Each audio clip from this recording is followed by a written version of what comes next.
Good morning. Welcome to the July 13th Planning Board meeting. Our first item is preliminary matters, and we'll start with adoption of resolutions. The first resolution is MCPC number 23-069. Commissioner Bartley was not here, so he'll have to abstain. Do I have a motion for approval? Move that we approve. Is there a second? I second it. Okay. It's been moved and approved and second. All in favor? Aye. Aye. Aye. Any abstained? I abstain. Okay, thank you. Thanks. The motion is approved. The second is the Kings Crossing Preliminary Plan, number MCPB 23070. Commissioner Linden was not here and will have to abstain. Do I have a motion of approval? Move to approve the Kings Crossing preliminary plan. I second it. All in favor? Aye. Aye. Aye. I abstain.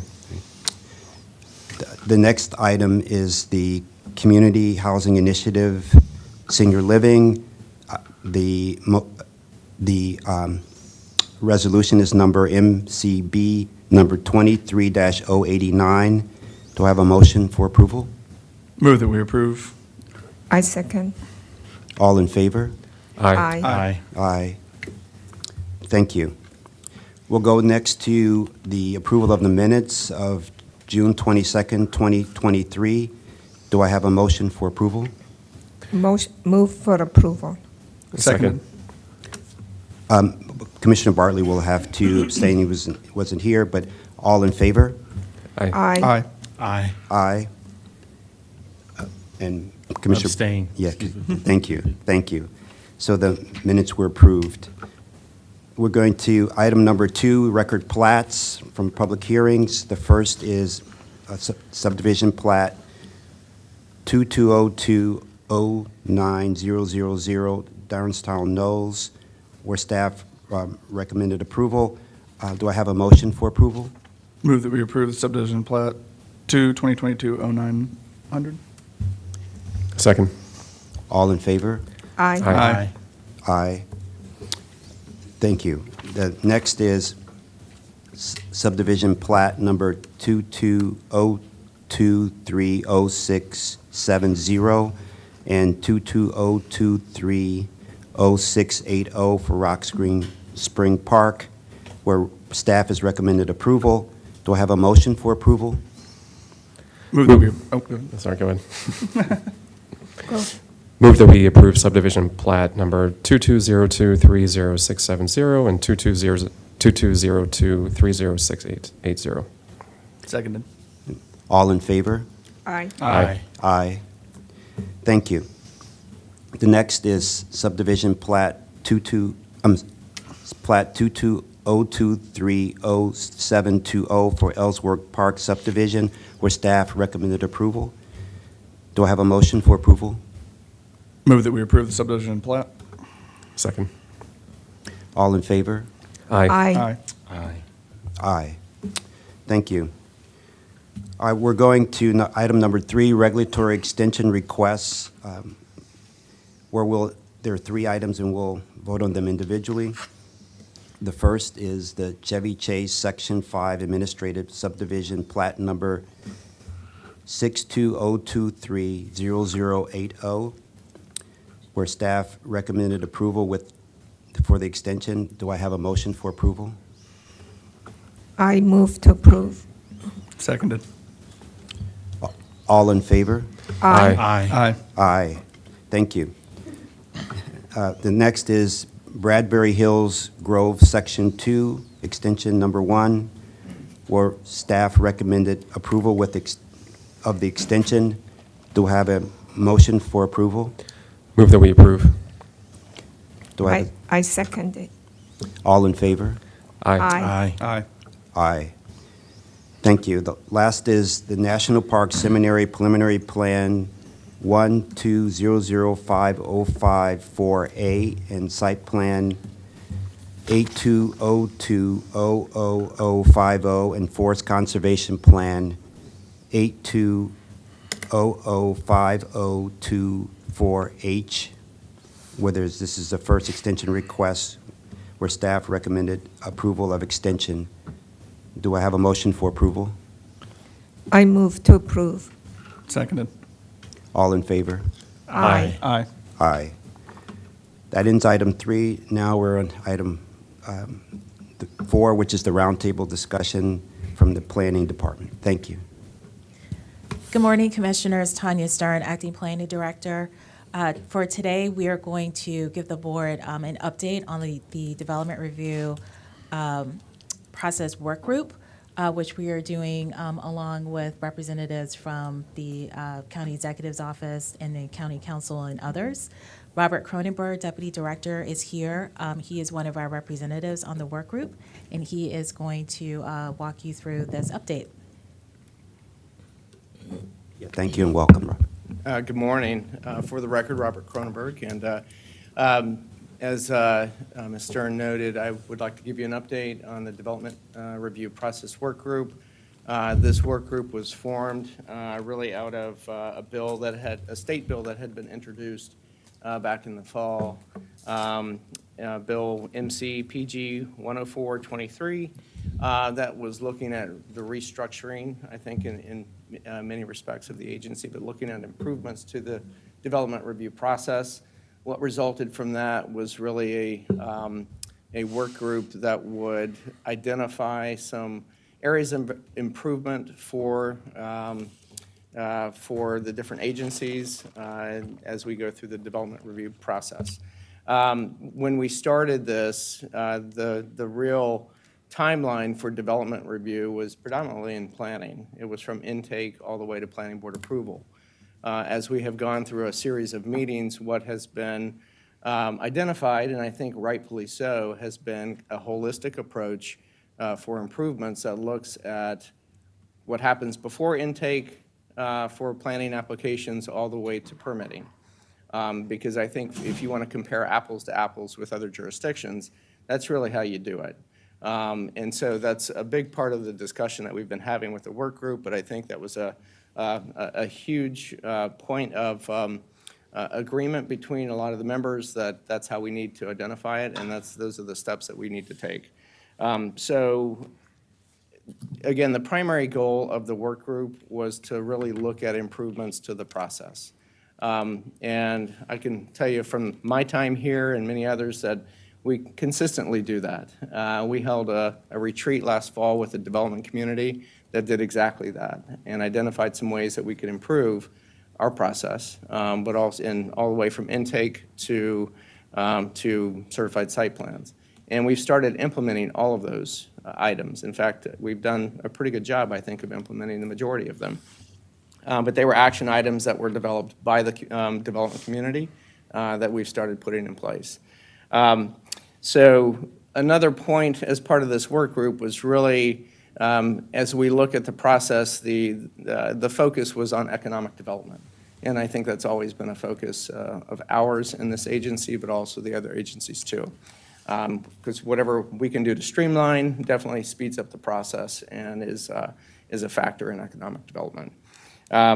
So I wanted to share with you the website that we started, and it's on the planning website, labeled Development Review Process Work Group, and it identifies the work group members, the principals, information about the work group, and so on. And we'll go into that in a little more detail in a minute, but I want to make sure that all of you received the letter of intent that should have been sent to you, I believe.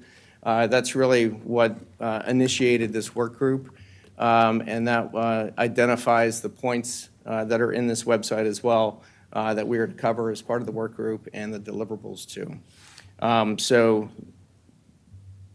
I wanted to just refer you to the letter of intent. There is one exception, or actually two exceptions. One, we don't have a mid-county representative, a community representative, so we only have 2 representatives from the community, and we only have 2 representatives from the development community. And those participants, they actively engage with the process and weigh in, and I think they're pretty savvy, I think, in terms of what type of improvements ultimately we would make, and they would be the ones, I think, that would be the most relevant, because they're the ones who participate the most in our process. As Ms. Stern noted, I'm one of two representatives from planning. The other one is Christina Sorrento, which makes the most sense because she is the one who chairs our Development Review Committee meeting, does the intake. This is her team, and goes all the way through to inspections. Our alternate person has been Patrick Butler, who has been a big assist for us, especially yesterday as Christina was out. And then we also have a Parks representative, and that's Henry Coppola, and he's been very helpful in this process too. Excuse me. So one thing we were able to do was recommend a facilitator. So there's a lot of ideas in this work group from various agencies, so we really needed someone to kind of put things together and keep the train running, so to speak, and maybe herd cats a little bit too. And so Steve Brigham he's been really instrumental in trying to keep the sessions moving along, but also keeping them on point. A few things to note. We also recommended that we needed a note taker. And Kimberly Young, who works as a technical writer for the legal department, has been doing that, and those notes get circulated amongst all the groups so that everything is reflected accurately. And she's been doing a really good job of kind of note-taking. On that point, we made it a huge point to say that all of these sessions need to be live streamed. They're on Teams, and so we record them. So if anyone wants to go back, and I would offer this board, if you want to go to any of the sessions and listen to them, they are long. Right now, the sessions are about 4 hours, and they cover a lot of topics. But so far, they've been useful in terms of educating everyone in the group about what each other does. So they're live streamed. We've had one public meeting, and that was part of the letter of intent as well, that there would be 3 public meetings. We had one in June. It was not well attended. It was promoted heavily by both us, the county executive staff, and the county council. I think the timing of it was rough. It was right when school was kind of getting out for a lot of parents, but we had 2 speakers, and we had a couple letters come in, both from NAOP and from the Building Industry Association, I think with some good feedback. We do expect that this next session, which is or public meeting, which is next week, is going to be here in Wheaton headquarters, and it's from 2 to 4 in the afternoon. We do think that's going to be a little bit better attended. We've already been receiving quite a bit of feedback about people signing up for it. So there will be a third one, and that will be August 2nd, and that will be virtual only. The other 2 have been in person or virtual, however you choose to participate. And so I'd like to go through a little bit of the work group meetings that we've had already, just to give you an understanding of what actions we've taken, I think, as a group. So we've had 3 work group meetings to date that started in June. The first one was June 9th. We had one on June 27th, and then we had one yesterday. There'll be another one in July, and then 2 more in August. We know that's cutting it tight because our final deliverable is October 15th. That was the deadline that we were given by the delegate to provide some type of feedback and offer up some improvements or some ideas for improvements that she would be able to represent. And I think one of the things I did miss up front is that this work group is chaired by Delegate Lopez, and she has attended 2 of the work group meetings. She attended the public meeting that was held at the council office building, and has been pretty active, I think, in our process, listening to all the sides in terms of what their ideas are. So again, we've had 3 meetings. The most recent one being yesterday. The first one was more of an introduction of the work group members, and again, that was in June. Later in June, we had a presentation by planning staff where we presented a dashboard that went through all of the projects over the last 5 years and the timelines with those projects. And I do believe this board is getting an overview from Chris McGovern pretty soon, I think in the next few weeks, that would show you that dashboard. It's very creative, it's very good, and it's very accurate. To really have someone go on to that dashboard and understand how long it takes to go through a process.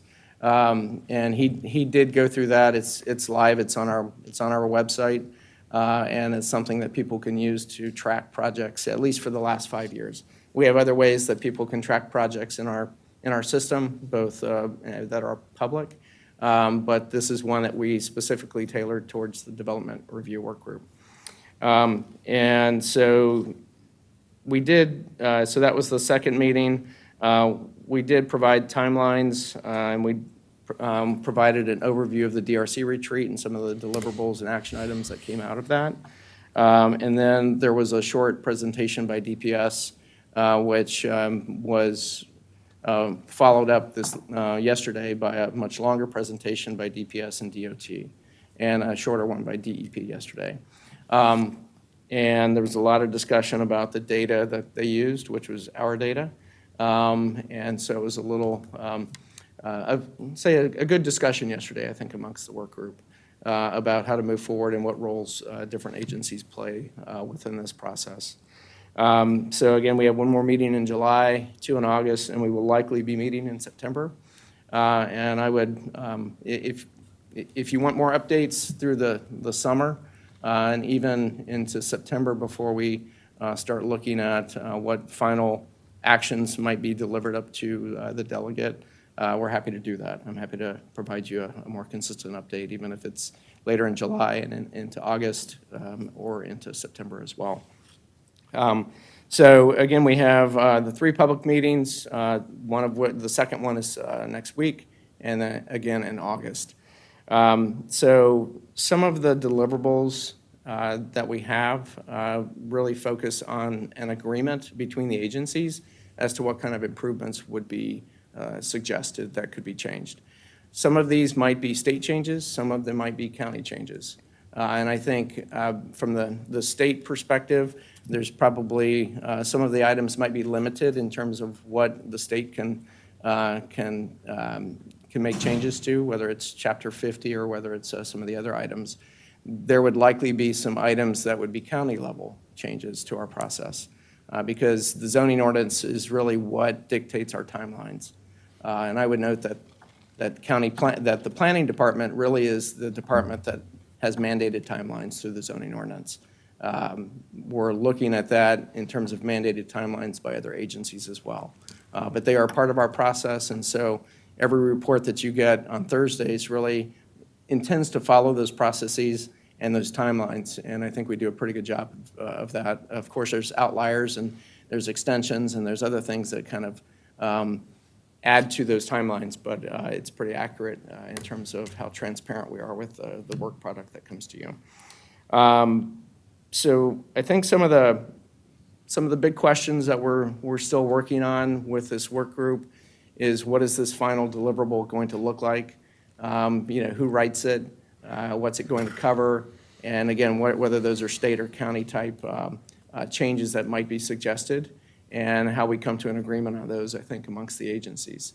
So with that, what I'd like to do is just, that's an overview of what we've done so far, but I'd also like to just show you, this is the website that our communications department put together, and if you go onto our website and you type in development review process work group, this will take you to all the information, gives you all the dates, and even gives you a frequently asked questions that we put together. And if you'd like to provide us feedback, we have a page here where you can send us something that we can respond to. So the other thing that, and I want to give a huge shout out to our communications department, because they have been fantastic in putting this together, and they also created a video for us that we felt was even more helpful. Let's see if I can get to this. Might need Chris to help me. Let's see. There it is. So this is just, it's short. Hopefully you can hear it. New development can be a complex matter. Its planning requires extraordinary creativity, coordination, time, and money. Its result is of the highest importance to our communities, as it ultimately shapes the built and natural environments for where we work, live, play, and thrive. Whether land is being developed for new retail, parks, or to provide more housing, it must first be reviewed and approved by the Montgomery County Planning Department and Planning Board before construction can begin. This function is called the development review process.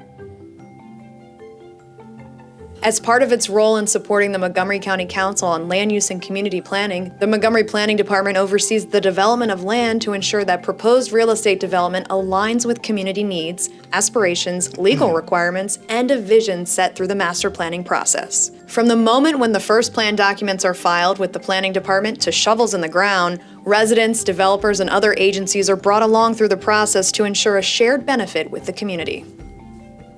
These plans document existing conditions, including historic resources, buildings and structures, and environmental conditions on the property. Montgomery Planning staff review and approve before any application can be submitted. This is followed by a pre-submission community meeting held by the applicant. The application is accepted by Montgomery Planning's Intake and Regulatory Coordination, or IRC division, and distributed via e-plans to county and state agencies that make up the Development Review Committee. The 90 or 120-day clock starts depending on the type of application. The way that we're set up in Montgomery County is really unique because our planning department is an independent agency. And so because of that, we get to be real visionaries, and we get to work with the implementing agencies and the county executives department to really push projects to become the best that they possibly can. So we get to be out there, be visionaries, and ask the implementing agencies, like, how can we make this happen? And we have a really good collaborative working environment in the DRC where we can all get together and push projects forward to make Montgomery County the best that it is. The Development Review Committee, or DRC, is organized and hosted by Montgomery Planning. Comprised of representatives from relevant state and county agencies and utility companies, the committee facilitates developers working with agency staff on refining their applications and resolving any issues. These meetings are live streamed and available on demand and open to the public. The final decision-making for our development applications rests with the Montgomery County Planning Board, and we, as the regulatory team or staff, we are responsible for reviewing those development applications, conducting a technical analysis, and then ultimately making a recommendation to the Planning Board for their consideration that's based on fact of findings. After Development Review Committee and subsequent revisions are made to the application, a Montgomery Planning staff report is made available online on the Planning Board agenda 10 days before the public hearing and mail notice. This report serves as Montgomery Planning's formal recommendation to the Planning Board. The Montgomery Planning Board holds a public hearing on the project. Following the hearing, the Planning Board approves or denies the proposed development application. After the decision, the Planning Board memorializes the development approval or denial in a resolution that is adopted at another public Planning Board meeting. Applicants must submit the development plans incorporating all conditions of approval for certification by staff. Any accompanying easements and agreements must also be submitted. Applicants also submit plats in compliance with certified plans and approvals. This is recorded in the land records. A variety of technical permits are issued by Montgomery County Department of Permitting Services, or DPS, and the Department of Transportation, MCDOT. These can include building, stormwater management, storm drain, road access, and demolition. All conditions of approval from the Planning Board must be satisfied. If they are satisfied, DPS posts the bonds, issues permits, and issues use and occupancy permits. After this process is complete, construction can begin on a project. Montgomery Planning has also created mandatory touch points with the community throughout the process to ensure all voices have an opportunity to be heard.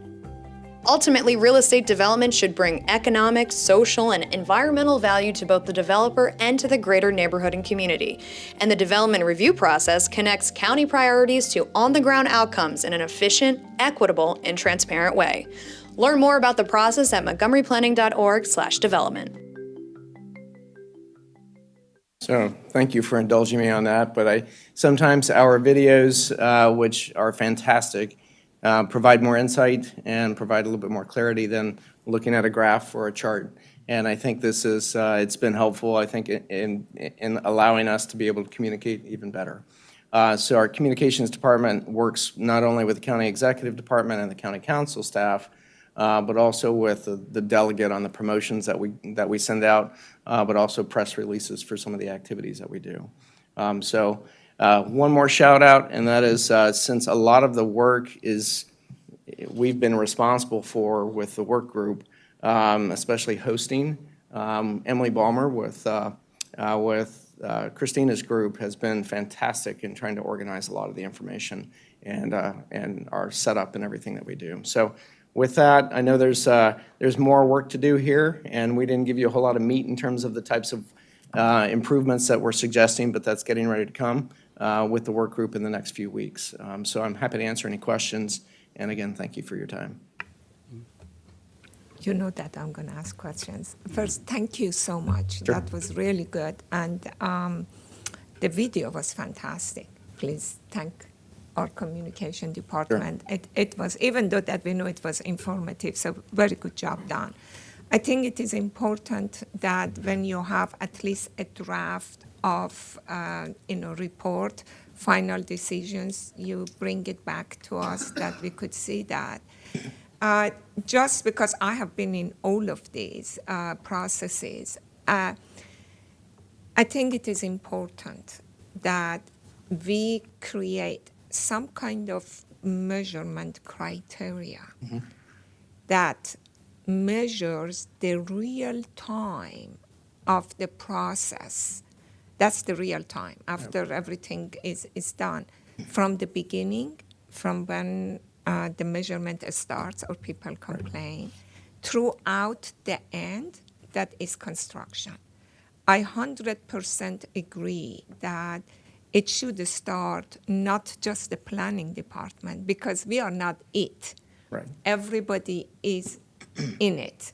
And a lot of the information are tied together. As you said, the DPS gets the information from you, and you get some of the information from DPS, from the system.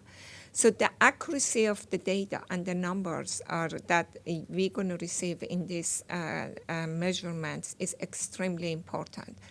And when you have that dashboard that shows for the developers where the projects are, it shouldn't just be us. That dashboard should continue from the beginning all the way to the end when the construction starts, or when they use an occupancy. Depends that how we want to measure it. And after the dashboard is completed, then you have the actual data. And then that actual data could be available to show where how long the process has been taken, and what was the reasons of delay or things that has been not predicted before and they were unforeseen, that could provide an education for the next and next. I believe this is something that we are lacking, and it would also stop from people pointing that it is your fault or their fault or this agency or that agency. Working throughout the whole process, I really don't think it matters which agency is doing what, especially that we are all in the same building. I have seen all the players from different agencies working very well together. I don't think that the point should be that it is DPS or it is DOT or if it is the planning. I believe that I don't see that as an issue. I have seen how our staff working together. I don't think that's an issue. The issue is actually the process and the laws that have been in there, and you made a point on it, that how we're going to do it, and that should be unified for everyone through the process to make it happen. Well, thank you so much for that feedback, and we couldn't agree with you more. That we are trying to look at kind of a holistic approach to the process, from planning all the way, and even pre-planning, because because there's work that happens even before applications are submitted, all the way to permit. And, it's one of the items that we have discussed over the last few weeks is coming up with a project that DOT, DPS, planning, and other agencies can evaluate that looks at that entire timeline. I think the challenge that we've already noticed, and even some of the community groups and members and development groups have said, what we don't have is a website that someone can go to that gives you that entirety of the process. Each one has their own dashboard and kind of puts in their information when and how they need to. And so I think trying to come up with a way to communicate that better is one of the items that has definitely has surfaced. One last thing I'd like to note, which that you hit on, is we have really stressed, as have the other agencies that we participate with, how well we work together. And I think that's I can be your witness. I have seen it from the beginning to the end. Mm-hmm. There is no doubt that staff working so well together. Yeah. So I really don't think it is that me or you or them. right. I think it's the process. And it's very important, as what you said, maybe you may want to look at a system that connects all of these, just a separate thing that gets the data, fetches the data from different systems, from DPS, from planning, or from WSCC, or Right. from PEPCO. That the job of the system is just fetches the data and put it in a dashboard that people can have access, a citizen, interface that people can go put their project number or, the project identity in there and figure out where they are. And then that system could also hold the numbers and store them and see how the process went and how we can make it better. Well, thank you. Okay. Any other comments? Okay, so thank you for presenting. We Sure. look forward to, to hearing more about the process, and I hope at the end it is something that works best for all and keeps the independence of the agency. Okay. Thank you. Thank you so much. We'll keep you up to speed on Yeah, we'll take a next steps. 5-minute break, and we'll start with the next item, number 5, Edgemore. Thank you.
Thank you. We're back to go over item number 5. Sorry, we were having some technical difficulty, and that was the reason for the delay. So, item number 5, Edgemore Administrative Subdivision number 620230060, public hearing, where staff is recommending approval with conditions. And first, we'll have our planning staff, Mr. Gatlin, present the project, and after that, we'll have the public testimony, and then the applicant can speak if needed. All right.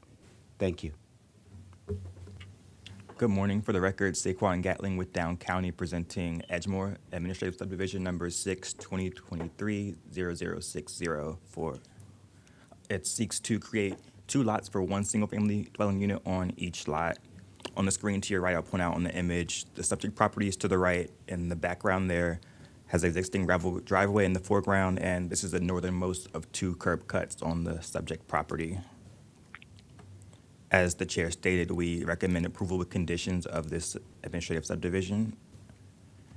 Typically, administrative subdivisions are reviewed under Chapter 56.1.c with the criteria as defined in the staff report, and these findings are reviewed and approved or decided upon by the planning director unless planning board action is needed in the case of public testimony, which is the case here, which is why we are seeing the case before the board today for discussion of the issues that were raised.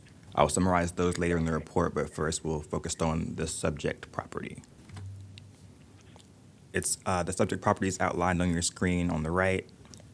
We're in the 1990 Bethesda Chevy Chase master plan area, just west of downtown Bethesda. And the subject property is, in terms of size, is just under 41,000 square feet. It's similar in size to some existing lots in the area. There are also moderately sized lots, which are more similar to those being proposed by the administrative subdivision as well. I will point out, as shown on your screen, there is an existing access easement, which is accessed via Wilson Lane to access the detached garage on the subject property, as the gravel driveway does not connect currently. This easement will be released pending approval of the administrative subdivision application. Before moving on to the proposal, I'll briefly mention the history here. The original subdivision took place in 1924 for the subject property on the block highlighted in yellow on your screen. Moving forward in time, there was a re-subdivision of the area in 1993, creating parts of lots and new lots on the block. In addition, the conservation easement was recorded. The subject application came forward today, came forward in the fall, officially accepted in December of that year, and the board previously saw an extension request for this case. Moving on to the proposal itself, the administrative subdivision plan, as I stated, seeks to subdivide the property into 2 lots for 1 dwelling unit on each lot. The existing house, shown on proposed lot 23, is proposed to stay. Lot 24 will, however, feature a new dwelling unit on 21,683 square feet of land while retaining the just over 8,000 square feet of conservation easement within that same area. Lot 23 will feature the existing dwelling unit, and the applicant proposes to retain the 2 existing curb cuts while paving the gravel driveway and connecting to the detached garage in the rear of the property as shown on the screen. However, as submitted, staff does not support the retention of 2 curb cuts, but rather as recommended by MCDOT in their letters of approval and condition of the staff report, we recommend consolidating to 1 curb cut. We don't have a preference for which curb cut remains. However, the removal of 1 curb cut is in accordance with Chapter 59, 6.1.4, which stipulates that a maximum of 2 driveways be permitted for every 300 feet along any street. And it also aligns with the county's Vision Zero policy, which recommends reducing curb cuts, which create potential conflicts where there is crossings and sidewalks and bikeways.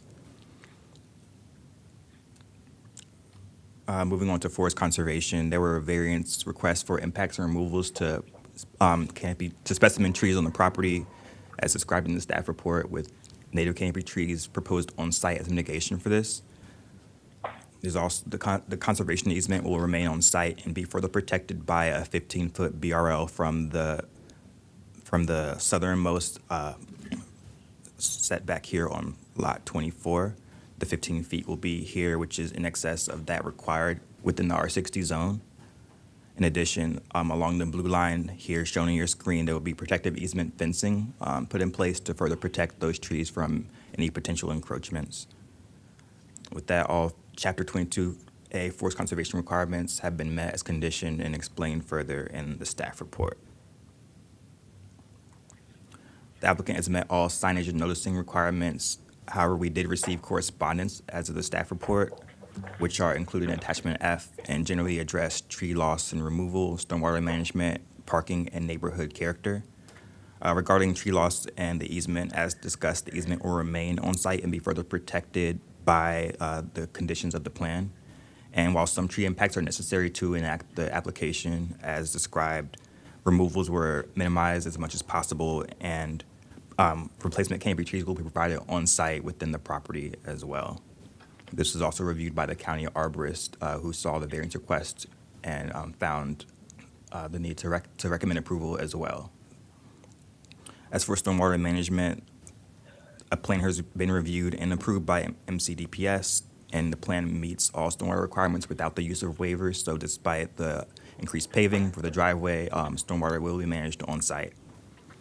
On the point of parking, there was some confusion that this development would allow unrestricted street parking. However, all parking rules will be maintained with the exception of removal of parking within the line of sight of the driveway for safety reasons, site distance as cited in the approval letter from MCDOT. And finally, as it relates to neighborhood character, as I described earlier in the presentation, both the existing lot and the proposed lots are in line with those currently found on site.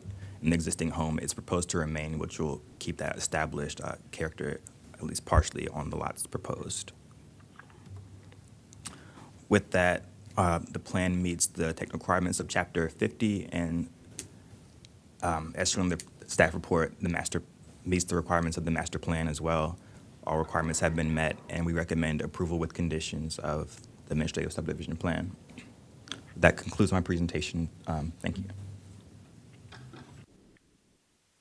Thank you. We appreciate that. And it's now, there's some public testimony. I think we have a person or two online. Okay. Is it Ms. Riss? Yes, that's me. Yes. I'm here. Okay.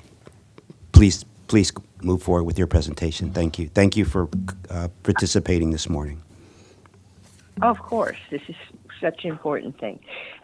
So this is the property in discussion has been a neighborhood treasure with a large wooded area full of trees, not just in the forest conservation piece, and then an open meadow. I fully support Mr. Carr building a second house on this. I have no objection to that.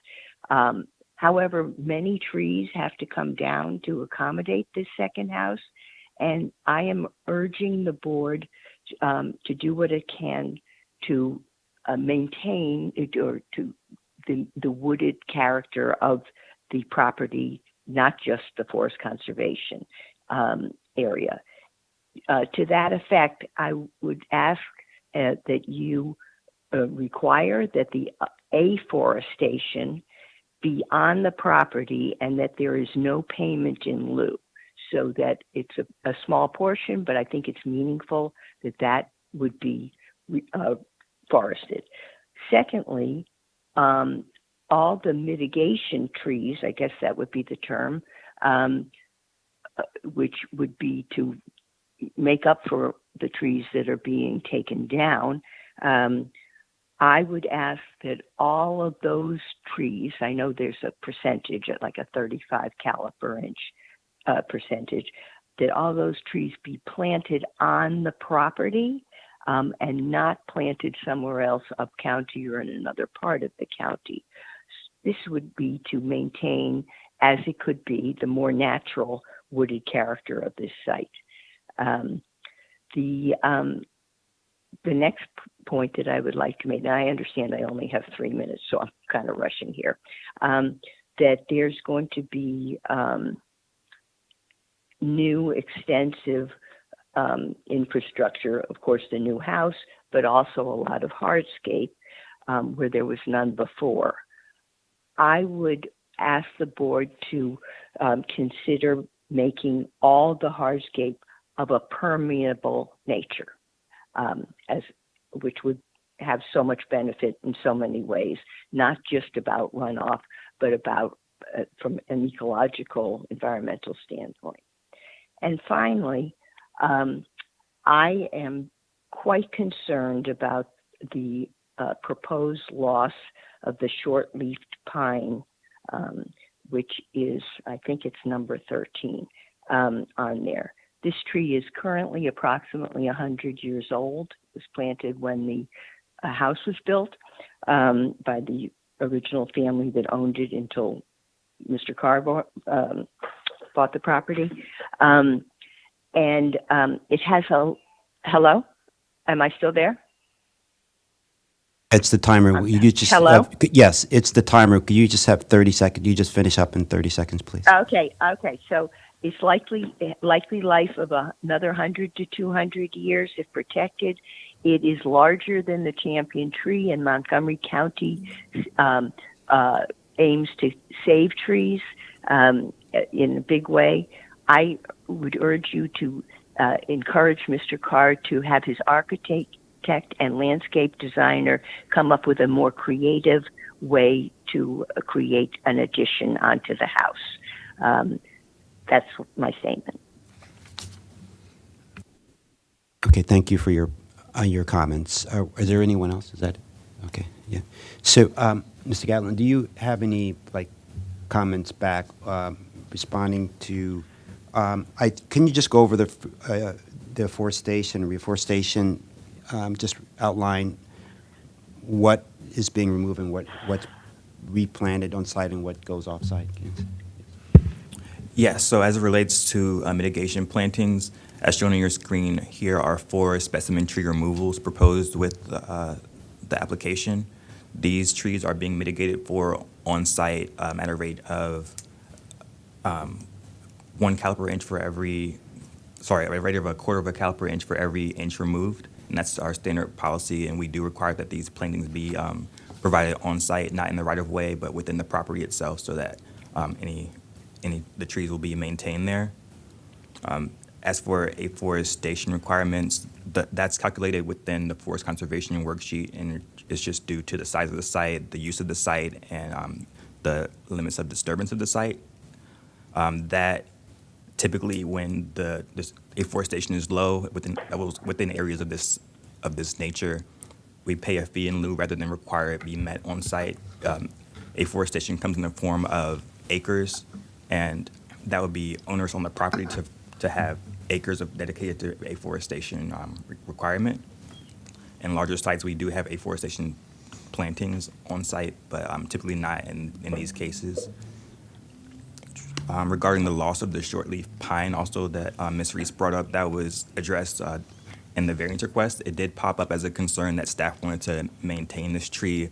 I will indicate it. Could you show that tree? That's yes, the one. it's Okay. here, and it drew my attention initially because I see a proposed addition and questioned the applicant about maintaining this tree. Perhaps the addition could be put elsewhere or other things could be done to maintain this tree. As described in the submitted variance request, and the applicant can further elaborate if needed, but there's an overall drainage issue on the site, so even without this addition, there would be grading and extensive work on the site, which would cause damage to this tree as well, which would create a hazard condition. So we supported the removal, which was generated not simply by the addition, but by the required stormwater management work to make the site comply with DPS regulations. Mm-hmm. So you're telling me that we are removing a 100-year-old tree to create a stormwater management? No, it's as described in the variance request, is to alleviate issues of ponding and standing water and have the drainage go towards locations where it should be. There are no stormwater management facilities proposed on the location of the tree itself. However, we need to correct drainage so that the water does flow to where it's supposed to be. There's features away from the house and the rear of the property as well. So that would be the reason for the removal of the tree, as described in further in the variance request. I don't still understand why we cannot save that 100-year-old tree. Is it healthy? It's listed in good Very condition as it healthy. appears today. Yeah, so the tree is right at the corner. I understand that the roots go all the way under that, but I'm not yet convinced that why we could not save the tree. That's a 100-year-old tree. And one of the things I would say is that with recognizing a proposed removal, we do get mitigation plantings for the tree without proposing this tree for removal and potentially leaving it on site. If it were to fail due to the disturbance, at that time there wouldn't be any mitigation plantings or additional trees to help maintain that character into the future. Other than that, we did also want to find any ways at all to maintain the tree on site through various iterations with the applicant, reviewing their proposal and the reasons for removal, which they can speak to as well. But working with their arborist and reviewing their variance request, it just did not seem feasible based on the information presented to us. So we'll continue to talk about that. I think you had mentioned that, and I thought it was in some of the other parts of the report, the drainage was poor on the site, and I think a neighbor had mentioned something you're trying to correct. So what is it just ponding on this site, or the drainage is affecting other sites around, or is it just this site? The applicant can address that question. For the record, Jared Carhart with Cass Engineering. As Saquon noted, the variance request completely removed the proposal of the addition and focused just on the drainage issues of the property. There's ponding on the property as it exists today. So even completely removing the addition from the equation, we would need to regrade the property to promote water to drain towards the right-of-way. And in order to do that, we have to regrade the rear yard, that alone would result in the removal of that tree. The tree would not be able to survive the proposed drainage improvements that we would need to do to improve the situation. So that's really what the variance request focused on. And then in terms of the drainage situation to the other property, we don't know of any existing drainage issues to that property, but when we do prepare a sediment control stormwater management plan, we make sure that we handle any lot-to-lot drainage issues to make sure that there's no increase in flow to another property than there would be from an existing condition to a new condition. Can you just explain, because it still is a little bit hard for me, are you adding more dirt in the back, or are you removing dirt? We would be cutting in the backyard. We'd be removing dirt. So the whole backyard is very flat, and we would need to cut up to a foot of grade in the rear yard in order to drain it to the right-of-way. To the back, from the back? From the back to the front of the property, correct. And have you looked at all the ways, creative and innovative ways possible to save that tree? Because I think that it may cost a little bit more, but a 100-year-old tree would add a lot to a house. And it's really a pity to cut it just because we cannot do the drainage right. That's my opinion. Yeah, as Saquon noted, we went back and forth a few times, looking at different iterations on how we could attempt to save the tree, and we just were not able to develop one. It just requires too much disturbance in the rear yard to provide a functional plan that drains water from the rear yard to the front yard, to the right-of-way. I'm also curious if there were other kind of drainage, kind of on-site stormwater management facilities or options considered that didn't involve kind of the approach of draining water toward the right-of-way. Just as, I'm certainly no expert in this, but I know that, rain gardens, for example, have been used to some success in a lot of cases. And I know the intent there is not necessarily to sort of move water in any particular direction, but provide more of a kind of consistent drainage down and prevent pooling and other things that might lead to erosion or runoff and things like that. So I'm just kind of curious, like what other options outside of grading were considered. French drain to put, to make some kind of ditch and fill it with stones to the size of the water, at least close to the water that you're trying to move. Yeah, so when we prepared the stormwater concept plan, we did look at a landscape infiltration facility in the rear yard. It's in the same, it would have been in the similar location to where the dry wells that are proposed are. Those facilities still need to have an overflow. So when infiltration stops working for whatever reason, they can overflow by surface water. So we would still need to show that surface water from that facility, when it overflows, would exit the site. So we would still have a grading issue. In terms of a French drain or other solutions that could help take the water underground, there would still be excavation needed for those types of facilities, which would still cause significant impacts to the roots of the tree that would leave the tree susceptible and become a hazardous tree to falling. So the issue for saving that tree would still be the same. We would still have large impacts to it with any type of drainage solution that we come up with back there. Okay. Any other commissioners? Do you have any other comments? Saquon, you gave an excellent presentation, and I really like that you provided explanations on some of the items that I would normally ask questions on. And so I thank you for your presentation. Thank you. Okay. Just one quick comment about the curb cuts. I think, and thanks for your explanation about the reason why staff supports removing one. I think I also support removing it for similar reasons. I think, especially considering that a new curb cut is going to go in fairly close to, at least on the south side of the property where that existing curb cut is. It does feel like, kind of on the whole, it leads to a somewhat safer kind of pedestrian environment. And I imagine, I don't know kind of what additional costs or other things that might be associated with that. But to me, that does feel kind of like a reasonable condition as part of this approval. Yep. And also, you clarified that I thought that they were losing all the somehow permit parking, but it's just the permit parking in front of the property, correct?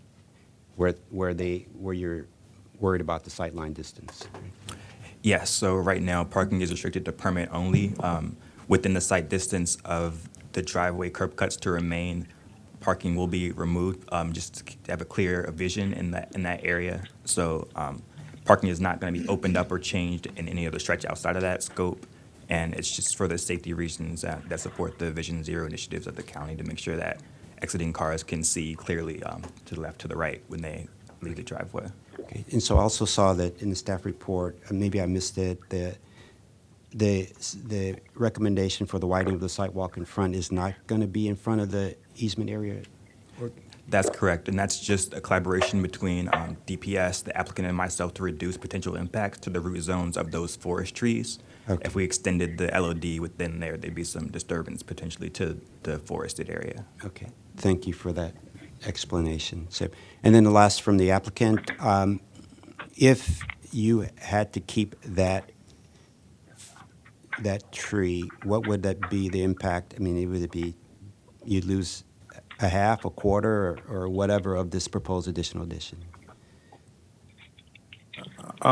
Even without the addition, saving the tree is extremely difficult. Mm-hmm. So with the variance report, we prepared an exhibit that removed the addition from the plan entirely. Mm-hmm. And we showed a grading plan that we would still propose to implement, which would still result in the removal of that tree. So saving the tree would effectively, it would keep a ponding issue on the property. There would still be drainage issues on the property. We wouldn't be able to remediate those issues to try to save that tree. Okay, so I believe in draining on properties is very important, and I believe there are also some very large trees that you are keeping. I see I'm good with this set, and I'm glad you're able to have additional house there. The county needs more housing. I'm also good with your recommendation of eliminating one of the curb cuts, for sightline distances. And my other question is, the easement that you're going to abandon, what happens with that property that in the rear, where they had the driveway for the garage? What happens to that property?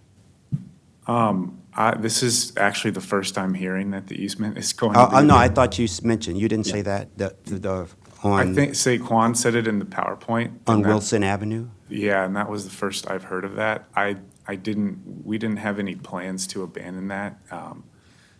Oliver, the applicant, Oliver is with us. Perhaps you could speak more to conversations you've had with the neighbor regarding the easement. Yes, yes. Good morning, everyone, and thank you for your consideration today. In terms of the existing access from the property out to Wilson Lane, our intention, post subdivision approval is to speak with our neighbor about that and see if we can reach an accommodation.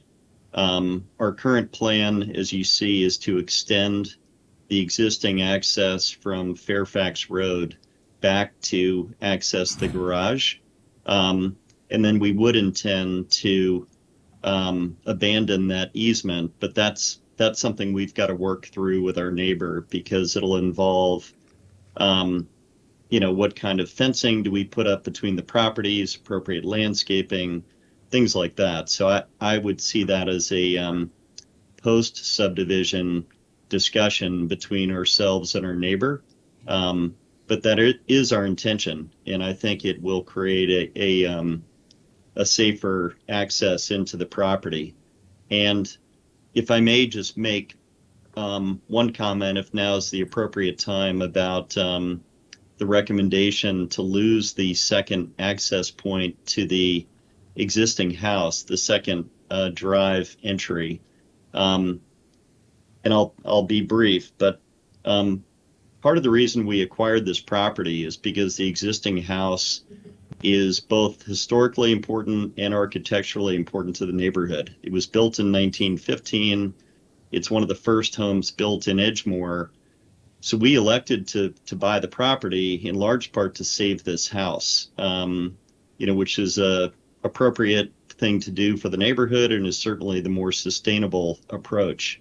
So as part of it, our view is that the half circle drive is very much consistent with the history and the architecture of the existing home. And when you look at this block, 6 of the 7 homes on the block have the same half circle drive condition. So it's entirely consistent with the street, and it's entirely consistent with the history of the house. And then the economics of the investment we made, we need the subdivided lot to kind of make the deal work. So we're a little exposed here, having paid up for the existing house. And I know that's not the board's problem, but our intent is to maintain, the historical significance of the existing house. And then one comment about, tree protection, retaining certain trees. We went to great lengths with our neighbors to commit to take care of and preserve the existing conservation easement. And we also agreed to set back, the new home more than was required to create an additional safety buffer.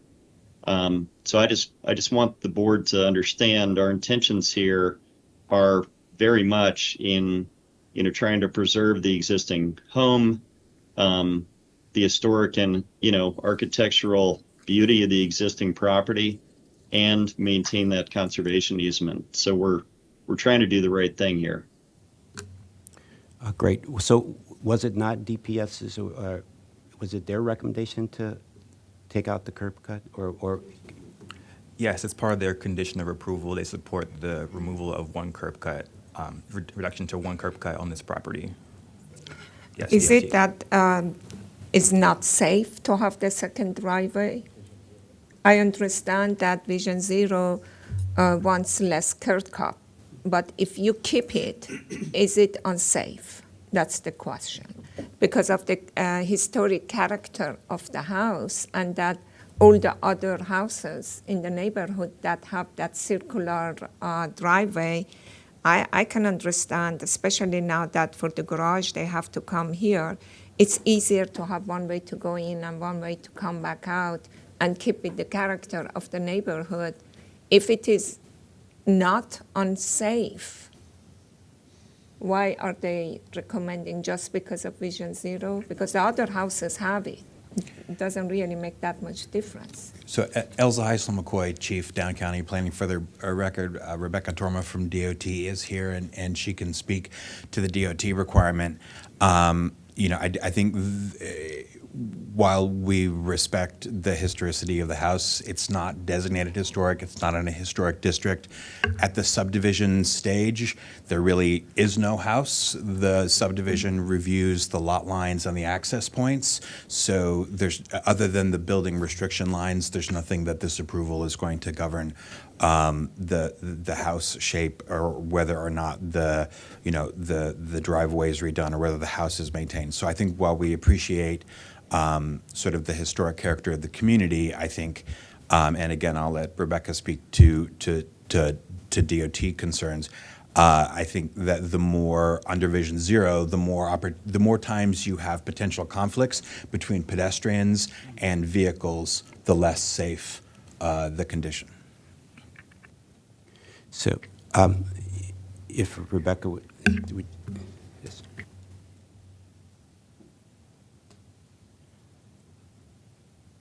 Good morning, Rebecca Torma from DOT. Can you explain the question again? Or say, I'm sorry. If you look at the existing house, has the horseshoe driveway, and apparently DOT has recommended that one of the curb cut of the driveway to be removed. Yes. And my question was that, is it a safety reason right now? Because we have all the other houses in the community that they have the horseshoe. So how much of an impact it is for Vision Zero that we eliminate? I understand it's not historic, but it was built in early 1900. So how important or impactive is the removal of one curb cut? I don't know that it's that impactful of removal of one curb cut. Our stance is to have only one curb cut for each house. There's probably minimal driveway, so it's not. It's a recommendation. It's not. We can't necessarily require it because it does meet the 40-foot spacing between driveways. Okay. The other driveways are somewhat close together, but it's not. It's not completely. It's not a requirement, basically. Frankly, I think, in my opinion, I understand with Mr. Carr, the character of the house would be impacted if we, for really not that much good reason, we not allowing them to have the curb cut. For me, more important is that tree. This, circular driveway, I think that goes with the house. So my understanding, these two driveways are the same place they are now? No, so the existing driveways are actually, the driveway on the far left is an existing driveway entrance, and the driveway on the far right, serving the new house, is the existing driveway entrance. So the new curb cut would be the driveway entrance in between. We would have to create a new U-shaped driveway for the existing house. But the horseshoe is not existing? It is existing. Okay, Yeah, okay, it that's is. what I thought. No, the horseshoe is existing, but not at the current, But not not- at these locations. Correct. Okay. I think for me, I appreciate the concern for the architectural style and history, particularly with the neighborhood. I don't view kind of car storage infrastructure as being kind of architecturally relevant in the same sense as architecture related to the house. And so while I'm certainly aware that the larger neighborhood often has U-shaped driveways, and the marginal impact of removing one of them for pedestrian safety relative to all the other U-shaped driveways in the neighborhood, maybe that is a marginal impact. But I very much appreciate the larger goal that each house should only have one curb cut for pedestrian and safety and predictability reasons. And especially considering what you just said, that, you would have to construct a new curb cut in between to sort of maintain what's an existing U driveway. I think there's every opportunity here to reduce it to one. And, obviously, we don't expect a lot of kind of turnover in this neighborhood in the short term. The long-term goal, I think, of reducing it to one curb cut per house is a laudable goal for pedestrian safety reasons. And I very much support the staff's recommendation to limit it to one. Okay, so I think we have enough comment. The staff recommendation is to approve with one curb cut, and to, while we understand that we'd love to keep the 100-year-old tree, but there's a condition of trying to get the drainage properly on this site. So I would be for going with the staff recommendations. Is there any more discussion? So may I have a motion for approval?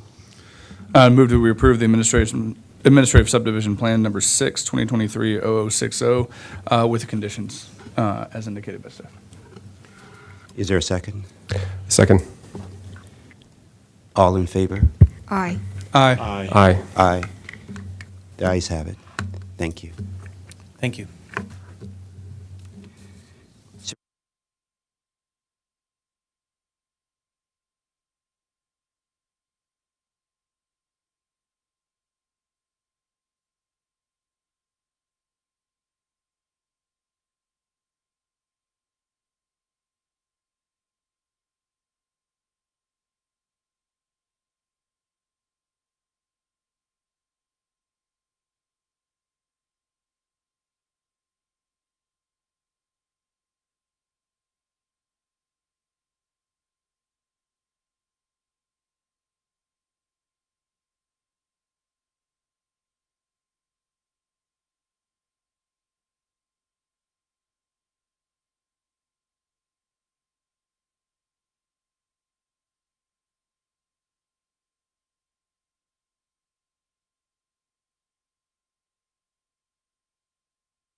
Hello again. We're on item number 6, Friendship Heights Urban Design Study Briefing.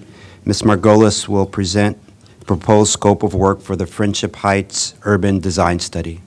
Thank you and welcome. Thank you. Good morning, Chair, Vice Chair, and Commissioners.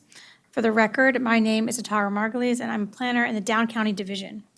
We're here today to brief the board on the scope for the Friendship Heights Urban Design Study. In this briefing, we will identify the purpose of this study, review some background information on Friendship Heights, present the scope of work, and explain what engagement we have already done and what is to come. We will close with a proposed schedule for the study. The goal of this study is to analyze how people experience Friendship Heights today as an urban area. We will be delving into existing open spaces, pedestrian and transit networks, activity centers, and public life. There will be a community engagement effort that will kick off in the fall. This will include regular coordination with municipalities, residents, and other stakeholders, and will include both online and in-person opportunities to participate. This study will highlight the urban design strengths and challenges of this unique cross-jurisdictional community. It has been 25 years since any planning work has been done in Friendship Heights, as the last sector plan was approved in 1998. During our initial outreach around this study in the community, we heard excitement and interest around planning work in this area and interest in a future sector plan. So this study will actually give us an opportunity to take a deep dive into Friendship Heights today, as we haven't done that in a while. We hope to understand the existing urban design framework, as well as the experience of residents and stakeholders as they live, work, and enjoy this area. The findings and engagement takeaways of this study will inform future planning efforts in this area, as well as a future sector plan. For some context, so Friendship Heights, as I'm sure everyone knows, is located on the Washington, D.C. border at the intersection of Wisconsin Avenue and Western Avenue, and you can see on this map the purple star giving you the sense of where it is regionally, and then the map on the left zooming into that particular context. It's a cross-jurisdictional area, which is unique, even on the border of Washington, D.C., and that the center of the neighborhood, you could say, or one of the centers, is that metro station, which is at the border between D.C. and Maryland. It is one of 4 former central business districts, CBDs, in the county, along with the downtowns of Bethesda, Silver Spring, and Wheaton. We don't use the term CBD too much anymore because the 2016 zoning code eliminated the term, but we sometimes still use it colloquially. There are several borders and boundaries shown on this map. So the diagonal black dash dot line is that border between DC and Maryland. The red dash border you see is the 1998 sector plan boundary, which is the current sector plan for this area. And all of the different shaded sort of light yellow tan areas with the brown dash borders are actually other local municipalities. So one thing that's unique about this part of the county is that there are numerous small municipalities. Friendship Heights itself includes the incorporated municipality of the village of Friendship Heights, which is that triangle shape within the red dashed sector plan border. The area is bordered on all sides by single-family residential neighborhoods, which include several towns and incorporated municipalities, such as Chevy Chase Village to the east, the town of Somerset, and the small municipality of Drummond to the north. Aside from these entities, there are also many surrounding established neighborhoods like Brookdale, which is to the southwest of Friendship Heights. And I will note here that the sector plan, which we'll talk about in a minute, does include the Saks Fifth Avenue property and its parking lots, which is technically in Chevy Chase Village. The current sector plan governing Friendship Heights was approved and adopted in 1998. At that time, Friendship Heights was a regional retail destination with large and small retailers lining Wisconsin Avenue from DC into Maryland. People flocked to Friendship Heights to shop from all across the DMV. The sector plan recommended strengthening that corridor, developing housing on opportunity sites, improving pedestrian and bike facilities, and expanding the network of parks and open spaces. It also notably focused on maintaining the largely green buffer that separates Friendship Heights from the surrounding single-family home neighborhoods. Since the 1998 sector plan, there have been only a handful of notable development projects in this area. So one of the first ones was Wisconsin Place, a mixed-use development with apartments, a Whole Foods, and additional retail, and that was built in 2007. And another significant project was a refresh of the Collection, which was an existing 2-story retail development along the east side of Wisconsin. You can see it's outlined in orange on the map. And several years ago that was sort of totally redone. But aside from those 2 projects, there has really been very little development in Friendship Heights in the past 2 decades. And so therefore the population hasn't grown much, and much of that downtown is not that different than it was 20 years ago. However, A few months ago, the planning board approved a new mixed-use development at 5500 Wisconsin, which is shown on the map in the orange square. 300 new apartments are planned, including MPDUs, moderately priced dwelling units, and this will be a first for Friendship Heights, and 11,000 square foot of ground floor retail. So there is a little bit of a turn, hopefully, and we're seeing some activity in this area now. This map shows the sector plan boundary, and that is going to mainly be the same area that we focus on for the study. But we will also be looking at the urban design issues in the immediate surrounding context and how those surrounding neighborhoods connect or don't connect to the downtown. So what are we actually going to be studying? So as I mentioned earlier, we're going to really try and understand how Friendship Heights functions as an urban area today in the region, and also how it functions locally for its own stakeholders. We're going to focus on public realm because that's how most people experience any given urban area on a daily basis, which means we're going to look at who comes here and what do they come here for, how do the people who live here navigate Friendship Heights, what services do they use here, what community amenities do they find here, how do they get to community amenities elsewhere if they don't have them here, what's the pedestrian network like here, and what's the experience walking along those streets using the open spaces, using that pedestrian network. In order to answer these questions, we'll be doing two things: mapping many of these existing urban design elements so we can understand them at a detailed level, and conducting an engagement effort. This is just a preliminary outline of things we expect to map. We've only just started our survey work, and we know that once we start engagement, there will likely be other issues that emerge, and we'll study those as well. And I just want to reiterate before I talk about engagement that while we'll be documenting quite a bit of existing urban design elements during this study, we're not going to be making recommendations because this is a study and not a sector plan. Rather, we will just identify strengths and needs in the urban design framework, and we will be reflecting what we learn in engagement about how people experience those things and what people feel are the strengths. What do the residents and stakeholders and property owners feel are the strengths and weaknesses in terms of the urban design in Friendship Heights, and we will present all that in a nice synthesized and easy to read way. In terms of engagement, there'll be many opportunities for folks to participate for this study.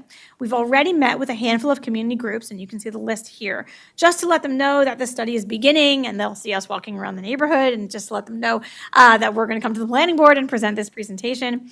And we know we will continue to meet with these groups and even expand that to include many others over the next several months. We will also be holding several large open to everyone engagement events in the fall, and we will be developing virtual ways to participate, of course, for those who can't join us in person.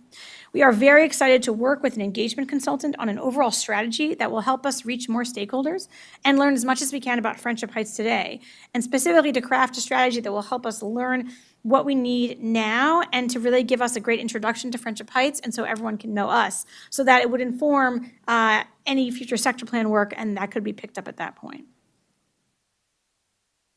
The proposed schedule for the study is on this slide. Community engagement, as I said, we did a little bit now, but then we take a break in the summer because folks are just not as able to participate, and we'll wait until the fall to start again. We hope to wrap up this study by the beginning of 2024, and of course, we would return to the board at that time. Any presentation to the county council would be after that final board presentation. As with all studies, all presentations are sort of informational only because the study findings don't recommend a course of action that needs to be approved. The final product of this study would be a report, like with all of our other studies, that will be posted on our website and available for download and at the plan desk. That's what I have for this morning. I'm happy to answer any questions, and we look forward to hearing your comments. Thanks. Yeah, thank you for your presentation, and we look forward to you coming back with your final presentation in a few months. Thank you. Any other comments? I have a question. Well, what is the next step after the study? Because I know that when we were doing I think it was 5500 Wisconsin Avenue, we received a lot of email from the residents in that area that this is getting old, it's not relevant, and our younger people are moving, there is no coffee shop, a lot of things that Friendship Heights is losing its edge. So now you're going and doing all of these public things, and we just come with the report. So we're raising people expectations that something is going to happen. So what are we going to do with report? And if just report be there and we don't have a master plan or something else, it's going to get irrelevant after a while. So what is the plan after that? The beauty of doing a study like this is that it will help to specifically identify and document particular issues that may need some type of follow-up. And once we have that, we'll be in a better position to determine what the next steps will be. In some cases, it's working with different stakeholders to do different types of implementation. In other cases, it may potentially raise the need to do a sector plan, but once we complete the study, we'll be in a better position to figure that out. So this is normal? Anytime we do a sector plan, we do a study and then go, or is it just something that we decide? Why didn't go straight to sector plan? Because it's already 25 years old. So we use studies in a lot of different ways, and sort of what happens after we do a study, it really depends on a particular context and the needs of an area. So for example, sometimes we will do a study after we've done a sector plan a few years after. We did that, for instance, with the Wheaton Downtown study to look at some particular issues and see if there are some additional recommendations or steps that could be laid out, beyond what's in the sector plan itself. In other cases, we will do a study that may focus on very specific sort of narrow issues. And again, what happens after that really depends on the context, what the particular issues are, who are the different stakeholders.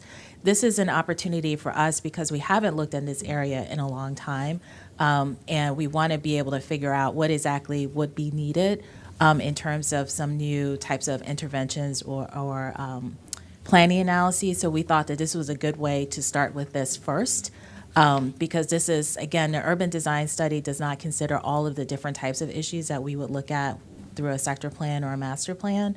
As Atara noted, we are looking at a particular set of issues that we want to focus on, that we've heard repeatedly from community members that there are issues with particularly the public realm and other types of urban design issue, et cetera. And so we thought that this was a good way to start.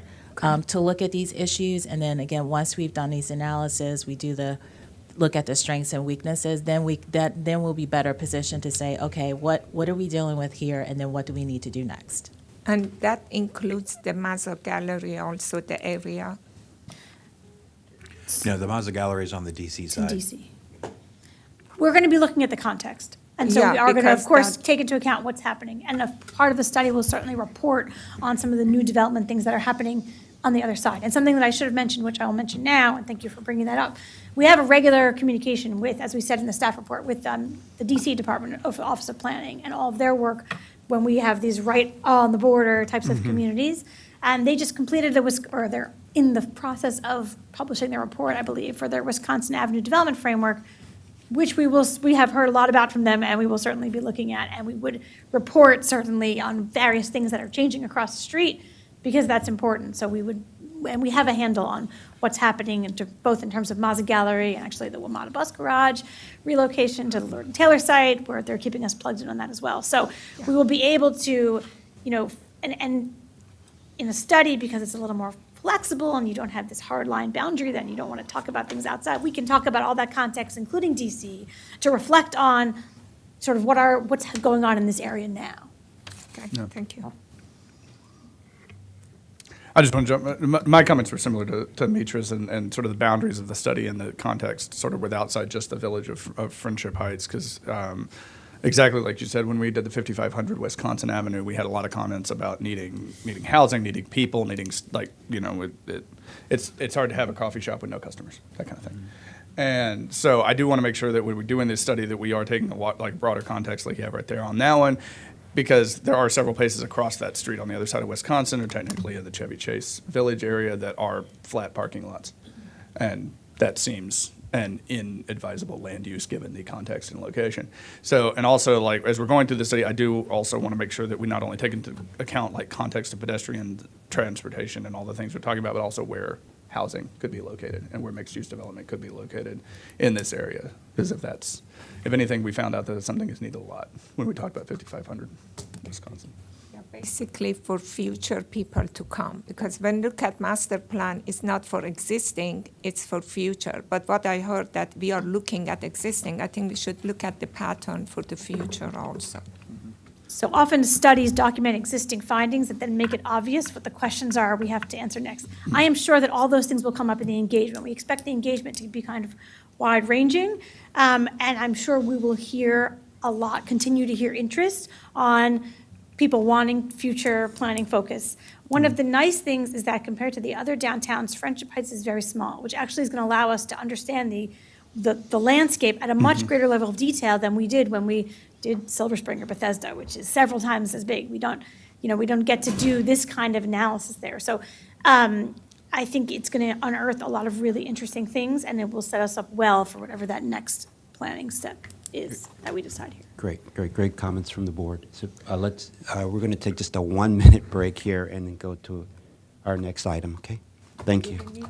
Thank you. No.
Good morning again. We're on item number 7, Federal Plaza West public hearing, where staff is recommending approval with conditions of sketch plan number 3, 2022-0100, and preliminary plan 1, 2022-0140. We'll first have staff, Ms. Lindsay, present this project, and then we'll have public testimony, and then the applicant can speak. right, thank you. Ms. Lindsay? Good morning. For the record, Amy Lindsay with Mid-County Planning, here to present Federal Plaza West, Sketch Plan 3-2022-0100, and Preliminary Plan 1-2022-0140.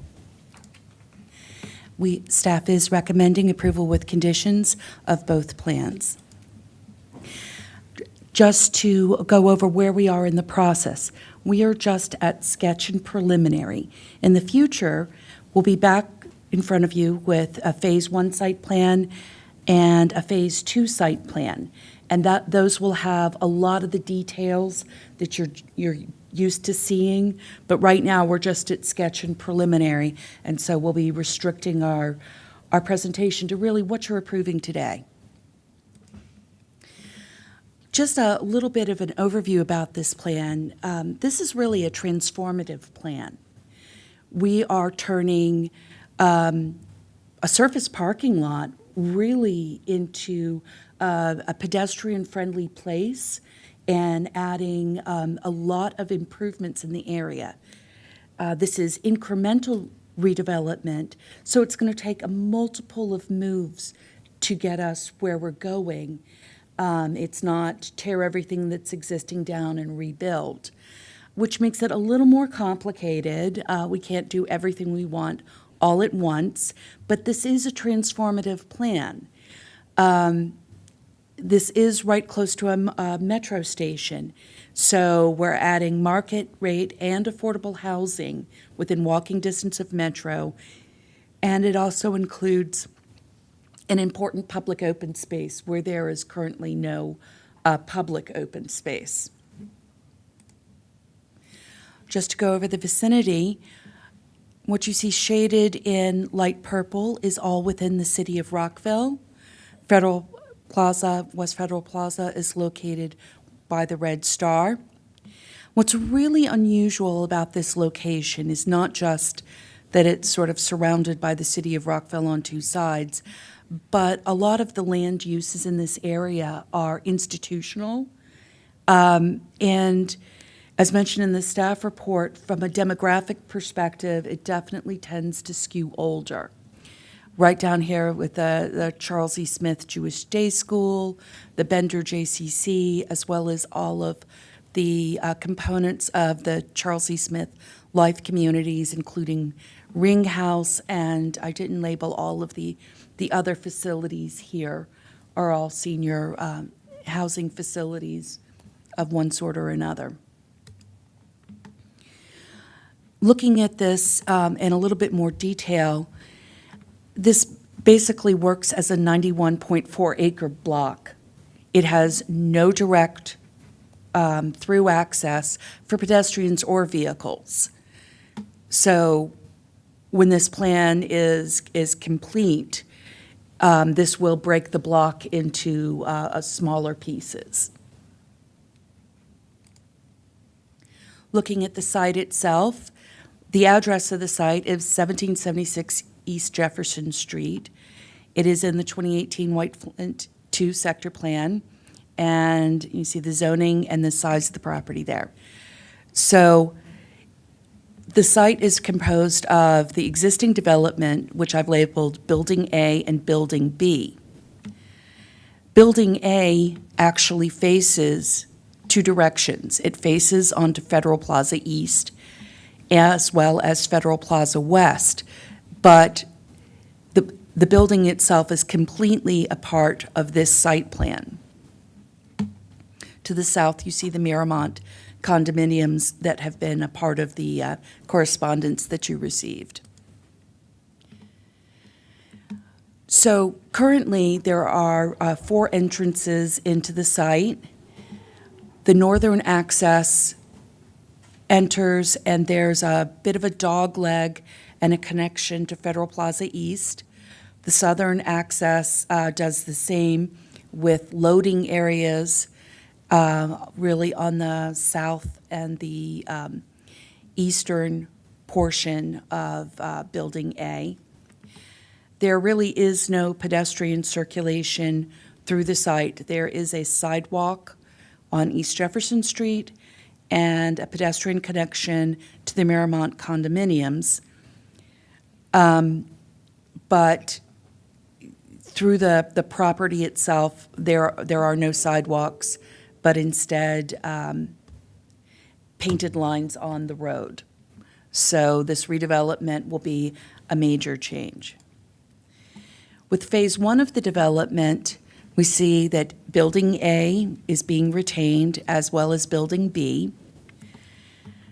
But what I've labeled MF1 will be built with 310,000 square feet of residential development, and there will be a parking garage built in this location. And part of the floor level of the ground level of Building A will be repurposed as a parking garage. So it is being converted. And you can see that we're starting to create some shapes here with the new development. This also includes a 0.3 acres public open space that will have doors opening onto it from MF1 so that this will help activate the space and put eyes on it at all times if the traffic wasn't enough. From a circulation perspective, we have the northern drive aisle being maintained, but there will now be a sidewalk along the southern edge of that drive aisle. We'll also have another sidewalk through the center of the site, and one of the two center access ways is being closed, so we are going down to 3 access points.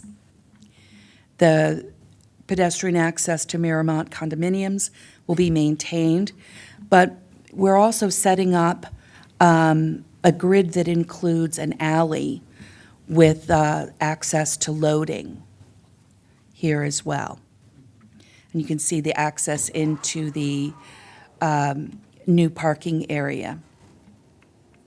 So we're maintaining some of the existing circulation and upgrading, for example, drive aisle N, and then the middle access also includes pedestrian. We are also implementing part of the road diet that was included as part of the sector plan. So we are going from a condition where there are 4 lanes of traffic to 2 lanes of traffic with 1 turning lane, and having a major upgrade with a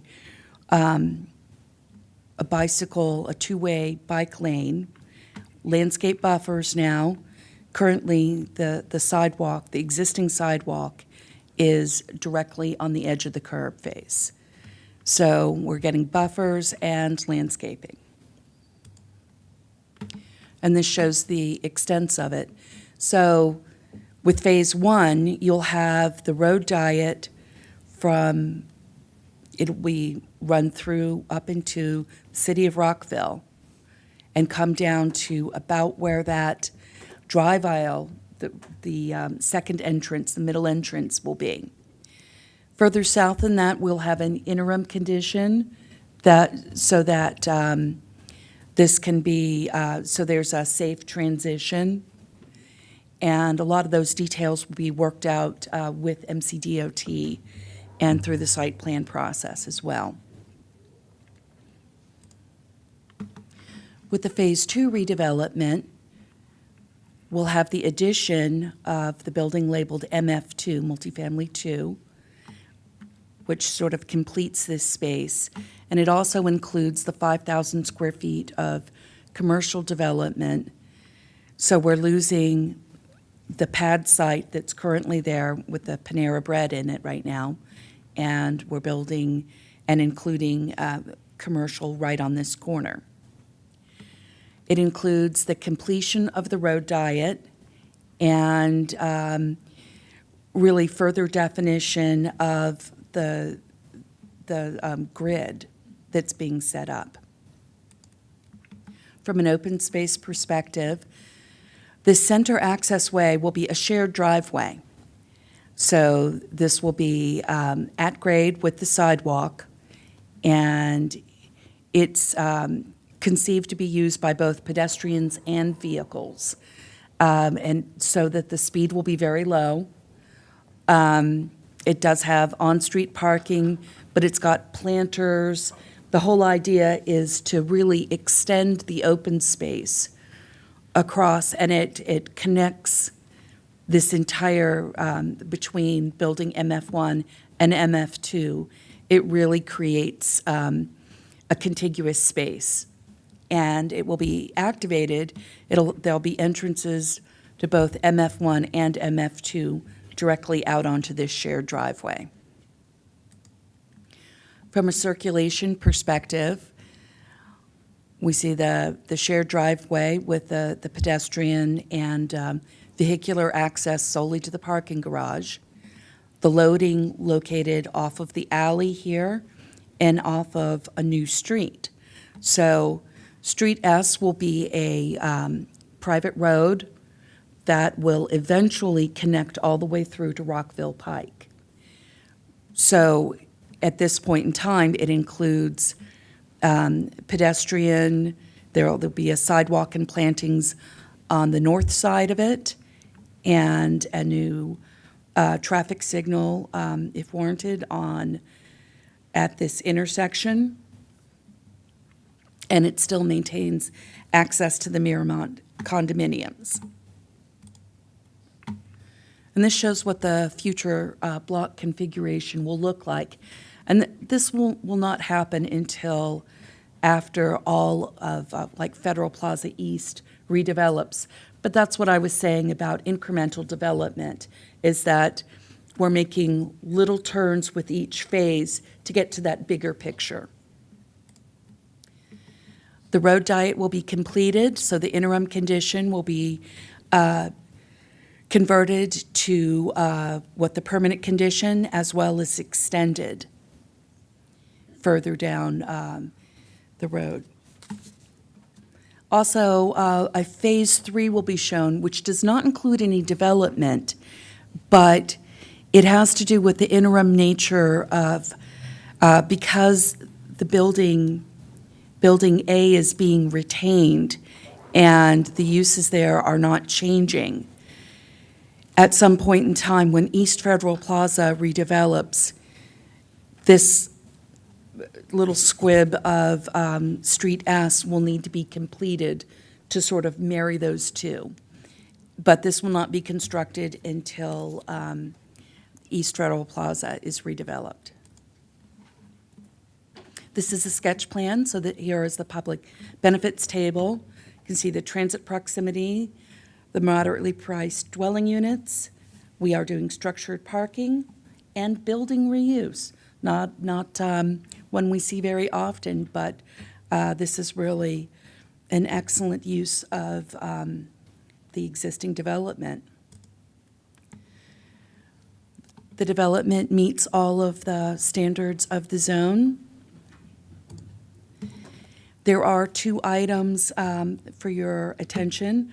The first is the APF extension from Phase 2.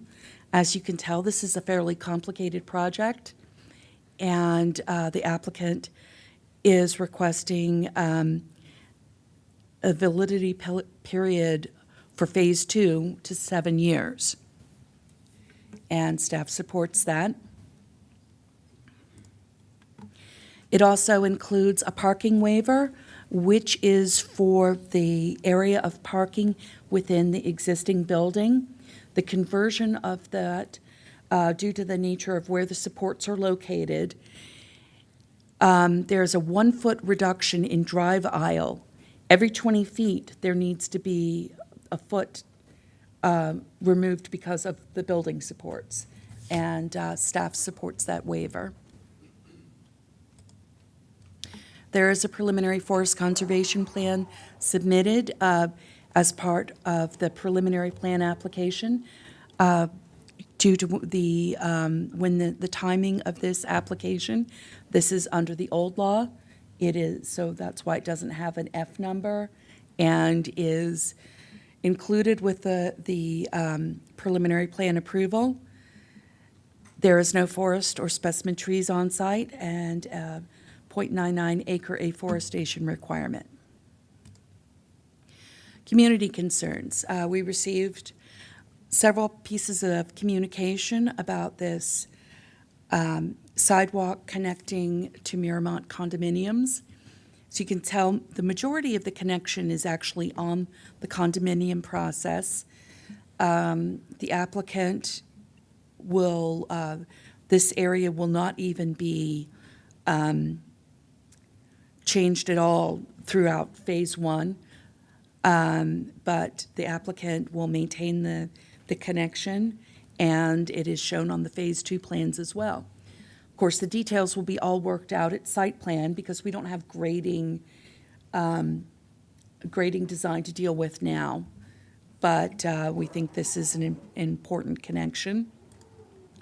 And with staff recommends approval of sketch plan 3/2022-0100 and preliminary plan 1/2022-0140. Thank you very much. One quick question is the connection to the adjacent property, is there a formal easement there today? It's just, okay. Okay. So we have public testimony. We'll go to that first, and then we'll have an applicant presentation, and then we'll have the board discussion. So is it Bruce Lewis is on? Mr. Lewis? Yes. Would you, yes, you have 3 minutes. Welcome this morning. Thank you. My name I'm is sorry. Bruce Lewis. One second, Bruce, you have. Okay, you have 6 minutes because you're representing the condo association. So, That's more than enough time. My Okay. name is Bruce Lewis. I'm a member of the board of directors and treasurer of the Miramont Villas Condo Association. And I sent information in and talking now about this gate, this opening between the association and the development. I just heard great news. I just heard your speaker said they're going to keep the gate open. They'll work out details. And that's why I'm here. It looks like they agreed to it. It looks like your staff agreed to that change.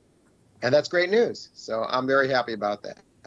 Thank you. Thank you. We're delighted you're happy. Thank you so much. Yeah.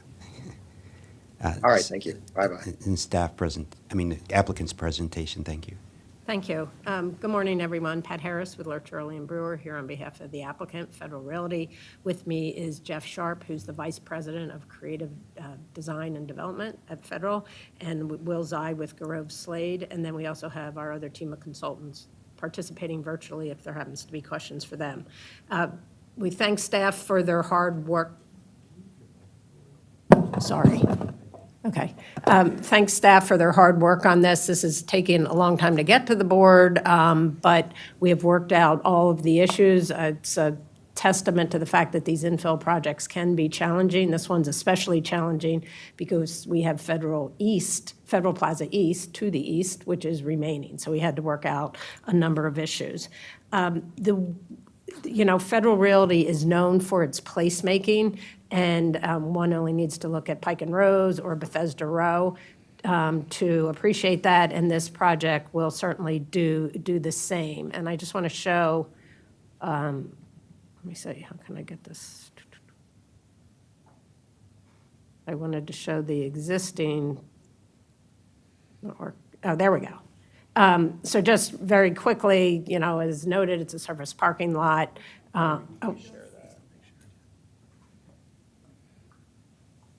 Technology is not my forte.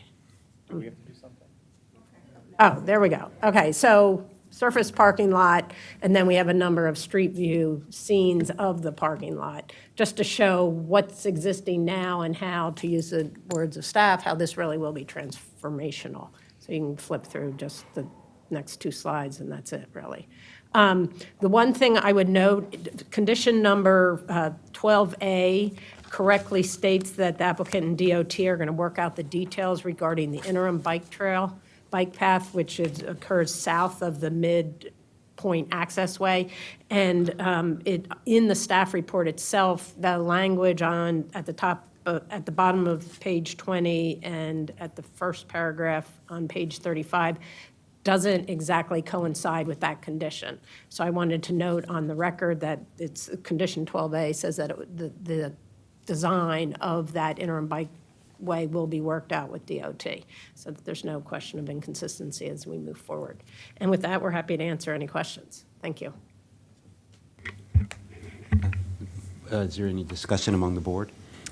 I just have one very small connection. That area is close to senior housing and many of the Jewish facilities. Actually, my aunt lives like on Ring Road, and they come and they use Panera and a lot of the facilities there. I'm just hoping that, I think probably you're doing it, that during construction and also for the future occupancy, it would be good if you coordinate with that community to make sure that, especially when you talk about removing, because adding a new street light, you're going to remove some of the curb cut. I know that my aunt used that curb cut as straight comes, so that curb cut should be considered across the street, that still a lot of the seniors would be able to cross the East Jefferson to get there.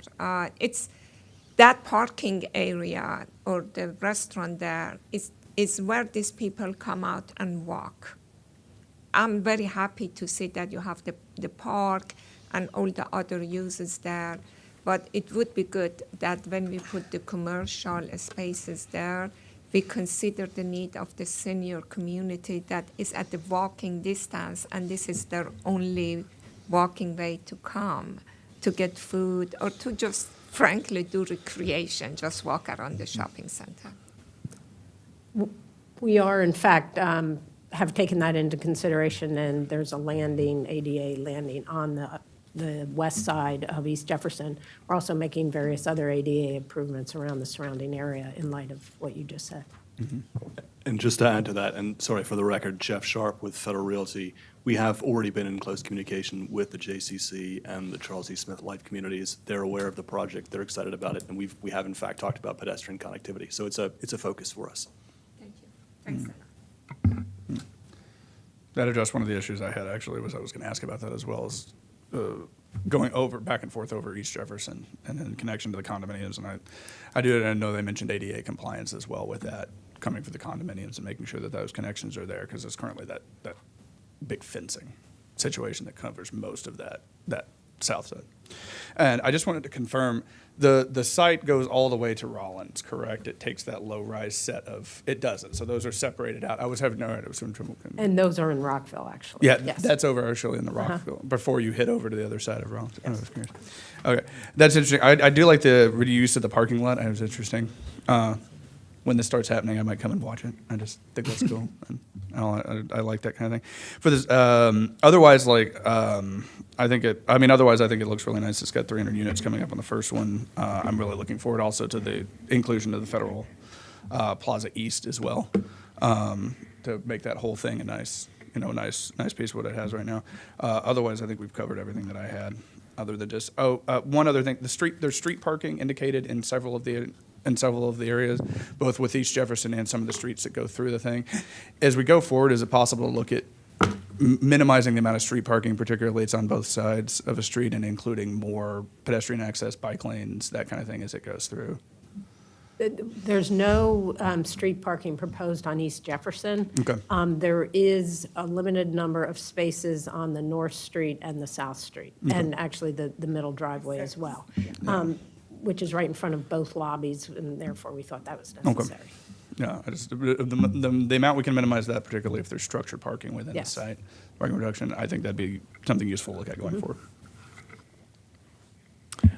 I think this is a great project. I do have a couple of questions. Number one, is the structure that currently houses the Micro Center and Planet Fitness going to be torn down, or are you just going to use the parking lot in front of those and then join the new building to the It's a old little building? complicated, so I'm glad you asked the question. Okay. So it's a 3-story building, and as Amy pointed out, it fronts in 2 directions. There's actually a grade change between Federal Plaza West, which is about 12 feet lower than Federal Plaza East, And so the retail that you see in the presentation, which faces East Jefferson, is almost like an English basement condition. Most of that will be converted from shop retail to what's essentially a covered parking garage. I think we squeeze in about 65 spaces in there. And that's because at the conclusion of phase one, that retail is hidden behind a building. That's not plausible retail anymore. The other uses on the floor that fronts Federal Plaza East and the upper floor, so that includes Micro Center and Phoenix Salons and all those guys, that will remain in place. There are long-term leases, so we can't demo the building until later in the future. Yeah, I think it's a good use of space, and it's exciting that you're going to also combine residential with commercial. Thanks. Yeah, I completely agree. This looks like a great project. Thank you for bringing it to us. Thank you for working with staff. Much needed housing has been mentioned, much needed connectivity and pedestrian access, and it sounds like you're working well with the neighbors as well. So it all sounds really great. I have just a couple of questions. One, I think maybe more for staff. I love the road diet, of course. I think that it's going to provide really high quality facilities. I'm a little concerned that, and I understand the reason kind of why we do it this way, but I'm a little concerned about kind of a piecemeal approach where we're going to have kind of a stretch of really high quality bike facility, sidewalk, but at least on the south end, it may not really connect to much in the near term. And I'm wondering if staff, do you have any information about short or medium term plans to kind of build out a more extensive network in that sense? And maybe related to that also, like provide, maybe through the site as well, like connectivity going east, and I know it's a multi-phase project, but like going east specifically to access the metro and bus stops along Rockville Pike. I'm interested in how this kind of plays out to make sure that people actually use it, because if we're going to build it, we need it to sort of be connected. Hi, Richard Brockmeyer, Mid-County Transportation Planner.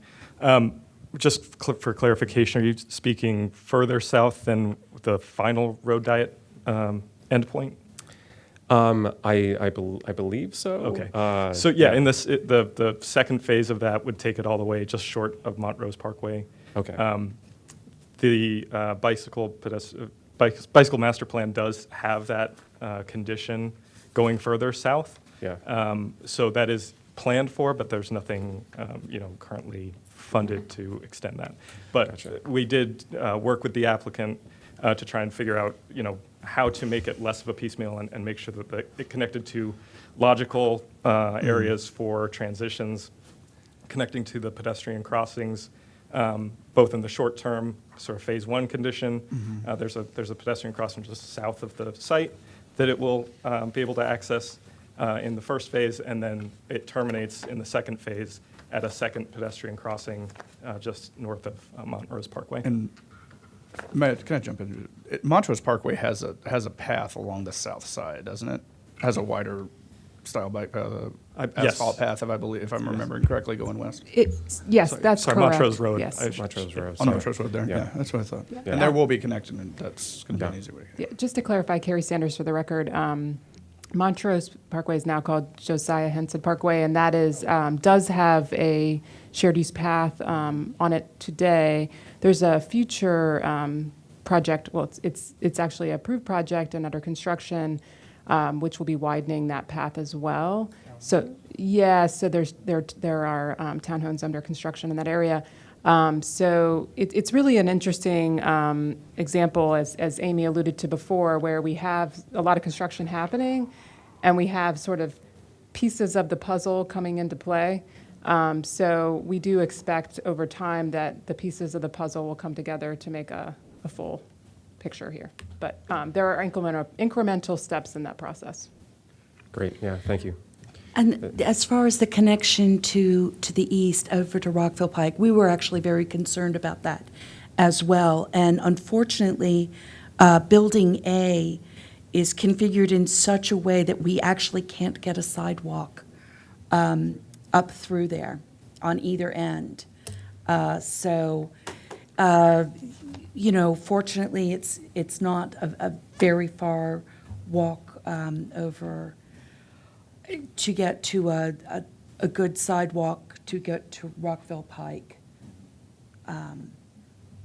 But that's something that hopefully in the future phases, definitely whenever the eastern portion comes in, that we want to see full connectivity through. Amy, can they at least, I don't know, because I haven't been out there with the great difference, a passageway through the garage for people that are able to, maybe steps or whatever, that at least connect some people from this side to Rockville Pike? There is a way to go through the building. You can go through, there's a lobby on the lower part of the micro center, and you can go through the building and come out the other side. Oh, okay. But the parking garage will essentially be buried from when you look at it from the east.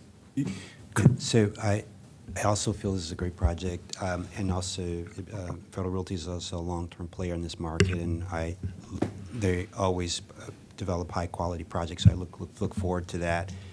And as Commissioner Hedrick said, I'm especially looking forward to the housing and in the MPDUs that the project would provide. So, yep, a great project, and we look forward to it. I just have a quick question. Do you have a sense of the development timeline? Just preliminary. We now know, if all things worked out, when do you expect to maybe deliver phase in the building A, deliver the building 2, and so on? So we don't have a precise timeline. Our intent would be to move forward relatively soon with the Phase 1 site plan, the engineered site plan that Amy referred to, and along with that, plans for the Phase 1 building. We have access and control of the real estate to do that. I'm not sure if it was said explicitly, but the reason the project is phased is because Panera has term for a number of years. But certainly the intent would be to structure it so that we could finish Phase 1, stabilize Phase 1, and then move quickly on to Phase 2, so we can replace Panera. Because obviously having Panera at your front door isn't the ideal situation. Okay. Like, this is looking like, Jen, I'm going to be like 5 years from now, you think you would be able to be occupying Phase 1? Yeah, that would be the hope, yeah. Okay, great, thank you. So if there's no more, sorry. Yeah. Oh, sorry, just one other question. I just quickly, I wanted to sort of second what Commissioner Hedrick was mentioning before about on-street parking. I think specifically with like the Woonerf area, which is going to be the shared street. I've seen examples of sort of both approaches taken, where there's a shared street with parking and without parking, and your explanation of having lobbies there, I mean, or kind of maybe on other streets too, that makes sense. I think that parking, I think, can often make it a little bit less hospitable or feeling safe with cars often pulling in and out of a shared walkway, which I think may reduce the amount of pedestrians you actually see using it. So I would encourage you to at least consider, if we want to maximize that space as really a shared space, to the extent possible, limit parking, particularly on the Woonerf, especially because it sounds like there's going to be a lot of structured parking as well. So as we move to site plan, just food for thought. Thanks. Okay. If there no more discussion, do I have a motion for? Do we need 2 motions for the sketch and preliminary? All right. All right, move that we approve the sketch plan number 3, 2022-0100. I second it. All in favor? Aye. Aye. Aye. I'll go ahead and move that we do the preliminary plan number 1, 2022-0140 as well. I second. All in favor? Aye. Aye. Aye. The ayes have it. Thank you so much. We look forward to the project. Okay, so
Good morning. We have our last item of the morning, item number 8, North Bethesda Market 2. There's, for the preliminary plan and the site plan amendment and the forest conservation plan, where staff has recommended approval with conditions. There's no public testimony this morning, so we'll start with staff's presentation. Mr. Smith. Thank you. Good morning. For the record, Parker Smith with Mid-County Planning. Today I'm pleased to present North Bethesda Market 2, otherwise known as NOB 2, which is a catchy shorthand for North Bethesda.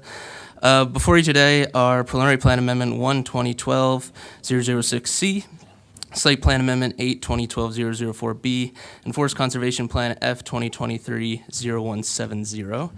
These applications propose the development of 280 residential units in a 7-story building and 7,500 square feet of commercial development in a single-story building along Rockville Pike. The proposed development will transform an aging commercial center into an attractive destination in much the same way as North Bethesda Market 1, which is immediately to the south. The proposed development will bring a mix of residential units, commercial uses, and inviting public spaces to a transit-rich site located a block and a half south of the North Bethesda Metro Rail Station. Staff is recommending approval of the amendments as well as the FCP with the conditions enumerated in the staff report. So before you today are 2 amendments and an FCP. The subject site plan amendment will implement phase 1 of the vision set forth in previously approved plans. Included in the proposal are Building A, a 7,500 square foot commercial building located along Rockville Pike, and Building B, a 7-story building containing up to 280 dwelling units. Also included is the creation of an internal private road network, a public plaza at the east of the property, and a public park or a pocket park at the west of the property. Also before you is a preliminary plan amendment with a limited scope. The preliminary plan amendment will, 1, extend the preliminary plan validity period, which will now have the same expiration date as the previously established adequate public facilities finding, and 2, amend a preliminary plan condition to allow for demolition of the existing buildings prior to platting. Lastly, before you today is a forest conservation plan for the subject property, which requires 0.66 acres of afforestation to be met off-site or by fee in lieu. Staff recommends approval with conditions of the preliminary and site plan amendments and the forest conservation plan. This proposal will bring 280 dwelling units and well-located commercial uses to a prominent and transit-accessible location in North Bethesda. The project also proposes attractive public spaces that will serve as amenities for the neighborhood and create a new network of private roads that will break up this large block in a way that was envisioned in the 2010 White Flint sector plan. As mentioned, the subject property is located in North Bethesda, directly north of North Bethesda Market 1 and southwest of the intersection of Nicholson Lane and Rockville Pike. Wall Local Park and Kennedy Shriver Aquatic Center are located about a block to the west, and the North Bethesda Metro Station is about a block and a half to the north. The property is bounded by Woodland Drive to the west, Nicholson Lane to the north, Rockville Pike to the east, and Executive Boulevard to the south. The property as it exists today is improved with surface parking and about 195,000 square feet of commercial uses within 4 aging buildings. The property consists of 4.41 acres and is split zoned. The phase 1 area of the property is zoned CR4, C3.5, R3.5, H300. And the location of the existing office building at the southwest, which is not included in phase 1, is zoned CR3, C1.5, R2.5, H150. Condition 20A of the previously approved preliminary plan dictates that if structures are proposed above or below the private road should be defined in meets and bounds on the record plat, rather than be subdivided into a separate parcel. The subject site plan proposes balconies above the private road and complies with condition 20A by adjusting lot lines to reflect that private roads will not be in their own parcel. The site plan is limited to phase 1 and proposes to develop Building A with 7,500 square feet of commercial development at the southeast of the property, and Building B with up to 280 dwelling units. Building B will also contain a parking garage with 319 spaces that's wrapped by the building, and an interim surface parking lot is proposed on Lot 2 to serve the parking needs of Building A. A public plaza is proposed along Rockville Pike, which includes a neon sculptural NOBI sign, and a more contemplative pocket park is proposed along Woodglen Drive.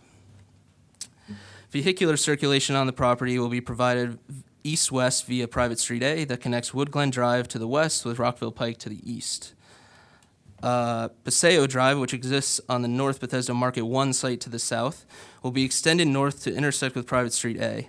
Access to the proposed parking garage, interim parking lot, and the existing office parking will be via Private Street A. The application also includes a waiver from the bike parking requirements of Chapter 59 to allow one long-term parking space that will serve the commercial building at the southeast of the site to be located within the residential building's bike room. As an optional method project, the application is required to provide more than 100 public benefit points. The applicant is seeking approval of 106.5 public benefit points, the majority of which will be provided as part of Phase 1. At this point, I will hand over to Natasha Fahim, who will discuss some of the design elements of the project. Thank you, Parker. Good morning, the chair, the commissioner. Yes, it's on, isn't it? Yeah. For the record, I'm Natasha Fahim, the urban designer in Mid-County Division. At this point, I would like to highlight some of the design aspects of this beautiful project that is in front of you that has been achieved through the constructive dialogue that the staff had with the applicant's team in the past couple of months. So one of the highlights of this project, the mixed-use development, is the delivery of the two public open spaces. One is the public urban plaza along the Rockville Pike. As a gateway feature into the development, you can see it on a key map highlighted in a red circle. That's located at the intersection of Rockville Pike and the internal east-west street.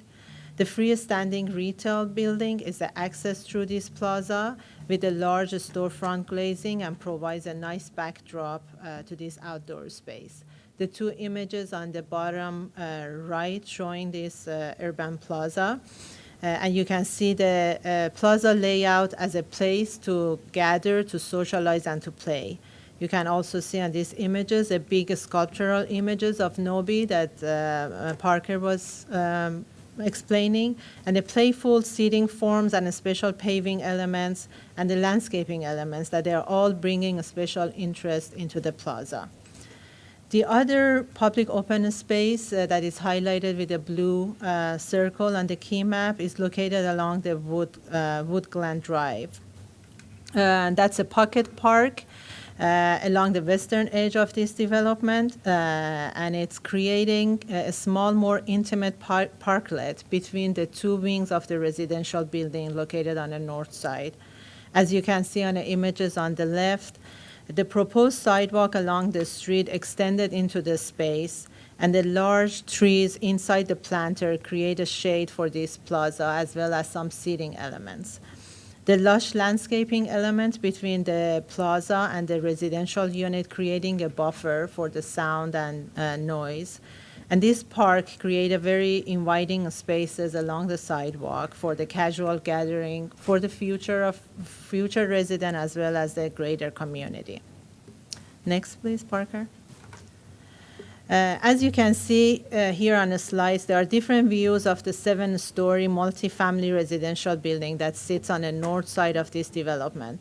The right image is the view from the Rockville Pike looking north. You can see the single-story retail proposed within the urban plaza, which helps create a human-scale pedestrian environment along the Rockville Pike. The mid-rise building defines and actively engages the surrounding streets through the building placement and active ground floor residential uses. The left image shows the residential building along the Woodglen Drive and a pocket park that I just explained. Elements such as terraces, balconies will provide a private layers of the outdoor space for the resident and much needed articulation and activation throughout the building facades. Elements such as insert balconies, horizontal banding, and various materials are all designed to break out the mass and reduce the perceived bulk of this building. Next, please. So here you can see some of the views from the south side of the residential building along the internal east-west private street. The two images on the right shows the residential lobby, large glass storefront, and the residential loft or walkout units with the private stoops that walks into the sidewalk. which helps activate and enliven the prominent internal street and confronting plaza. The image on the left shows the building from Paseo Drive, which is the north-south connection, and it's an extension of the Paseo Drive on the first phase of North Bethesda Market on the south. Wide sidewalk, active uses along the ground floor, and the vibrant urban plaza with the retail, they all helps create a pedestrian-oriented environment along the Paseo Drive, as well as the internal east-west private street as you see on the images. At the end, I would like to mention that the staff greatly appreciate all the collaboration approach that the applicants took through the past couple of months, and we are hoping that this project, staff believes that this project will be a great addition to North Bethesda Metro Station. So at this point, I will turn back the presentation to Parker to walk us through other aspects. Thank you, Ms. Fahim. So we have some minor revisions to the conditions contained in the staff report. We're revising site plan condition 1, just to clarify that the existing office building at the southwest of the site, which is not included in phase 1, will remain as part of the site plan. In the staff report, we also included a note that the fire department access approval was forthcoming. We can confirm that we have received that approval letter, and we've added the date of that letter into the condition. We also have one small correction to page 31 of the staff report, which incorrectly stated the square footage of development approved as part of a previous preliminary plan. And lastly, we have one correction to the development standards table on page 36, which incorrectly stated that the proposed height was limited to 75 feet. The correct proposed height is up to 80 feet, which is already reflected in site plan condition 2, and is well below the maximum height for the zone, which is 300 feet. The subject applications are consistent with the provisions of Chapter 50, Chapter 59, and Chapter 22A. Adequate public facilities exist for the project, and the applicant has received approval of their stormwater management concept. Staff believes this application will further the public interest by adding residential near transit and transforming an aging commercial center into an appealing destination. The project will also deliver attractive public spaces, as in keeping with the recommendations of the 2010 White Flint Sector Plan. The applicant has met all proper signage, noticing, and submittal requirements. Staff has not received any correspondence regarding this project. And with that, staff recommends approval with conditions of Preliminary Plan Amendment 1, 2012-006C, Site Plan Amendment 8, 2012-004B, and Forest Conservation Plan F, 2023-0170. At this point, I will hand off to the applicant for some brief remarks, after which I would be happy to answer any and all questions. Thank you. Thank you very much. Good morning, Mr. Chair and members of the board. I'm Steve Robbins with the law firm of Lorch, Hurley & Brewer. I'm pleased to be here along with my colleague Liz Rogers to my immediate left, representing the applicants for the site plan and preliminary plan amendments and the forest conservation plan that are here before you today. Let me introduce a few more people. To my left also is Mahagan Easley with Avalon Bay, and Michael Majestic to my right with Willard Retail. Online, I believe we have Scott Noodleman with Glenline Investments on behalf of the applicant, along with various members of their respective development teams. And we also have our engineers right behind us. We have Kevin and Andy, who will be happy to answer any questions if you should have them as well. Before we begin, I just, again, want to take a moment to acknowledge the efforts of staff on this project who participated in the evaluation of these applications. Particular thanks to Parker Smith, who has done an outstanding job as the lead reviewer.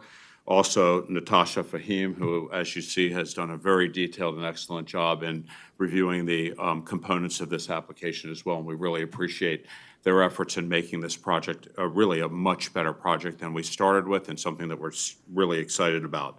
Also, would be remiss not to thank Matt Folden and Carrie Sanders for their excellent leadership on this project as well. We're really excited about this and really excited for White Flint. Let me just say that we agree with staff's recommendations of the facts, findings of facts, conclusions of law, and conditions of approval for all of the applications. And we also support the bike waiver that Parker mentioned for the one long-term space that, again, that was mentioned by staff. We're pleased to be here before the board today to present the first phase of this much-anticipated redevelopment of the property, which complements the Nobi 1 development, which is directly adjacent to the property, and really will contribute to the overall vibrancy of White Flint. This is really a terrific addition to this portion of White Flint. I just want to take 1 second and turn this over to Mahagan Easley, who wants to just say a few words on behalf of the applicant. And you need to push the button. Thanks. I want to reiterate Steve's thanks to staff for working with us. We had many helpful working sessions to further develop both the buildings and also the key public spaces, and we're really excited about how those all shaped up. As Steve mentioned, I'm here on behalf of Avalon Bay, one of the applicants, and we are a publicly traded multifamily REIT established in this region 30 years ago. Today, we have over 87,000 apartment homes across 13 regions, including over 2,000 units in Montgomery County across 6 properties. So we're very excited about the opportunity to add another one to our portfolio. We're both developers and long-term holders, and so this is a market that we've really enjoyed being a part of and look forward to continue to have a place in as it continues to be a key area of this region. We're excited to partner with Willard and Glenline on this project. As Steve mentioned, the Nobi Market 1 development is a great addition to this community and this market, and we're really excited to bring this second phase to this transit-oriented development location and also in the recently rebranded Nobi submarket. So thank you. So in conclusion, we do have a PowerPoint presentation, but I really think the staff did an excellent job in presenting the case. So unless the board feels that you need some additional information, I think we'll take a pass and respect your time. And again, if you'd like to see anything or have us answer any questions, we are absolutely happy to do that. As I mentioned before, we concur with all the findings of facts and conclusions of laws for all of the applications and respectfully request approval of these applications. Thank you, Attorney Robinson. We appreciate your presentation, Ms. Easley. I think you can send your presentation to staff, and they'll be able to post it, and we can look at it if we want. But there's your presentation, staff's presentation was wonderful, and we can pass for today on the additional one. Understood. But I'd let the board members, any discussion on the project? I have a comment. It looks like a great project, and I think it's going to be 80 feet, but the maximum height is 300 feet, I think. So why not taller? And I think I've asked that question before. And so when we look at housing need, why not taller? Phase 2 will have a much taller building. For Phase 1, this is really a project that we've been working on to get the market in place and have market acceptance. And for right now, this is the type of building that fits the market, fits the profile of the property, and then we've left for Phase 2 a building that will take advantage of additional height. And the Phase 2 is zoned, it's zoned for the 300, not the 150, correct? This 150 is the office building on the southwest corner, is that correct? That's got the 150 height. That's right. So Phase 2 is currently contemplating the sketch plan to have a mixed-use building that has 2 towers. One tower would be at 150, and the other tower would be at 300 feet. We could actually show that one slide just so you see it. Yeah, If that you'd like. would be that'd be nice to interesting, do that. Can you? Oh, there you go. So this slide here on the left shows Phase 1, which is before the board today, and then Phase 2, you can see the 2 different towers, the 150-foot tower and the 300-foot tower. That would be in place of the interim surface parking lot and the office building that exists today. And this was your contemplating on sketch plan for the Those the are Phase approved 2. under the sketch plan and preliminary. Okay, plan. great. Yeah. Thank you. Just wondering, the residential building, the first floor, is it residential? Because I saw it said all residential, but the way the sketches were showing, the first floor looked different. Is that going to be any kind of commercial, space there, or everything is residential? Sure. So everything is residential, but we've kind of strategically designed it to have more of a mixed-use feel by having all of the amenities and the bike room and pet spa kind of located along the south portion of the facade. And then on the right, across from the public plaza, we have walkout units to create a more active environment. So it's all residential, but it creates kind of activity similar to retail as well. The idea is to create a lot of activity at the ground level, to take Yeah. advantage of the public space and to complement the retail space to right next to the project. So all of these uses spill out right into that area. Okay, thank you. I think I just have a quick question. I think this is a great project overall, so thanks for bringing it to us. It really does seem like it's going to kind of transform the space, and it's close to transit. It's close to other amenities. It really feels like it's, particularly with phase 2 in the future, it feels like it's going to be great. My question is about parking, and at the risk of kind of creating a theme for today, I noticed that, in the worksheet, the minimum parking allowed is 390 spaces. You are below the maximum. I'm just kind of curious what your overall thinking was about how you calculated the parking that you thought was necessary for this. It is very close to Metro. It's very close to bus on Rockville Pike.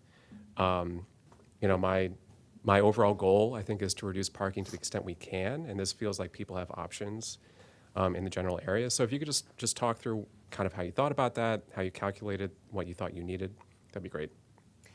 Sure, well, I can kind of give the residential view. So as you pointed out, it's, across the street from the Metro. There's tons of other public transportation options. We, I believe, are at like a 1.15 parking ratio on the residential, and we actually own Avalon Grosvenor Station, just one Metro stop down, and based on the current parking utilization there, that's also around a 1.15, and so we felt like that was adequate parking to meet the demand today, and that's kind of how we set up the residential piece, and then I'll let Michael or... Well, the one thing I would just add too is that a large portion of the parking that's being provided by this project is actually on a surface parking lot across the street. And so that does provide an opportunity when market kind of catches up and has less parking demand. The parking isn't actually physically on site. That would free up that surface parking lot for redevelopment when that happens. Across from Woodland. On the opposite side of Woodland, yes. On the west side of Woodland. So yes, I also believe this is a great project, a great TOD project. I like that you're going forward with what you can economically do today, which is the mid-rise. And is that a stick frame building? Is that a wood frame? It's 5 levels of stick frame over 2 levels of concrete Yeah, podium. yeah. And it looks very attractive, so I'm delighted you brought this before us, and you'll be, do you have a time frame when you think you'll be in the ground on this project? Our goal is next year. So as they mentioned, there is a demolition component of the existing structures, and then we have to pursue building permits. So we should be able to have everything in hand. So if you start in a year, you'll take a couple years to build, is that right? Yeah, roughly 2 years to deliver. Okay, great, great. Is there any more discussion on the project? I always have more questions, Okay. but I'll refrain. Okay, all right, right. Do I have a motion of? Yeah, move that we approve preliminary plan amendment 2012-006C. Second. All in favor? Aye. Aye. I will go ahead and Yes. continue. Motion to approve site plan amendment number 8, 2012-004B. Second. All in favor? Aye. Aye. Aye. And then finally, the Forest Conservation Plan, F 2023-0170. Second. All in favor? Aye. Aye. Aye. Aye. The ayes have it. Thank you. Wonderful Thank you very project. much. Look forward to seeing you get in the ground. Thank you. And I think we kept you right So- on schedule. Yeah, we're going to So take a that's good. lunch break now. In fact, I think you're 5 minutes early. Oh, great, thank you. Catherine, when should we be back? We'll return at 1:10. Thank you.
Good afternoon. We're starting the afternoon session of the July 13th Planning Board meeting. We're starting with items 9 and 10.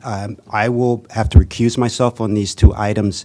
Vice Chair Pedawin will be leading the discussions on these. Thank you.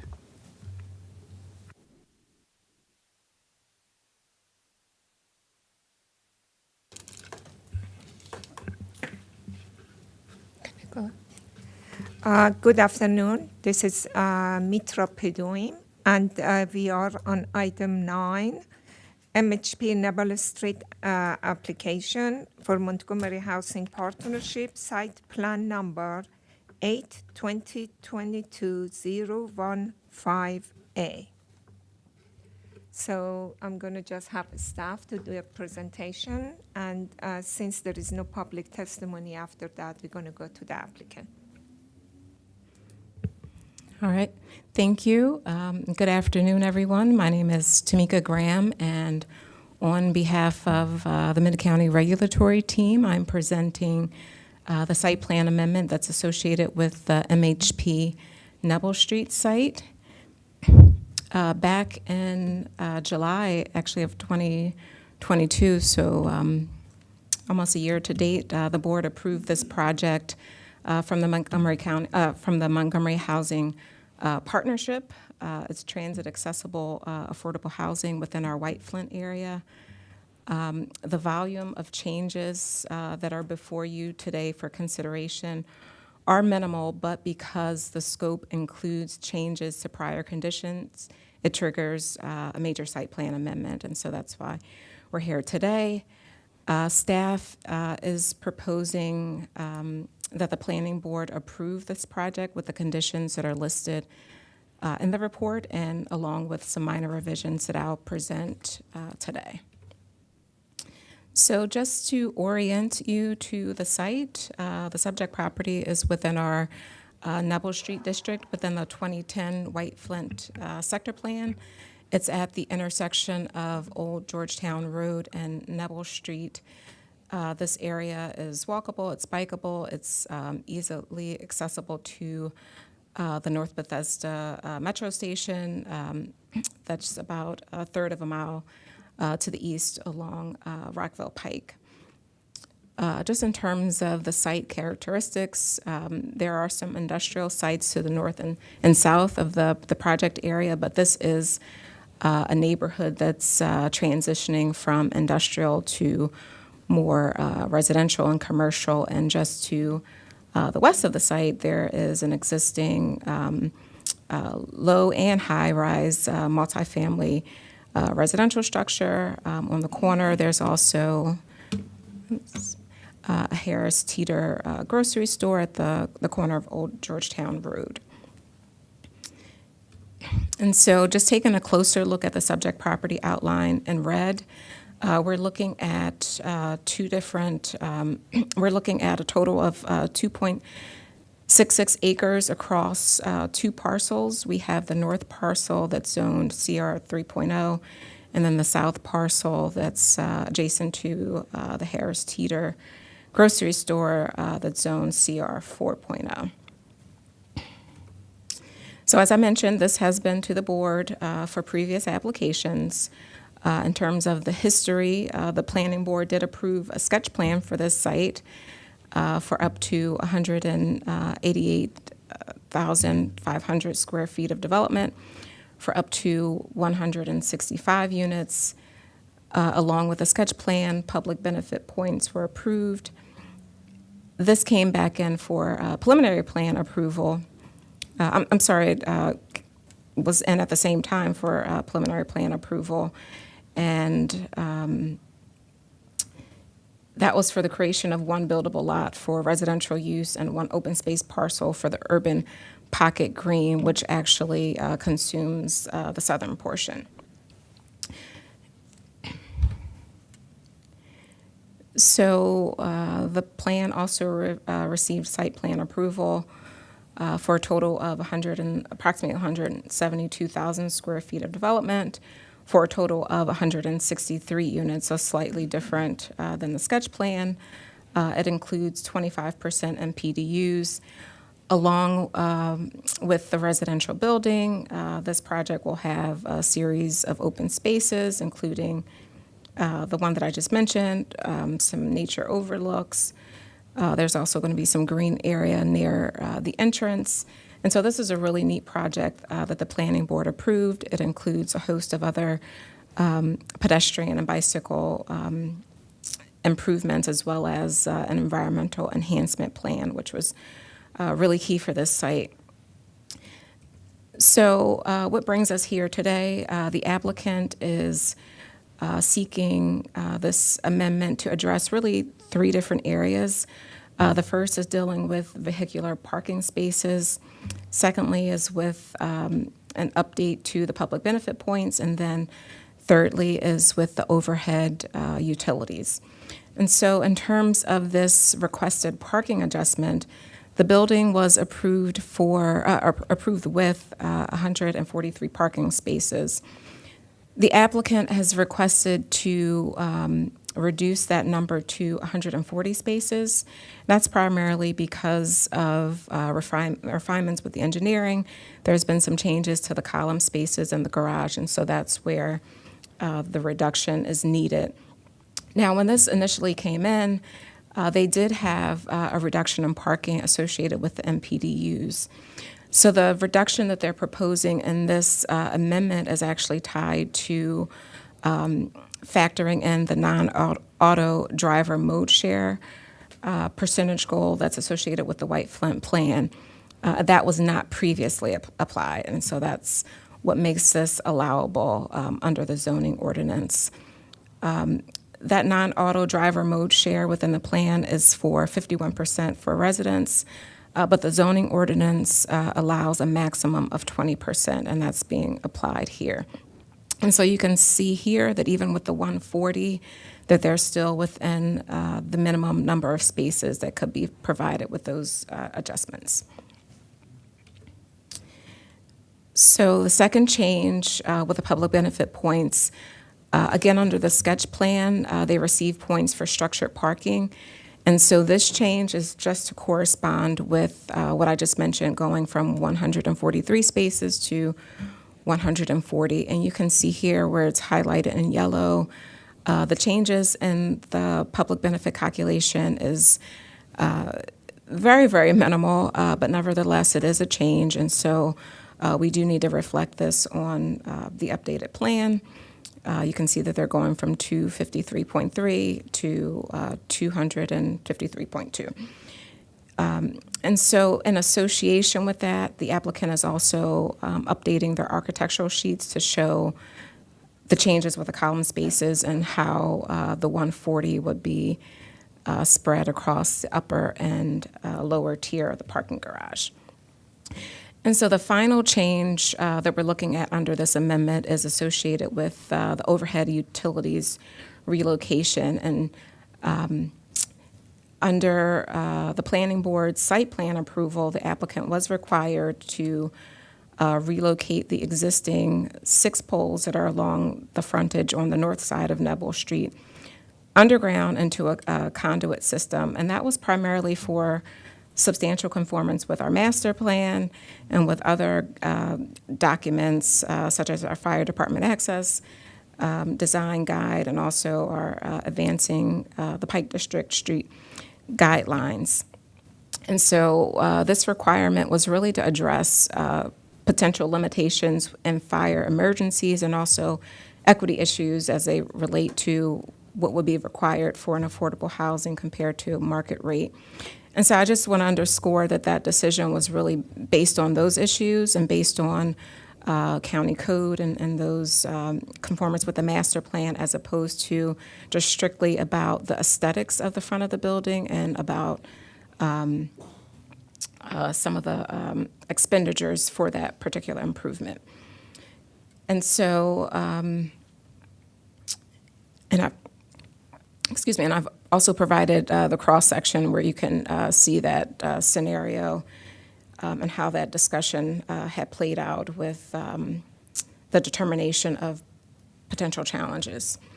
So with this amendment, the applicant is requesting to make a modification to that site plan condition, specifically number 4B, based on coordination with PEPCO. So subsequent to their site plan approval, they submitted a conceptual plan to underground the utilities to PEPCO. But based on that coordination, PEPCO found that it was not in their best interest, primarily because additional improvements would be warranted to accommodate PEPCO's existing system and functions, and they also considered that they have an abundance of facilities that already occupy the street. So the rerouting of the existing overhead utilities from the north side to the existing poles on the south side were actually supported by PEPCO. And so what you see here in this graphic, the solid red circles represent poles that are to remain. The crossed out red circles represent poles that will be removed, and then the green circles represent new poles. And so, again, the applicant provided two options. In option one, you can see here that this would result in 3 new poles, one to the north of the building, one to the south, and then another new pole that would be right in front of the building, which is not what we want. And so we do have a second option, which is supported by staff. Again, the green circles represent the new poles that would be necessary. You can see here that that pole that would be directly in front of the building is not necessary in option 2. Furthermore, in this option, the existing overhead wires would be relocated to, again, those 3 poles to the south side that are between Old Georgetown Road and Wentworth Place. And I also want to underscore one of the reasons that we do support option 2 compared to what was initially conditioned is because with the scenario with the undergrounding of utilities, the applicant's utility consultant actually determined that 8 new poles would need to be installed in order to underground the 6 existing poles. It seems counterintuitive, but because of the transitions that are necessary between the above ground and the underground and then the additional support poles, so we would actually be getting more poles than what is actually the existing condition. And so in option 2, that's actually not happening. I also want to point out that we still think that it's the recommendation in the master plan and other documents are really important. And so we have included a condition of approval that requires the applicant to provide empty conduits to be buried along the frontage at the time of construction of this building. So that way, in the future, should PEPCO find it in their interest at the time that undergrounding is still possible. Other things to note that these changes do not impact the open spaces on the south side. It doesn't impact the lighting plan or the landscaping plan. So just bringing this to a close here, the application meets all of the applicable requirements of the zoning ordinance. It continues to conform with the master plan, and further, it continues to meet the intent of the planning board's initial condition, and that was to improve the aerial access for fire safety purposes. It also addresses some of those imminent safety hazards that were previously discussed. Again, option 2 really negates that situation. All of the other public facilities will remain adequate. This plan was also reviewed by all applicable agencies, specifically PEPCO. We do know that looking at the undergrounding of utilities is really, it needs to be done on a case-by-case basis. That's what happened here. And the rerouting alternative was found to be acceptable by PEPCO. You can find all of our other findings detailed in the staff report. There is one condition of approval that I'd like to bring to your attention for a change. On page 4, we have the condition that's associated with the rerouting. Staff is recommending adding this additional sentence at the end, which allows some flexibility should anything unanticipated arise within PEPCO's approval process, considered to be very minor in scope and primarily for engineering-related purposes. So we think this is appropriate to include in this condition. In conclusion, the applicant has met all of the applicable signage, noticing, and submittal requirements. This application was not, did not trigger a need for a pre-submission community meeting. Since the staff report posted, we did receive some comments from one member of the public. They had some questions about whether or not the applicant explored other undergrounding alternatives. The answer is yes. We do find that the rerouting more fully addresses, again, the access concerns. There was a question about whether or not the proposal considered existing and planned PEPCO undergrounding work along Neville Street and the PEPCO's White Flint substation. The answer to that was yes, but we do want to make a distinction that the White Flint substation does not serve the site. It's actually served by a different substation, but it was considered.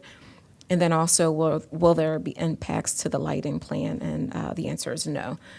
Again, staff recommends that the planning board approve the MHP Neville Street site plan amendment with the revised conditions as modified in this presentation, and I'm happy to take any questions. Okay, thank you. Since there is no public testimony, so I go to applicant. If you have any presentation, Thank you. Please feel free. Pat Harris with Lord Shirley and Brewer on behalf of the applicant MHP. Just a couple of brief comments. For those of you who may not be aware, Montgomery Housing Partnership is a leading provider of affordable units in the county. They currently have approximately 2,300 in the DMV, but most of those are in Montgomery County. With me is Stephanie Rudman, who's the Director of Real Estate for MHP. I want to thank staff. They've been a true partner in this project. They understand affordable housing, they understand MHP's mission, and they understand the challenges of providing affordable housing. As noted, we were here back about a year ago, and the primary focus of that hearing was the issue of the undergrounding. At that time, the planning board did determine that the utilities should be undergrounded. And fast forward, in our post-entitlement work, we reached out to PEPCO, and PEPCO indicated that there was no interest in undergrounding, and they suggested the rerouting option.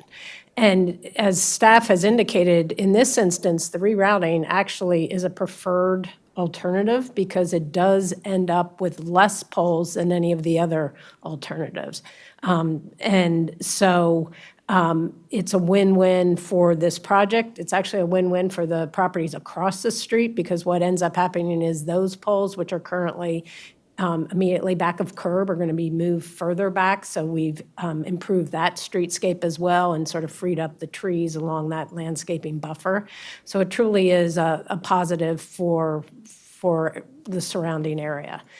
So we support the staff conditions and are happy to answer any questions. Thank you. So, any questions? The only question I have is on our site plan. It says site plan, but it doesn't say site plan amendment. So I think this was previously approved and they're just amending the site plan, correct? I'm looking at our agenda items. This is a site plan amendment. Yeah, I guess let's ask Matt. Matt, is that correct? I think Commissioner Bartley is correct. Probably we should call it site plan amendment number, or is it the new site plan? With that number, it should be an amendment. It is. Everyone is nodding their heads, so. Yes, it is an amendment. Let us- It's Amendment A. Thank you, Yes. Ms. Sanders, and Ms. Harris is not violently objecting, so I think we're all on the same page. And then this was previously approved and the issue with regards to undergrounding lines was vetted. So that was going to be my main inquiry, was with regards to the undergrounding of lines. All right, thanks.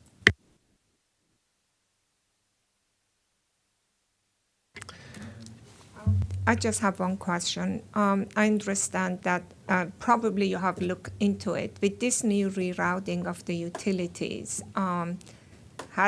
did it even make sense that when we cross the Noble Road into places at the eastern and western end, maybe we could at least underground under Noble Street? Did it make sense? I do not know how many more additional pole may be needed. I understand that it makes sense that to relocate everything to the other side. But if we could have at least underground under Noble Street, then we didn't have to have the live utilities overhead. I know that we have it in other places, but wherever we could. So we have our utility consultant, Steve Richter, here, and I'd ask him to answer that question.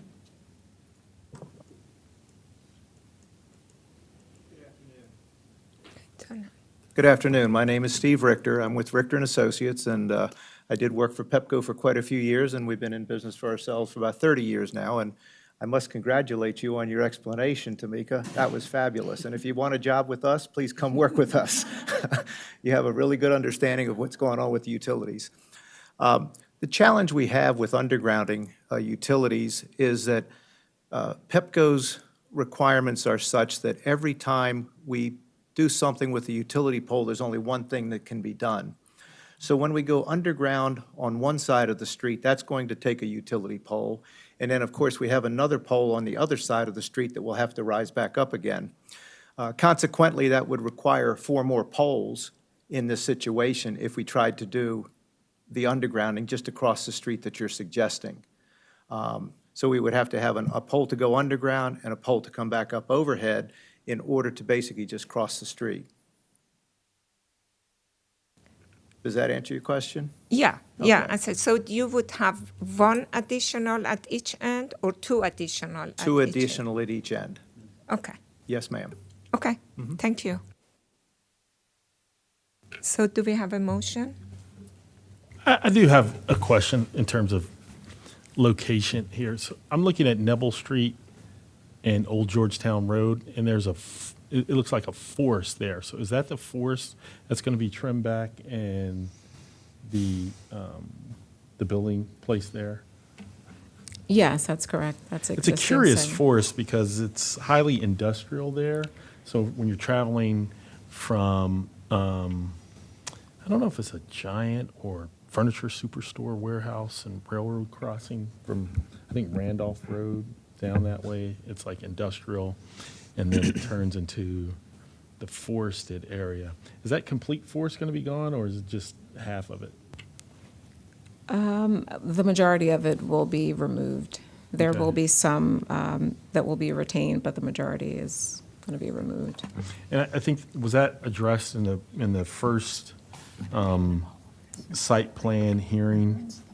Yes, along with the initial site plan, we had a forest conservation plan, and it also included an environmental enhancement plan because the site actually has a couple of environmental constraints on it, like the forest, and there's a little bit of wetland, and also even the the floodplain. So the environmental aspect was looked at very closely. And so since this was an amendment, the things that would normally be discussed in the first public hearing for site plan weren't addressed today, right? Those items were already addressed, and we aren't amending anything associated with the forest conservation plan. Okay. It's for my understanding, edification. So when I was looking at it and then comparing the presentation today in comparison to other site plan presentations, there was no mention of that, but it was already being approved. All right, thanks. All right. And just very quickly, I feel like I'm a bit of a broken record today, but I appreciate the reduction in parking, even if it was for reasons that had nothing to do with intentionally reducing parking. And it seems like your attempts to kind of keep it to a minimum, given the standards, I just also wanted to express appreciation for. So thank you. make sure no more question, discussion. Okay? So, I will go ahead and make a motion then that we approve site plan amendment number 8, 2022-015A. Second. all ayes? Aye. Aye. Aye. Aye. So 4 ayes have it, approved.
Good afternoon.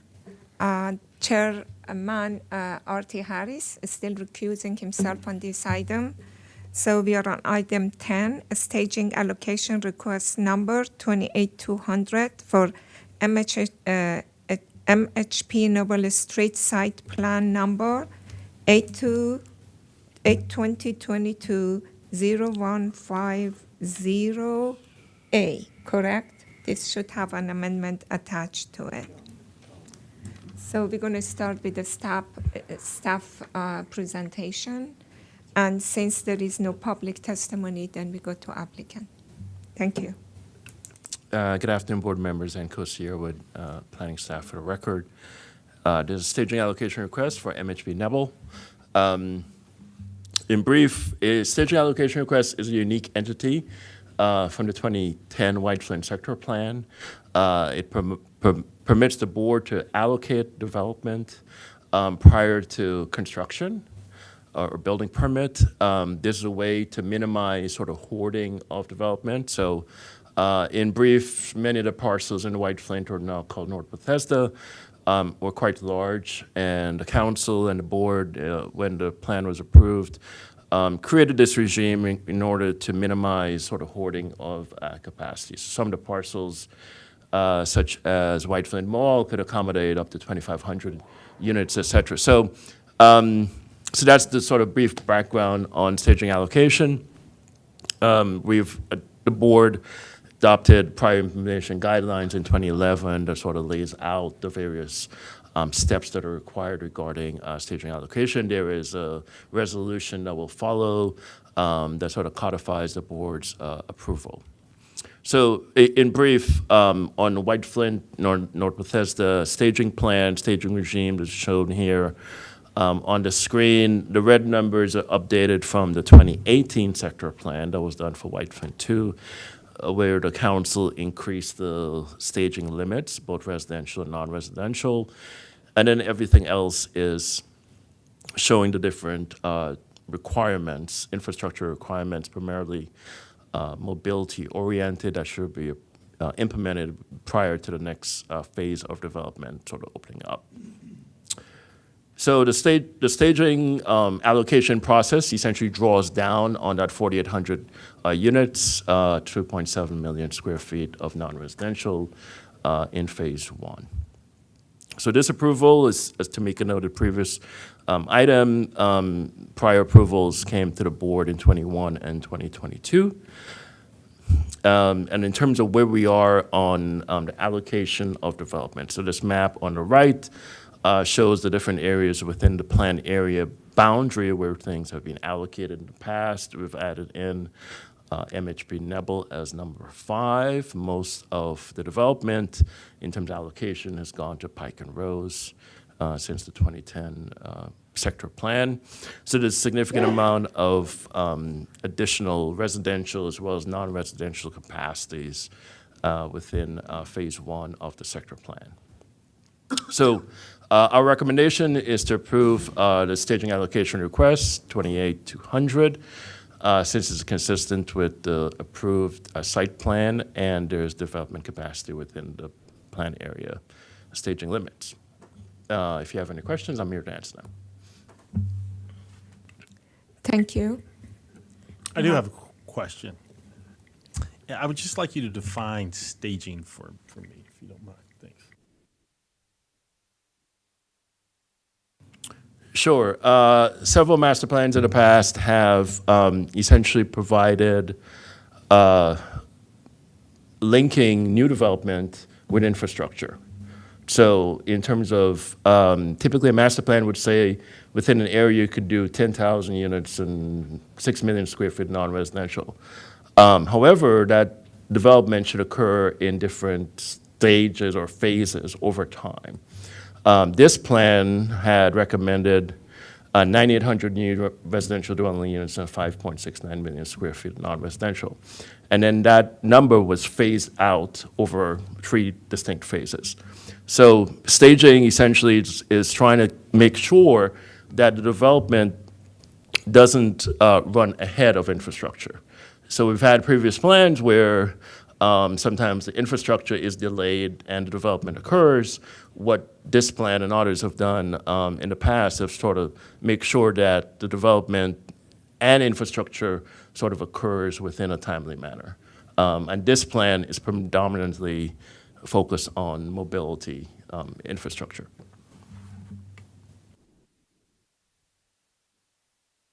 Thank you. Is there a time limit between phase 1 and phase 2 and phase 3?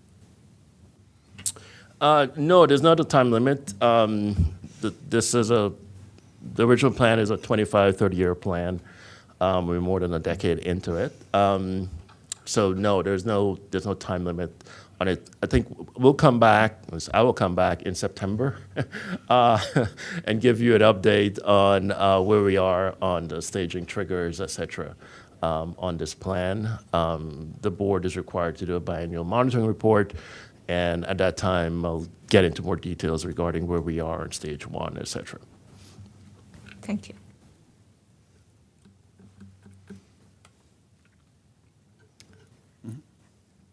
Okay. Do we have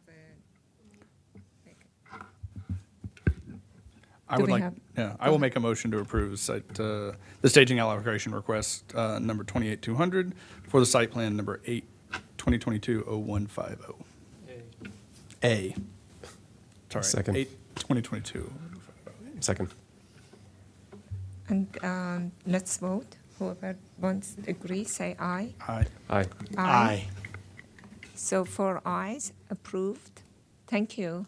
If there is no more question, thank you.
Good afternoon. We're on item number 11, annexation petition from the city of Gaithersburg for properties located at 16531 South Frederick Road and 8939 North Westfield Drive and 8941 North Westfield Drive to be annexed into the city of Gaithersburg. This is a public hearing. Staff is recommending to transmit comments to the city of Gaithersburg, mayor and city council, and the Montgomery County Council.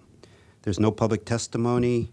Can staff give its report, and then we'll have the applicant. Okay. If I may, Mr. Chair, Carrie Sanders, for the record, our staff has stepped out for a moment. Here he is, so if you wait just a moment, please. Thank you.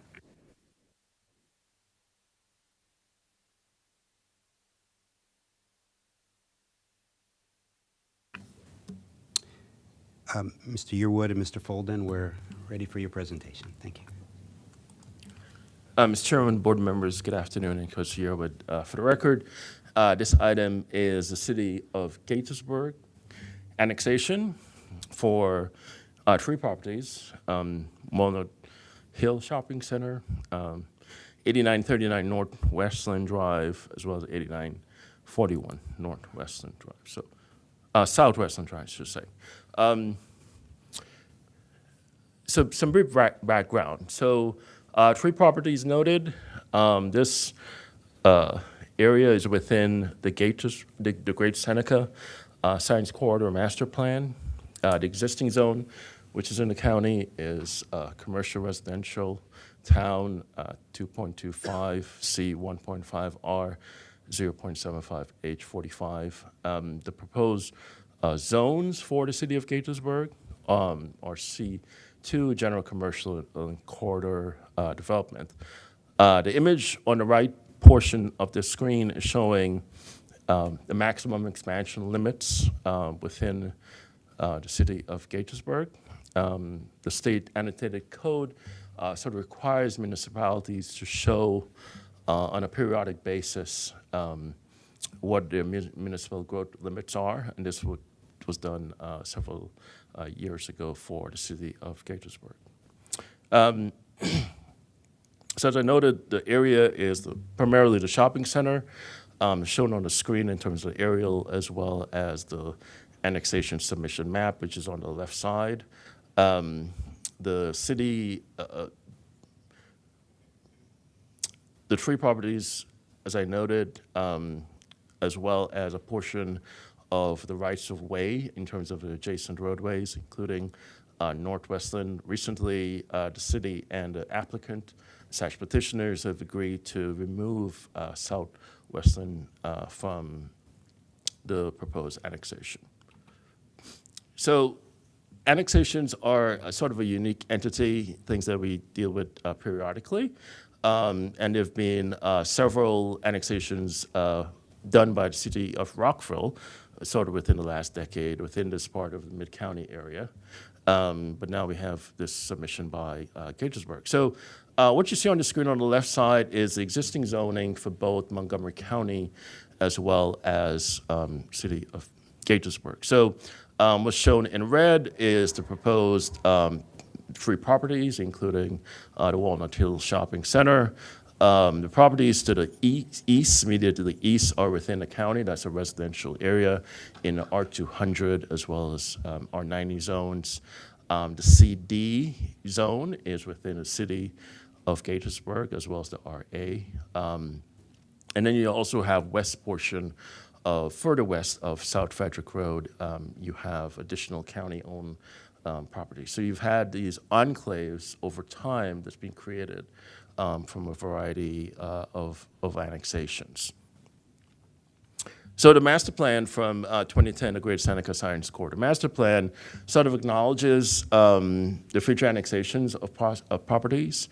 The staff memorandum sort of goes into a bit more detail in terms of what the plan is recommending. It doesn't promote the annexation of any portion of the Life Sciences Center. This property is not near the Life Sciences Center. It does acknowledge these enclaves that have been created, such as Rosemont, Oakmont, and Walnut Hill, which is shown on the screen.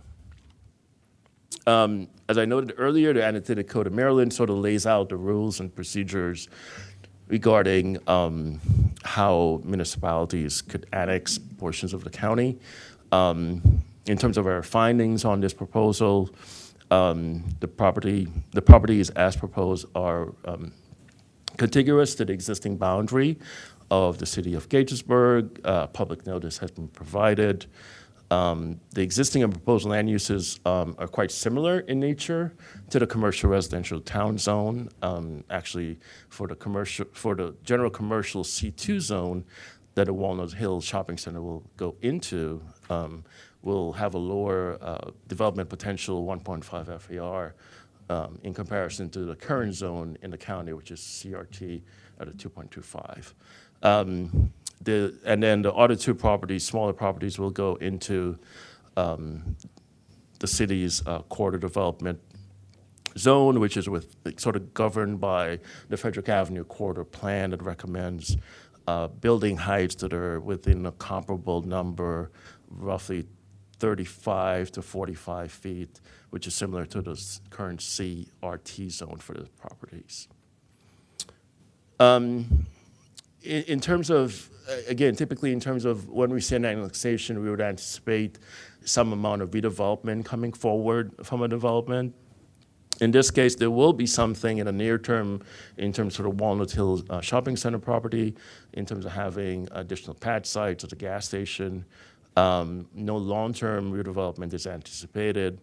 Obviously, as I noted, the Frederick Avenue corridor plan sort of lays out the procedures and building heights, et cetera, for the two smaller properties that are on Northwestland Drive. You could go up to 48 feet with mayor and council approval. And in terms of the findings from the annotated code, the overall land uses will not be substantially different or sort of greater densities than what's there today.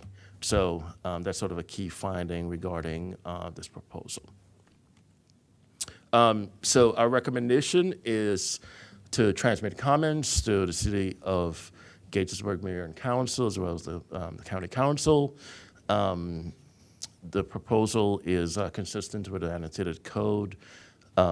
It's substantial conformance with uses authorized in the CRT zone, which is a zone today, as well as the master plan. And the proposed densities in the city's C2 and CD zones are not substantially higher than the current zone. And then finally, the properties are within the maximum expansion limits of the city of Gaithersburg. So that's our recommendation. Here to answer any questions. We also have on this call Rob Robinson from the city of Gaithersburg. So if you have any questions for him, he could answer it, as well as Ms. Harris, who represents the annexation petitioner. Okay, thank you. So we'll have Ms. Harris speak on behalf of the applicant. Thank you. Once again, good afternoon. Pat Harris with Lurch, Early and Brewer on behalf of the petitioner, Standard Properties. The staff report was very thorough and laid out the requirements and the situation. I would note, if you look at the staff report on page 3 or the staff's presentation on 5, this property really is sort of the missing tooth when you consider the commercially zoned properties up and down North Frederick. For many years, the city of Gaithersburg has sort of approached the property owner about annexation, and the time is right to do it. And I'm happy to answer any questions. Thank you. Thank you. Do any of the commissioners have questions, comments? I do have a question. So the properties are primarily commercial, correct?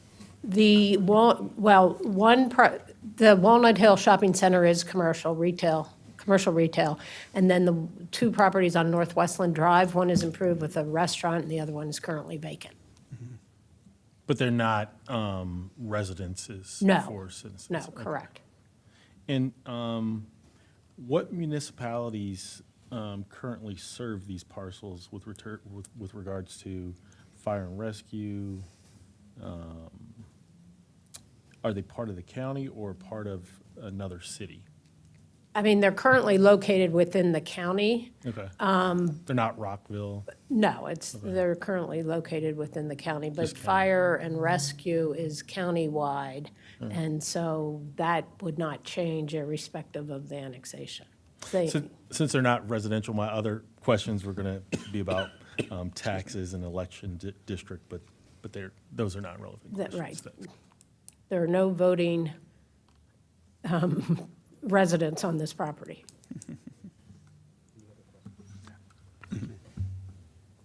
Oh, I just had a question. With the density reduction from the CR2 to the C2 zone, is there another option for zoning within the city of Gaithersburg that maintains some of that density within that property, potentially for the future, or is that pretty much the only commercial zoning option that Gaithersburg has that's similar? So the reason that we thought it was appropriate for C2 here, at least in the short term, is because the lease terms on this property, they anticipate it being pretty much exactly what it is for the next 30 years. Okay. But the city is going through, at some point, their land use component of their master plan. And so with that, it very well may end up changing to something which would allow, in the future, a more mixed-use development. Okay. Yeah, a little concerned about that. That's my primary concern, is the reduction in density on the property being annexed into Gaithersburg. If the leases and there's not a potential for it in the near future, but still, I'd like to see that in the future. have some property, have some density there if possible.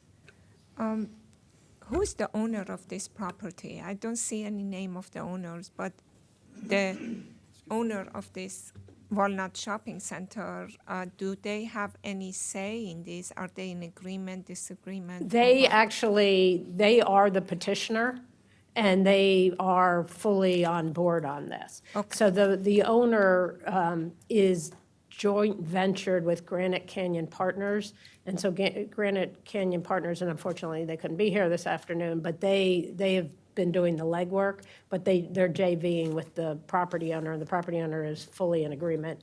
I mean, without the property owner's concurrence, this wouldn't be able to go forward. So this is a benefit for the property owner to be in city of Yes, Gaithersburg? yes. That's their preference? Correct. Okay. Attorney Harris, the benefit is what, some economic benefit, or what? No, there's not a direct economic benefit. There were a couple things. One, just from a zoning land use standpoint, again, you look at the municipality line and it makes sense. But the owner recognizes that Gaithersburg being a smaller municipality, it's a little easier to navigate in terms of services and items like that, and that was really the attractiveness of it. Okay, thank you. Just.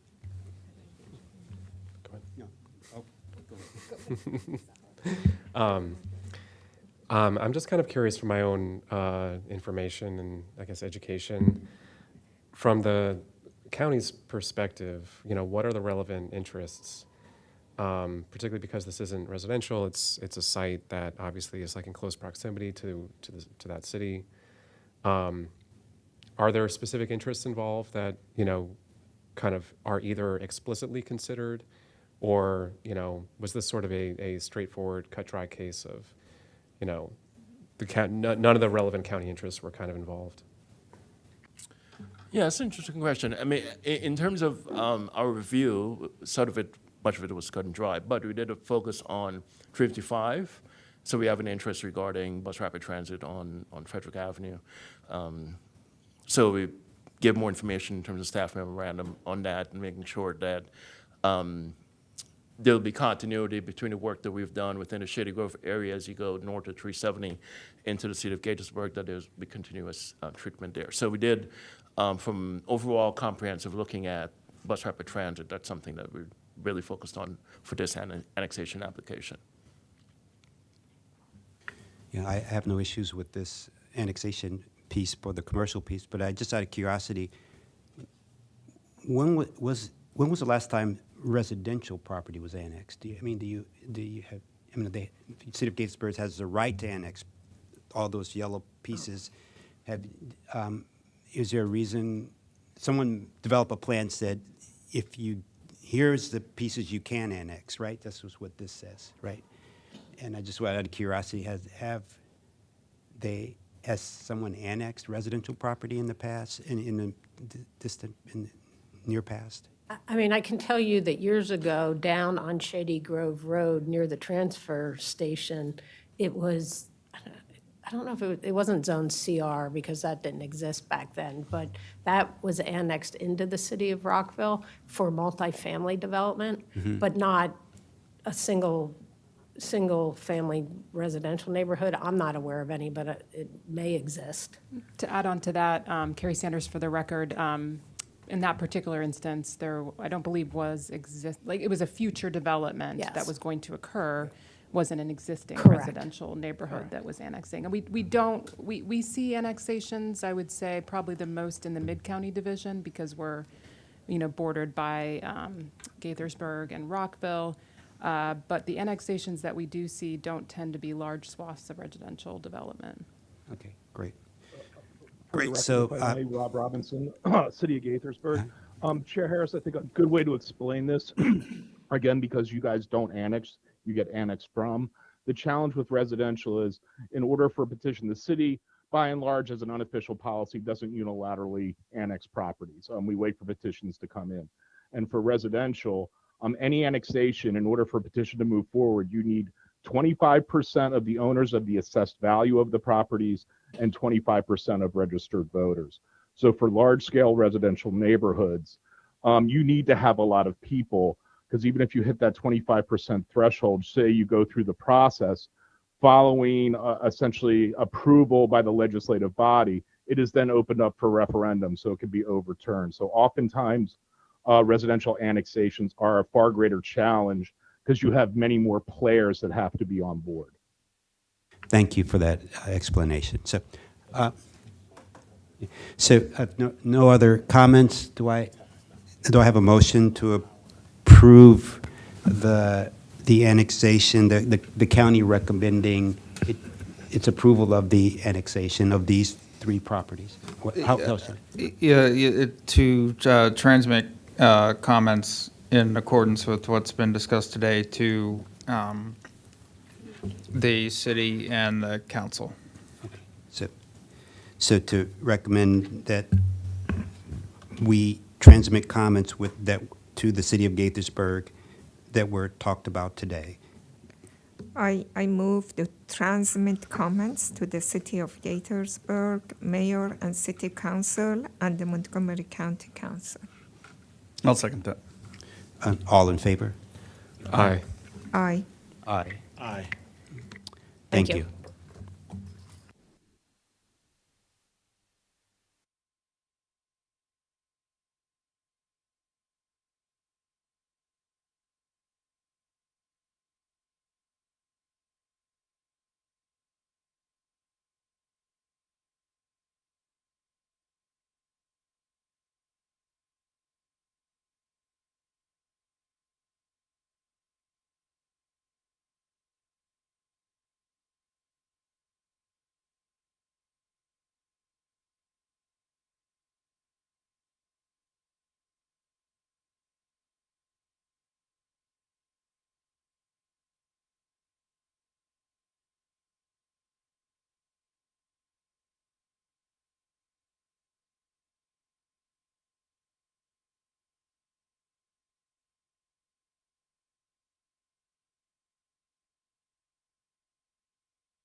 We're on item number 12, Rock Creek Village Shopping Center, number 82020-019A, public hearing where staff is recommending approval with conditions. We'll start with the staff report by Mr. Leftwich, followed by the applicant. Thank you. Troy Leftwich for the record, presenting Rock Creek Village Shopping Center Site Plan Amendment number 82020-019A. The project is located in the 1994 Aspen Hill Master Plan area. The overall site plan area is 9.38 acres. That's the outline in yellow within this exhibit. The site plan area limits is roughly this 0.4 acres, which is the red box located on this image. The blue area is the Thrive Veterinarian Clinic that was recently approved in 2021. The overall site plan area is zoned NR 0.75 with the height of 45. It's bounded by Norbeck Road to the north, Baltimore Road to the west, Baltimore Road to the west, and then Bower Drive to the east. It's also to the east is a community recreational center.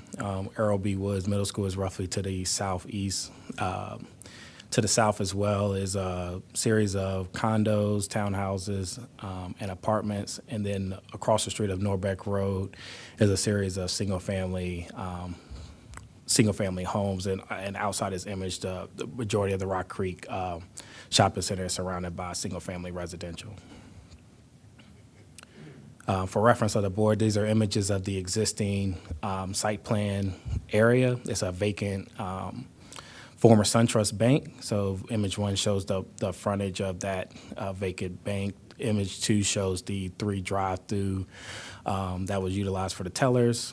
3 shows the rear of the vacant bank and the drive out that's associated with the circulation around the rear of the shopping center. 4 shows a view from into the shopping center from the area of the vacant bank, and then 5 is looking towards outside the shopping center towards Bower Drive.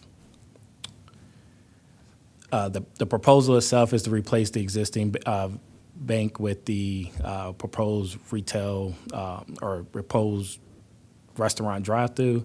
It's reconfiguring the parking lot and circulation in the rear. Currently, there's perpendicular spaces that essentially front on Norbeck Road. There's a pretty considerable grade change from Norbeck Road and the shopping center. So these spaces aren't necessarily visible from Norbeck Road, and that's being replaced with parallel parking, as you can see from the 2 exhibits. The circulation itself is changing in the rear. There's continuation of the one-way parking, one-way drive out, and then currently the circulation you would enter through the drive-throughs from the tellers, and then you would kind of exit to the making a circulation from essentially left to the site, making your way around, and now you're essentially coming behind the rear of the parking or the proposed Chipotle, and then exiting through the drive out that was entering into the rear of the site. The removal of the 3 drive-throughs is being replaced by 1 drive-through and outdoor seating.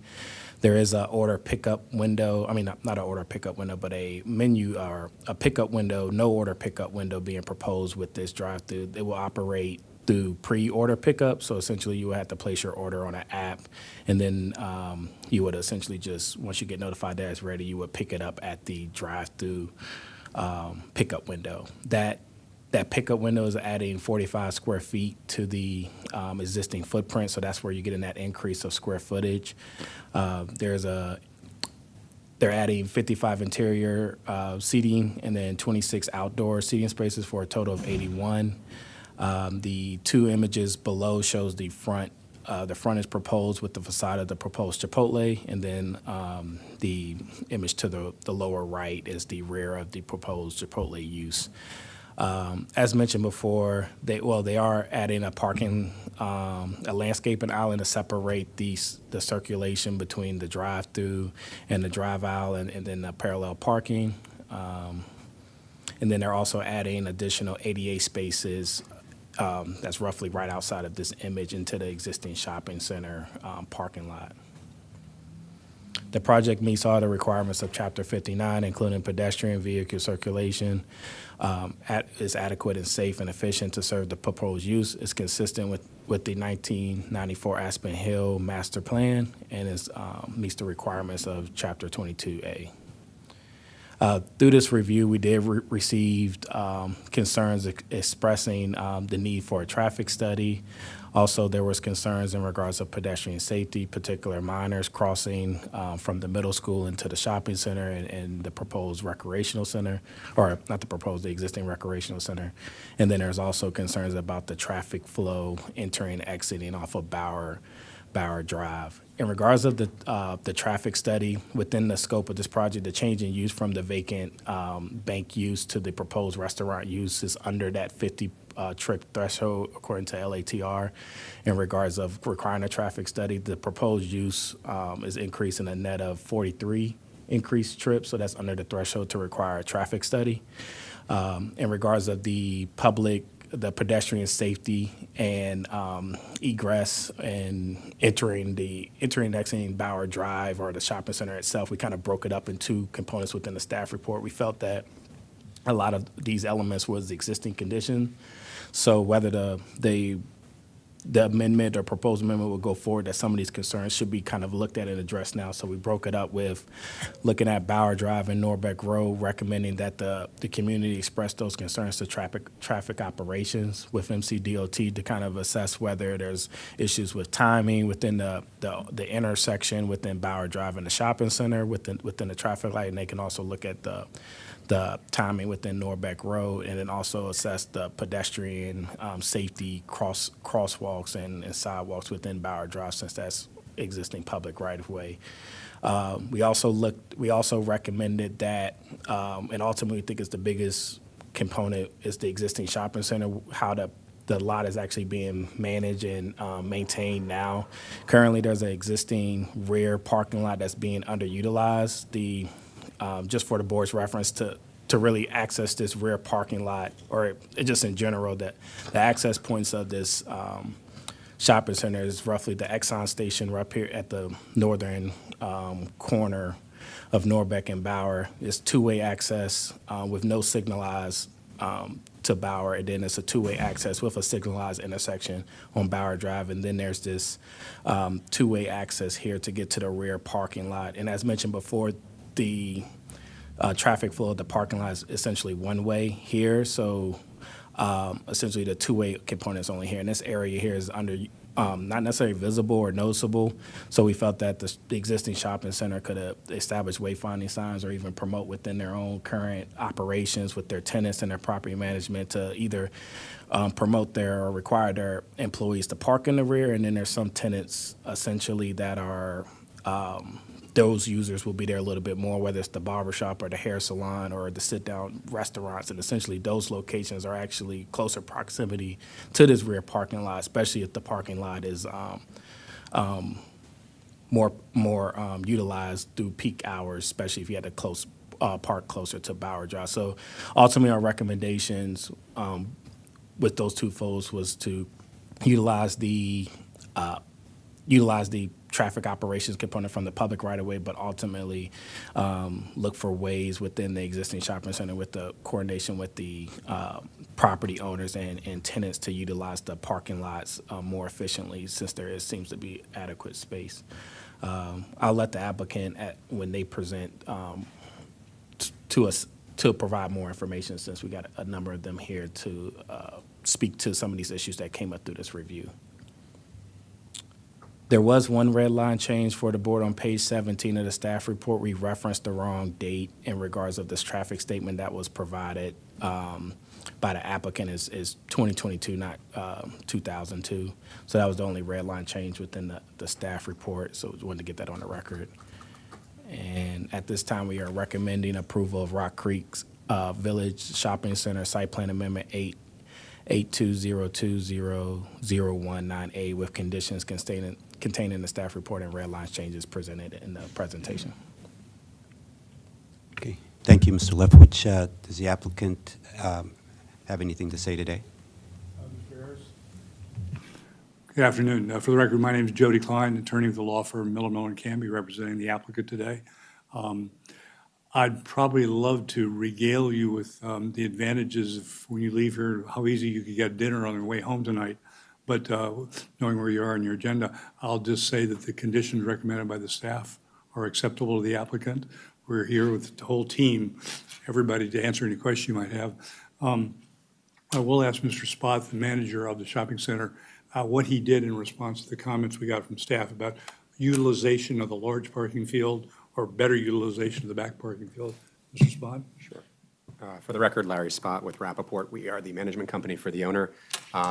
In terms of, we recognize how the parking is situated at this particular shopping center. We have a large area of parking behind the shopping center. So as you can see in the exhibit on your screen, to improve and increase the amount of available parking in the front, we did reach out to all of our leases generally have parking guidelines, and we have reached out to all of our tenants to reinforce to them that customer parking is in the front and employee parking should be maintained to the rear of the shopping center, and we continually work with our tenants to ensure that that occurs.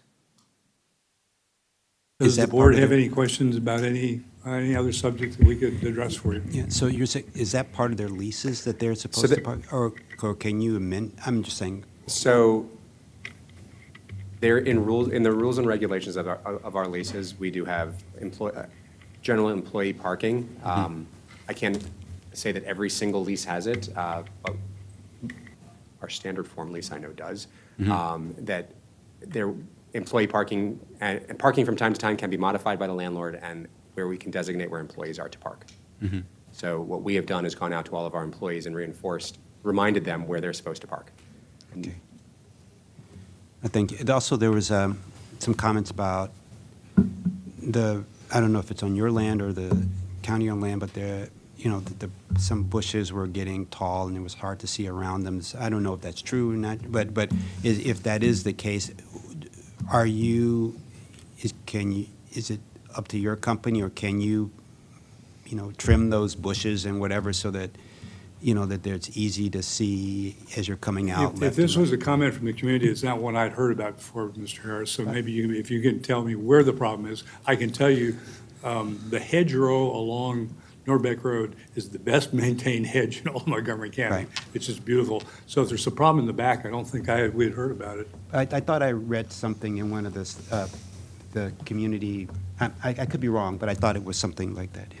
Mr. Harris, yes, you are correct. We had some comments, I think, specifically to Bauer Drive and some of the site distance at turns as it relates to the shrubs along Bauer Drive. Something to look into. Yeah, that would happy be to very look helpful. into it. This is one of the, as Jody said, this is one of the best landscaped properties in Montgomery County. No, it could be greatly landscaped, but and this it's- client has okay. has no issue with any additional landscaping or removal of it to improve sight lines. Yeah. So if there is an issue with sight lines that we can address with landscaping, we would be happy to do so. Great, thank you. Any other questions? I shop there quite frequently, and I've never actually had any issue with the sight lines coming out on Bauer. But I wanted to confirm, because I was going and trying to look at the vehicle or circulation. There's going to be no access from Norbeck. That whole bankment is going to stay there, so it's on from It's a Bauer. state road, there's denied access along the entire frontage of the property. That's what I thought. Okay, so that's the only concern. I just wanted to make sure with the traffic circulation. I do have a question also.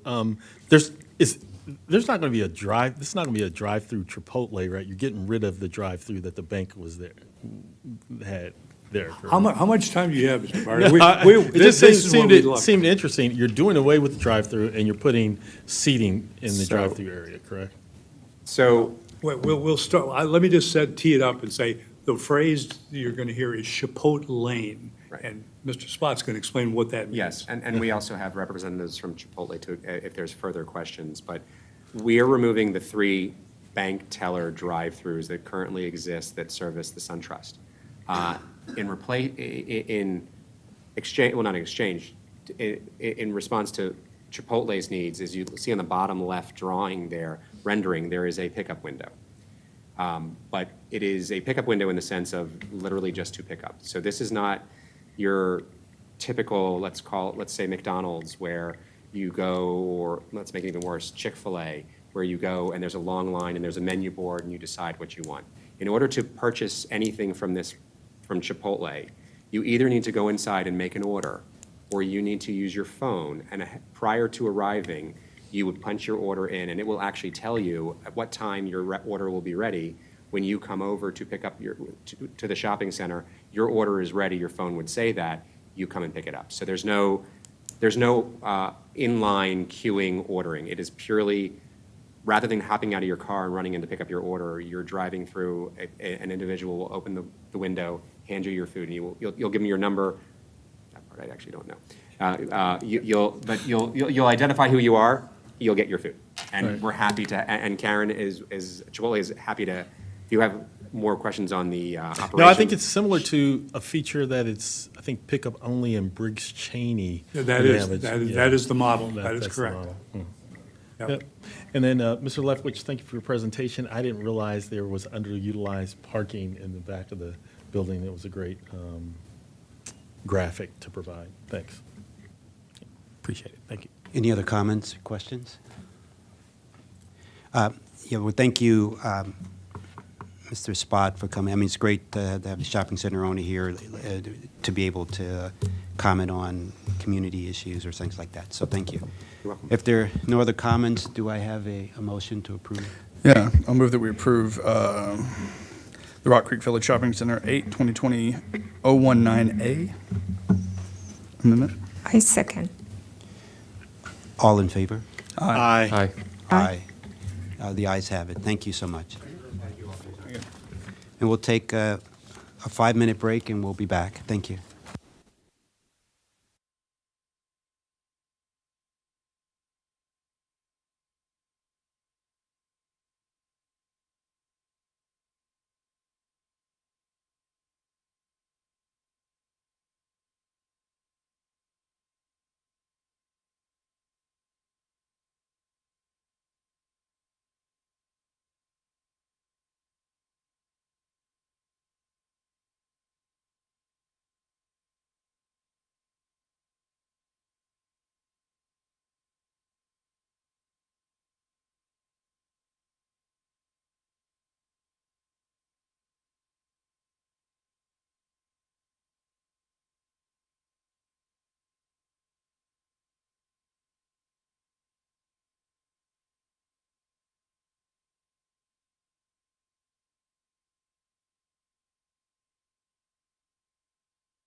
Good afternoon again. We're on item number 13, the public hearing for Kingsview Station, where staff is recommending approval with conditions for preliminary plan 1-2021-0210 and site plan number 8-2021-0130.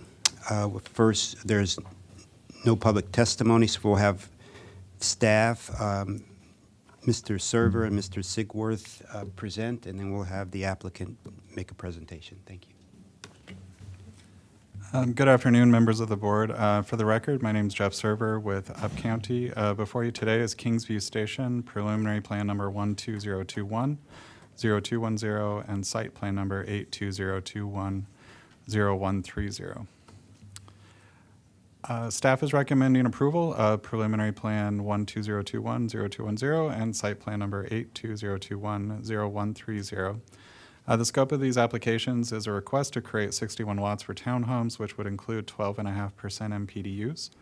This would be within phase 1, and then additionally creating 2 lots for up to 12,000 square feet of retail or service within phase 2. The applicant has complied with all application, submittal, noticing, and posting requirements within Division 7.5, and at this time, staff has not received any community correspondence.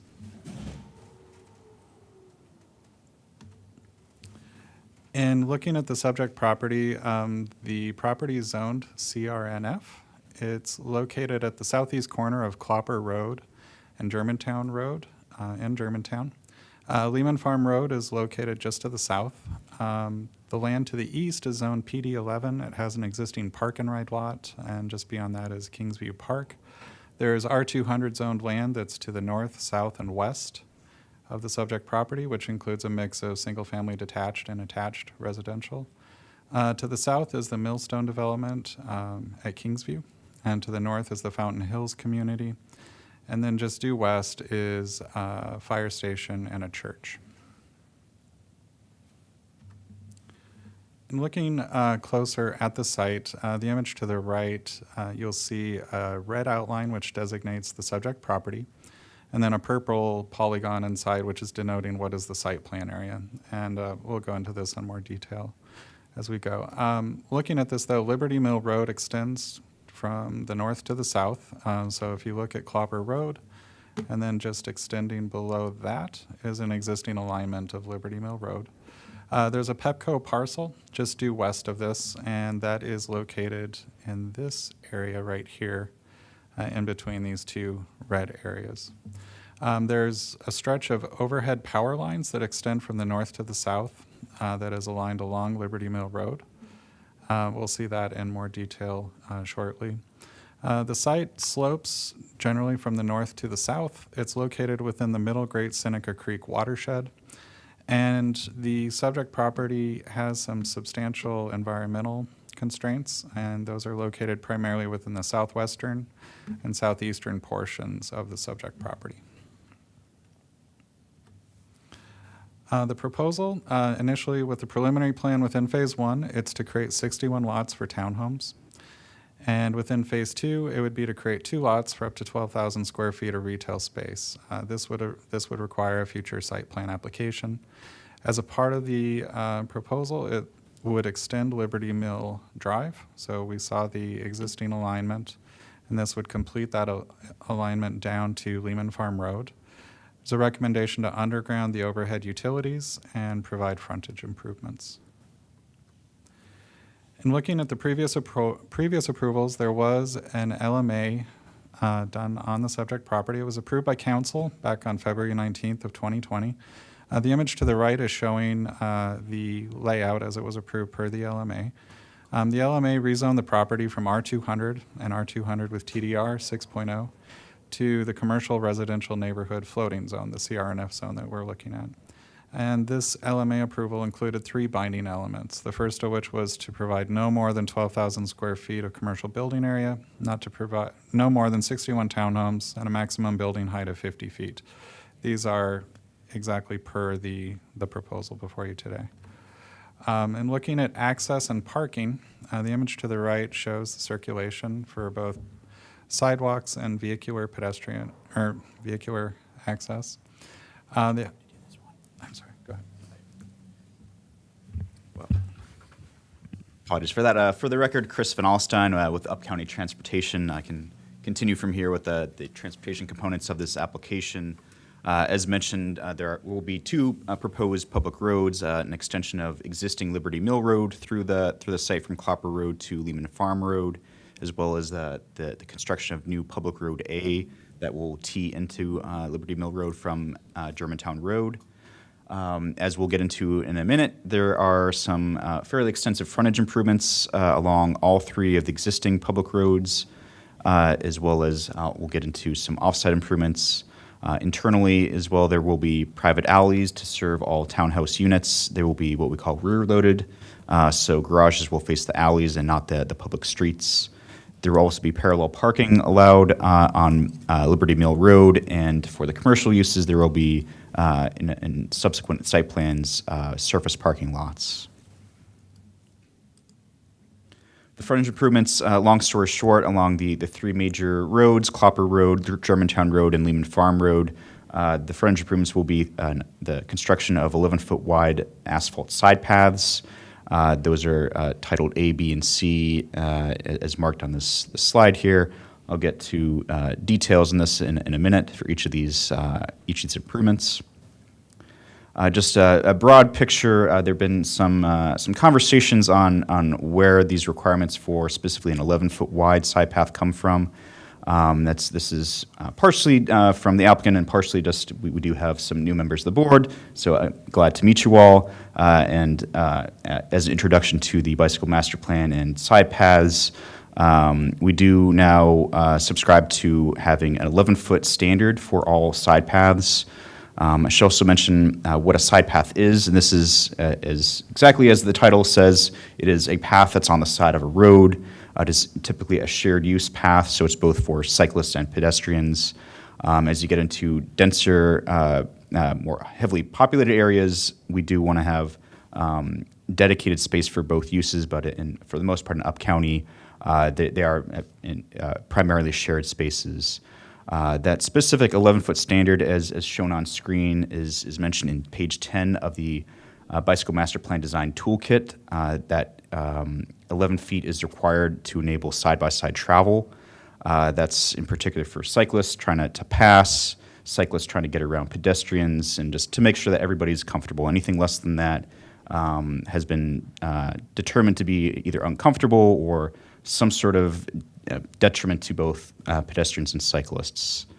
Again, as mentioned, 11 feet is basically the minimum that we want to accept. That's what we shoot for. In areas, denser areas, we would want to get even more. So that's 15 to even 20 feet for some of our breezeways. So 11 feet is really what we want to maintain. There is some allowance for 8 feet, and that does come up every so often in environmentally constrained areas or otherwise constrained areas. We try to keep that to an absolute minimum. That's particularly in areas, maybe there's an SPA, a special protection area for impervious surface caps, or maybe a small area of very difficult environmental constraint. But for the most part, we do want to stick to 11. And I'll get to a moment why in this application we don't think that there is a significant environmental constraint. Even though there are on-site constraints, we don't think that's an issue for this application. In particular, this comes to issue on Germantown Road. We'll get to in a minute, but there is a sizable wetlands area that you'll see really to the bottom right of both of these images. There's steep slopes that lead into a wetlands area and guardrails. So the applicant has proposed two possible designs. Neither of these are something that we as staff support, but they do have two alternatives. The first on the right is to the placement of an on-street bike lane that also has a bit of side path to the north. The second proposal would be the construction of an 8-foot wide side path to replace the existing sidewalk. Staff does not support either of these solutions. For proposal 1, that is because that on-street facility is not what we want. That's not in the master plan. It wouldn't connect to any other on-street facilities. So that would not serve cyclists because they simply would not connect to any other future or planned bikeway. Additionally, the side path, the limited side path that is constructed at the top would not extend any further. So again, would be an incomplete service. Moreover, the construction of the bike lane supposes the use of temporary interim construction methods, so it's things like bollards, paint, and given the speed of the road, that would be an unsafe condition. That would not prevent vehicles from crossing over by accident or whatnot, so potentially could cause confusion for vehicles, for drivers, and just provide an unsafe condition for cyclists. The one on the right, the big issue is that's proposing an 8-foot wide path, which is, as I mentioned, not 11 feet. We want the 11 feet to provide the full comfort for all users. And moreover, that seems to be limited area available for the street buffer. We want a minimum 6-foot wide street buffer for user comfort, as well as the placement of street trees. There are some environmental issues with doing this other approach. What you can see here in this constrained area is this would require some significant regrading, as well as use of large retaining walls. Again, this is wetlands, so that would certainly provide some environmental cost. The alternative that we want as staff, and I'll get to that in a minute, just to show you the existing condition of Germantown Road. So it's currently at this most constrained position. It's got 4 travel lanes, 2 in each direction, as well as a very lengthy right turn lane and deceleration lane. That goes about 1,000 feet from this point, from Lehman Farm Road to Clopper Road in the north, extends that entire distance. So what staff is proposing is that the replacement of this right turn deceleration lane with a curb extension. So get rid of that lane entirely, move the curb out to where you see this the white strip, and then construct the shared use path, the side path in that reclaimed space. So that has 2 benefits, namely, number 1 is obviously it provides the side path where we want it, to the right specification, and number 2, it gets rid of, it provides, essentially it's a road diet. It would tighten up the size of the road, slow speeds, and just get rid of what we think is excess pavement. So this is a side-by-side comparison of what we want. This is the staff proposal at top that replaces that existing right turn lane and places a new street buffer plus the bike lane. The applicant proposals are below. That's the one, the first one, which would replace the that right turn lane with a bike lane, on-street bike lane with some sort of painted bollard buffer in the interim solution. And then the second applicant proposal would be the 8-foot wide shared use path running along the frontage. That again would require the retaining walls and would not, importantly, that would not remove that right turn lane. Another key feature along Germantown Road will be the replacement of the existing, goes by several names. Here we're calling it a slip lane. Other people call it hot rights. So this is a fairly high-speed, high-capacity right turn lane. We want that removed. Why we want that removed, as you can see on screen at bottom, is that provides a significant conflict between vehicles, high-speed vehicles moving through sort of a blind spot as they're making that turn, and pedestrians. So this pedestrian space is the only safe space for them is that small island. So we want that entire paved surface removed, make this turn into a conventional right turn road. That would essentially replace that whole paved surface with space for the side path as well as a new street buffer, and just remove that entirely from vehicular use. On Clopper Road, we want the replacement of the existing sidewalk. What you see is a concrete sidewalk that varies in length due to some of the deteriorated conditions between like 5 and 8 feet. That would be replaced with an again 11-foot wide asphalt side path with a larger street buffer. The street buffer, you can tell here, is also is not adequate to place street trees. On Lehman Farm Road, this is the existing side path is probably the best condition of all the facilities.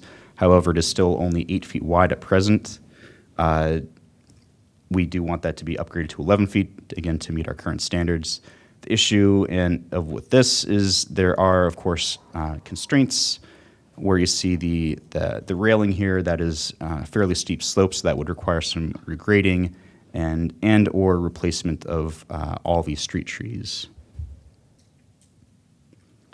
For offsite, due to we did with the LATR study, which looked at the multimodal components of transportation through the entire property area. What we determined is through our policy of LATR cap that there would be capped to do an improvement comparable to what you see on screen. This is the area of the potential improvement to another side path on the west side of Germantown Road.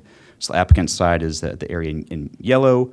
We would also want them to do an off-site improvement that's capped through our LATR policy along the west side. There is unfortunately, some confusion in the staff report, and we do have to apologize. This was an ongoing conversation up to the point of posting between east and west side. We have determined that we agree with the applicant that it would be best on the west side. That's namely because to the north of Germantown Road, north of Clopper Road, there is inadequate right-of-way. So you would not be able to construct it there due to right-of-way constraints. That would be a nice thing to have. That would have been a higher priority to have it on the same side. Unfortunately, we just can't. We simply can't construct it there. We did, with our conditions, have an alternative. If this, for some reason, can't be constructed, we would have a second alternative to provide safety improvements at the Clopper Road, Germantown Road intersection. Does this side path connect to anywhere else? There is connection? Unfortunately, this would not connect to any existing facilities. However, on both sides of Germantown Road, we do have plans for side paths. Unfortunately, this is for new members of the board. In Up County, we do have a significant lack of connectivity, very large segments of roads, particularly large roads where we do have inadequate bike facilities. Everything is planned for improvement, but getting that connectivity is a struggle. So, Got it. Thank you. Just so I understand, the bikeway on the western border, you're putting the bike lane on the western. Correct. So, But yes. and on the other side of the street, you're asking for not put it there, but equivalent amount of money to put somewhere else. Is that I'm just want to. In this case, these are essentially two separate requests. That we have the frontage improvements, which would be along the frontage, in particular along Germantown Road. The frontage improvement would be a side path, an 11-foot wide side path. And then we have what we call an off-site improvement. These are improvements that are not frontage improvements. These can sometimes be some distance away from the site. Okay. In this case, it's simply across the street. Typically, what staff would probably prefer to have it on an extension of what the frontage improvement would be. It's just that in this case, there is not right of way to the north to provide that improvement. So in this case, we'll essentially get a mirror image on both sides. So an 11-foot path on both the east side and the west side. Thank you. Is the master plan or the plan is that we want to put it on both sides, not just on one side? If we can give continuity on one side and keep pushing it on one side and make it continuous, don't you think it's better than put it on both sides and not be continuous? That's correct, and that's something we would prefer. And I should mention that there will be, for pedestrian use, this would connect to pedestrian facilities, existing pedestrian facilities on Germantown Road in both directions. Unfortunately, in particular to where you see this townhouse community to the north above Clopper Mill, their property line goes all the way to the pavement edge. so that there is no right-of-way to construct a facility. So even though we would, exactly as what you're saying, we would want that connected to the north, and that is planned in the future, for this private developer, they wouldn't have access to additional private land to be able to get that improvement. I'll just add quickly, you see this red box here, further south and west on Germantown Road, there is I'll call it a side path. It may not be 11 feet, but you can see that sort of jog with the sidewalk. It does swing into a path that is separated from the road. So there are facilities further, I'll call it northeast and southwest from where this additional off-site improvement is being required. And those are on the west side of Germantown Road? To the, okay. Yeah, I think my question was kind of similar. I'm wondering if the only possibility for long-term connectivity is on the west side, which is that correct, given the constraints you talked about? For private development, in this case, that's correct. For the long-term, for the public side, of course, we do want it on both sides. So the big picture, long-term, on the public side, we want a side path on both sides of basically all of these roads. These are major roads. Yeah. Do you have any sense for kind of the prospects for the public side funding through CIP or something else? I can't really speculate on that, but our needs are well. We have very extensive needs for improvement. Yeah. So I can't speculate on when we would ever find that funding. Okay. Okay, yeah, that makes sense. Thanks.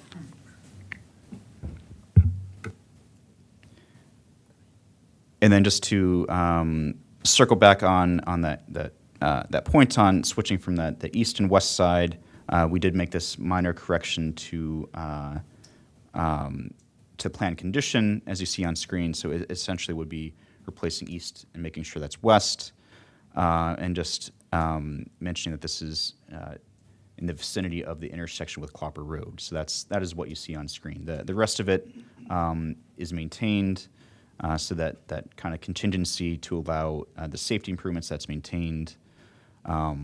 This is really strictly to make sure that we're now talking about the west side.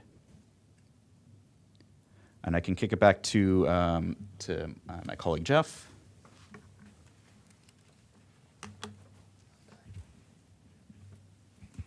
Okay, everyone. So in looking at the next issue, overhead utilities, as I mentioned at the beginning, there are some existing overhead power and communication lines. You can see these illustrated in the diagram that's to the right. So in the dark blue is showing the existing alignment of the overhead lines.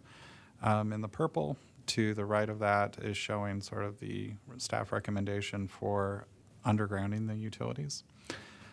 As I mentioned, the utility lines bisect the subject property, and they are within close proximity to about a third of the proposed townhomes. And the planning board does have the authority to require the relocation undergrounding as per the section you see on the slide in front of you. The image in the upper right-hand corner is showing what the power lines look like as they actually extend out onto Lehman Farm Road. So it would be looking roughly from back here towards this location where that blue dot is. So the desire would be to have those undergrounded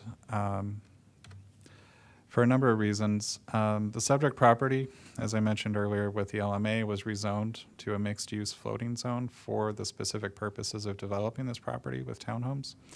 The image that you see in the upper right is showing the size and what those power lines look like. This is standing at the beginning of Liberty Mill Road and looking down into the subject property.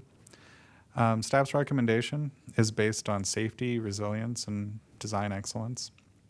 The image to the lower right is showing a site section showing approximately the location of the power lines relative to the proposed townhomes. And PEPCO's preference when looking at power lines in this kind of scenario is to generally underground the alignments in favor of repairs and long-term maintenance. Staff also feels that this in turn improves worker and homeowner safety. So in thinking about long-term living and possibly having to get out onto your roof for whatever reason. Just not being close to power lines seems sort of straightforward. The applicant opposes staff's recommendation. Their recommendation is to reduce the number of lines, so to keep it overhead, reduce the number of lines by removing any unused lines, and keep them in their current configuration and location.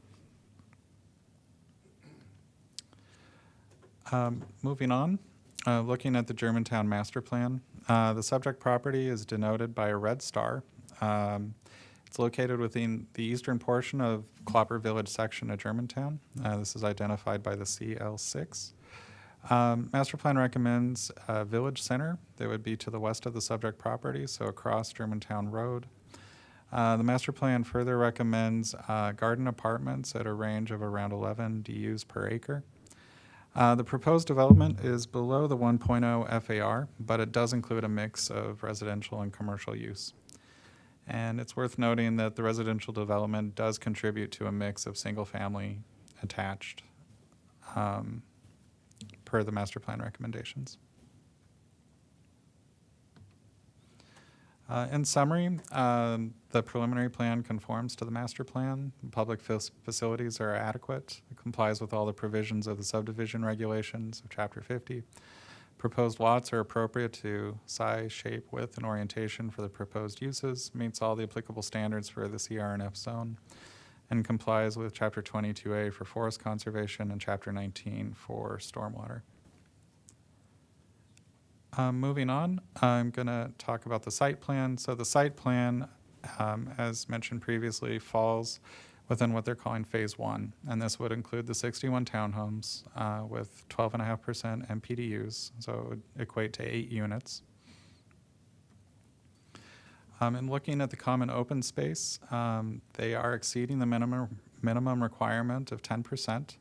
So they would provide about 1.28 acres out of 7.45 acres. The image to the right shows the location and distribution of the open space across the subject property. There are 3 primary common open space areas that are distributed from the east to the west. The first of which would be located here, just south of the townhomes.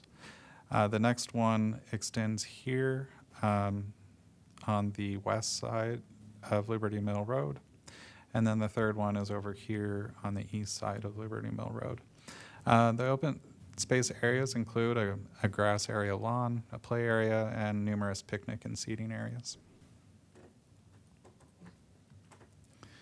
In looking at forest conservation, the application satisfies Chapter 22A of Montgomery County Forest Conservation Law, complies with the previously approved preliminary forest conservation plan and tree variance request from the LMA. And it is preserving environmentally sensitive areas within the subject property. This slide is showing the areas of forest retention and reforestation. So the blue showing the retained areas, the yellow showing the reforested areas, and then in the light blue and the dark green, the light blue showing the existing conservation easement removal. But then in the dark green, you can see where that mitigation is being accounted for. And then the tan diamond shapes are showing 3 removed variance trees. There is one red line change that needs to be made to the site plan conditions. On page 12, condition 7D, Romanet 3, is being broken out and made to be condition 7E and revised to account for a trigger that basically provides signage after everything has been platted.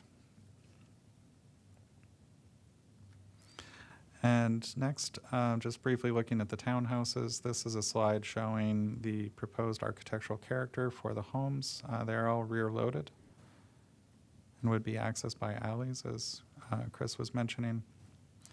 And then in summary, looking at the site plan findings, it conforms to the LMA and the binding elements, conforms to the preliminary plan findings, meets all site plan findings, and conforms to the master plan. So in conclusion, staff recommends approval with conditions for preliminary plan number 12021-0210, site plan number 82021-0130, and final forest conservation plan number 82021-0130. And with that, I'd like to open it up for questions. Yeah, thank you. Thank you for that report, very comprehensive. Could you go back to the forestation, forest conservation plan? Sure. Yeah. Could you just explain to me, so it's environmentally sensitive area because the grades are very steep in both the left and what makes it can you go over again what makes it such an environmentally sensitive area? Sure. What primarily makes it is the presence of wetlands within those areas. So Okay. there are water features in there that are, in addition to the steep slopes, make it very difficult and prohibitive to develop within those areas. Okay. So in the green and the yellow, what specifically will be done in those areas? Just like you said, reforest is just more put plantings in, like what, take out invasive and put, what do you mean by reforestation? And just For that, I'm actually going to defer to our environmental reviewer. Okay. Because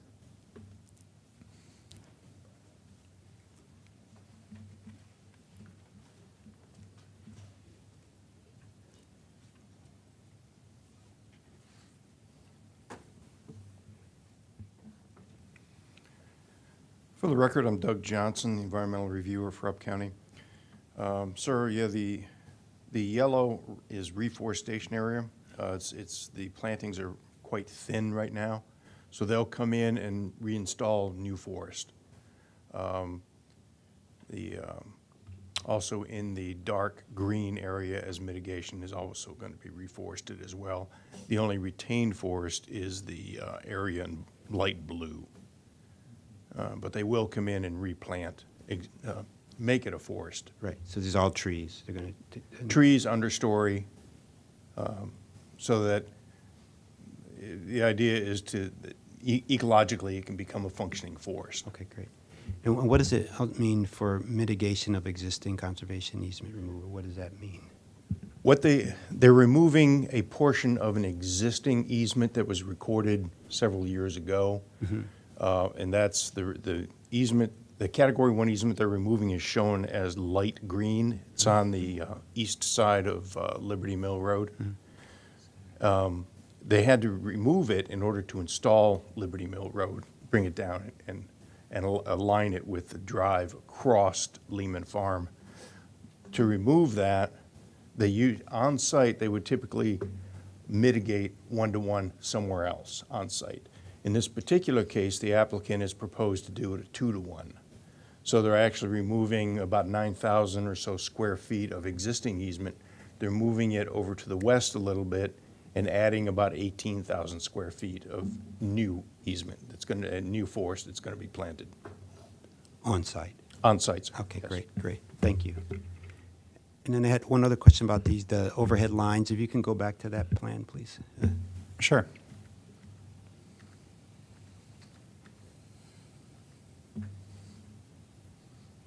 So if the line stayed, the applicant, you're recommending that the applicant have the lines go in the purple or whatever, right? And underground in the purple, and then if they kept what they had now, it would border like those townhouses for a while, and then it would go into the easement area, Correct. And then go onto the street. Yes, Is that what that's you're correct. saying? Okay. And you were saying, and then the distance between the lines and the townhomes are how much? I saw, but what, exactly how many feet is that? Is that 30, 40, 50? I don't know what. Roughly, just rough take off the drawings, was around 28 feet as I measured it, but it varies depending on the location of the townhomes. Okay, thank you. The applicant, you have your presentation, please. Yes, thank you. Good afternoon. For the record, Elizabeth Rogers with the law firm of Lurch and Brewer. Pleasure to be here today representing Kings View Station Joint Venture, the applicant for the preliminary and site plan applications before you today. With me here today is Dan Fryer on behalf of Pleasance representing the joint venture. We also have Tim Longfellow and Kevin Foster with Goodchick, Little and Weber. There are land planners, landscape architects, and engineers for the project. Nick Drebin with Linhart Traffic Consulting, and my colleague Patricia Harris. The property, as staff mentioned, is currently undeveloped, but is surrounded on all sides by development. This is what we refer to essentially as kind of the missing hole in the donut, and there are a variety of reasons for this. Some of which are the disparate property ownership. The property is comprised of 6 different parcels with various family ownership entities.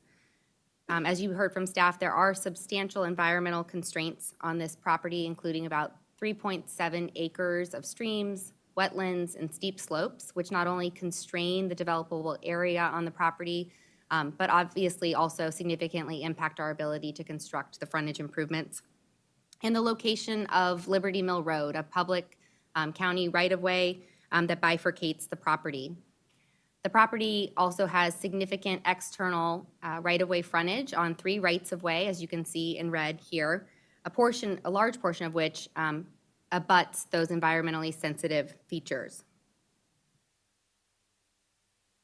As you can see from these photos, the property has become an eyesore in the community, given the persistent illegal dumping and storage of vehicles that occurs within the county right-of-way, despite efforts by the applicant and the county to stop this behavior and this activity over the years.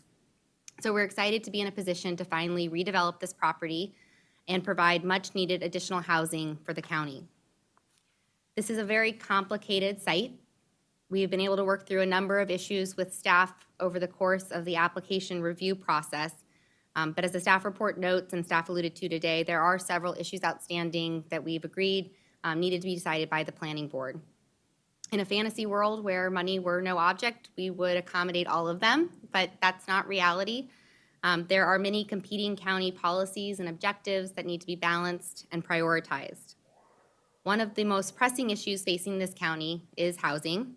As the board is well aware, the County Council passed a resolution in 2019 to support the region's housing needs to produce 10,000 additional housing units above existing forecasted levels by 2030, and the county has a long way to go to reach this goal. The 3 issues that we want to discuss with the board today all relate back to this central issue, the ability for this project to move forward and deliver additional housing units in the county. Just as a point of clarification before we jump into those 3 issues, as staff mentioned in their report, originally the applicant disagreed or still disagrees that the slip lane removal should count as a traditional frontage improvement. That's not an issue we're discussing with the board. We are implementing it as such, but it does come with a cost, so I did want to note that on the record. The first issue that we want to discuss with the board are the utilities. So this image depicts the old alignment of Maryland Route 118, a state road that was relocated in the 1980s. Today, Liberty Mill Road runs through the approximate center of the property and terminates in a cul-de-sac just north of Lehman Farm Road. When the state relocated 118 in the 1980s, they did not relocate the utilities. The LMA did not require the applicant to underground the utilities. Instead, what it asked was that the applicant explore the potential safety and aesthetic impacts of those utilities on the development. During the LMA, the issue of expense related to those undergrounding of utilities did come up. And in our discussions with the then planning director, recognizing the extreme expense it would take to underground those utilities, the applicant was asked specifically to explore the potential relocation of those lines above grade over to Germantown Road. There are no safety issues presented by the existing utilities. We meet all regulatory requirements and setbacks for the townhomes. And importantly, there are no master plan recommendations for this property to underground the utilities, including the most recently adopted functional master plans. Respectfully, that subdivision section cited to by staff notes that the board, where necessary, where supported by the size and density of the project, may ask for undergrounding of utilities, and that's why traditionally projects within the CBD have been asked to underground. Respectfully, we don't believe that the scale of this project supports undergrounding of utilities here. The undergrounding of utilities is primarily driven by an aesthetic consideration. As staff notes in their staff report, design excellence is one of the reasons why they are asking for undergrounding of utilities. As requested, the applicant has expended considerable amount of time and resources in evaluating various alternatives to address these utilities. However, there is not an alternative that is financially viable.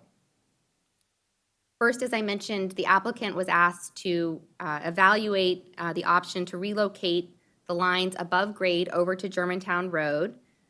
PEPCO declined to even give us a cost estimate for this. They declared it to be infeasible because the State Highway Administration will not permit a new above-grade lines along a state right-of-way.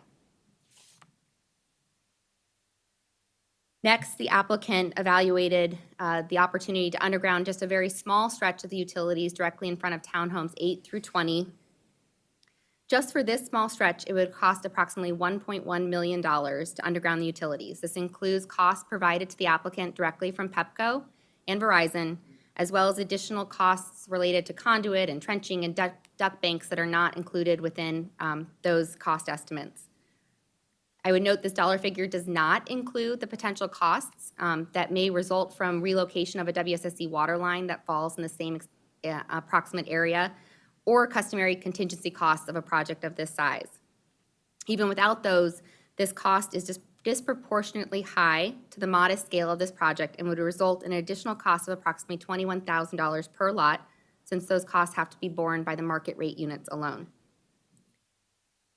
Staff's preferred alternative is twice as expensive, with a cost of $2.3 to $2.5 million, which equates to a staggering cost of $43,000 to $47,000 per lot.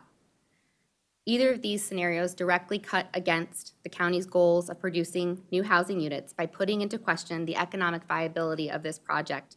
And certainly, even if there was a way for this project to absorb those costs, it would exacerbate the affordability challenges that are facing the county. As such, the applicant is requesting that the board eliminate the requirement for the applicant to underground the utilities and eliminate conditions 8 and 21C in the preliminary plan. The next two issues that we would like to discuss with the board today relate to frontage improvements. The bicycle master plan and complete streets recommend a side path along the property's Germantown Road frontage. Both of these documents support the 8-foot path and 6-foot buffer that the applicant is proposing. The bicycle master plan recommends side paths in lower activity areas and notes that side paths can be a minimum of 8 feet wide where there are environmental constraints. Complete streets, which is merely a vision for state roads, within the document it notes that. It says that similarly, there are places where there are constrained rights-of-way with the presence of environmentally sensitive features where the cross-sections may need to be eliminated, certain elements of the cross-sections, or reduced to minimum dimensions. And as such, it similarly recommends a minimum of an 8-foot side path with a 6-foot buffer. That's what the applicant is proposing here. The property's Germantown Road frontage is significantly constrained, as you've heard today, by the presence of steep slopes and wetlands along the property's western boundary. Given these environmental constraints, the applicant has explored numerous alternatives, as you've seen, including most recently an option that would allow the applicant to achieve the minimum 6-foot buffer and 8-foot side path next to these environmentally sensitive areas, and then would transition to the full 11-foot path with 6-foot buffer closer to Clopper Road when those constraints are no longer present. While this is still a very costly frontage improvement, it's not nearly as costly as it would be to eliminate a whole vehicular lane, which requires relocation of the curb and rebuilding the storm drains in order to achieve that extra 3 feet of width along a portion of this frontage. Not only is the removal of that vehicular lane extremely costly, but we're not yet sure if it's feasible. State Highway Administration has not yet approved removal of that vehicular lane, and there's nothing in the master plan that recommends a road diet here. As such, the applicant is requesting that the board approve a 6-foot street buffer with minimum 8-foot path, which would transition to 11 feet, like I mentioned, where we're able, which is fully consistent with the minimum widths recommended by the bicycle master plan and complete streets. And as such, we would recommend modifications to condition 10A of the preliminary plan and 10C of the site plan to acknowledge those minimum widths. The third issue we want to discuss with the board today is the Lehman Farm Road frontage. The bicycle master plan and complete streets similarly recommend have the same recommendations for this frontage. Staff is similarly recommending an 11-foot side path with 6-foot buffer. The existing path along Lehman Farm Road meets current minimum widths recommended in the bicycle master plan and complete streets. There's an 8-foot side path with 6-foot buffer that contains nice maturing trees. We would also note the bicycle master plan actually denotes this section as having been completed, as you can see from the image on the screen. There is no need to rebuild this perfectly nice path. And just like with Germantown Road, given the steep slopes and presence of environmentally sensitive features along the property's southern boundary, the only way to accommodate this would either be to move the curb out into the right-of-way or to have undesirable additional disturbance within these environmentally sensitive areas to accommodate the additional 3 feet of path width. And in fact, obviously tearing up existing materials and replacing them comes with its own environmental costs, none of which we believe are warranted given the very low volume of activity along this path, and that the existing path today provides a very pleasing, safe pedestrian cyclist environment.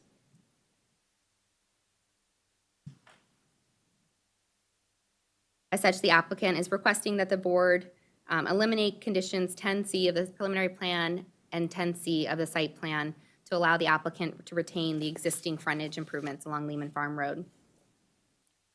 I would note that condition number 12, the modification that staff put up a moment ago, is actually the first time I believe anyone on our team has seen the request for that stretch of off-site frontage improvements on the opposite side of Germantown Road.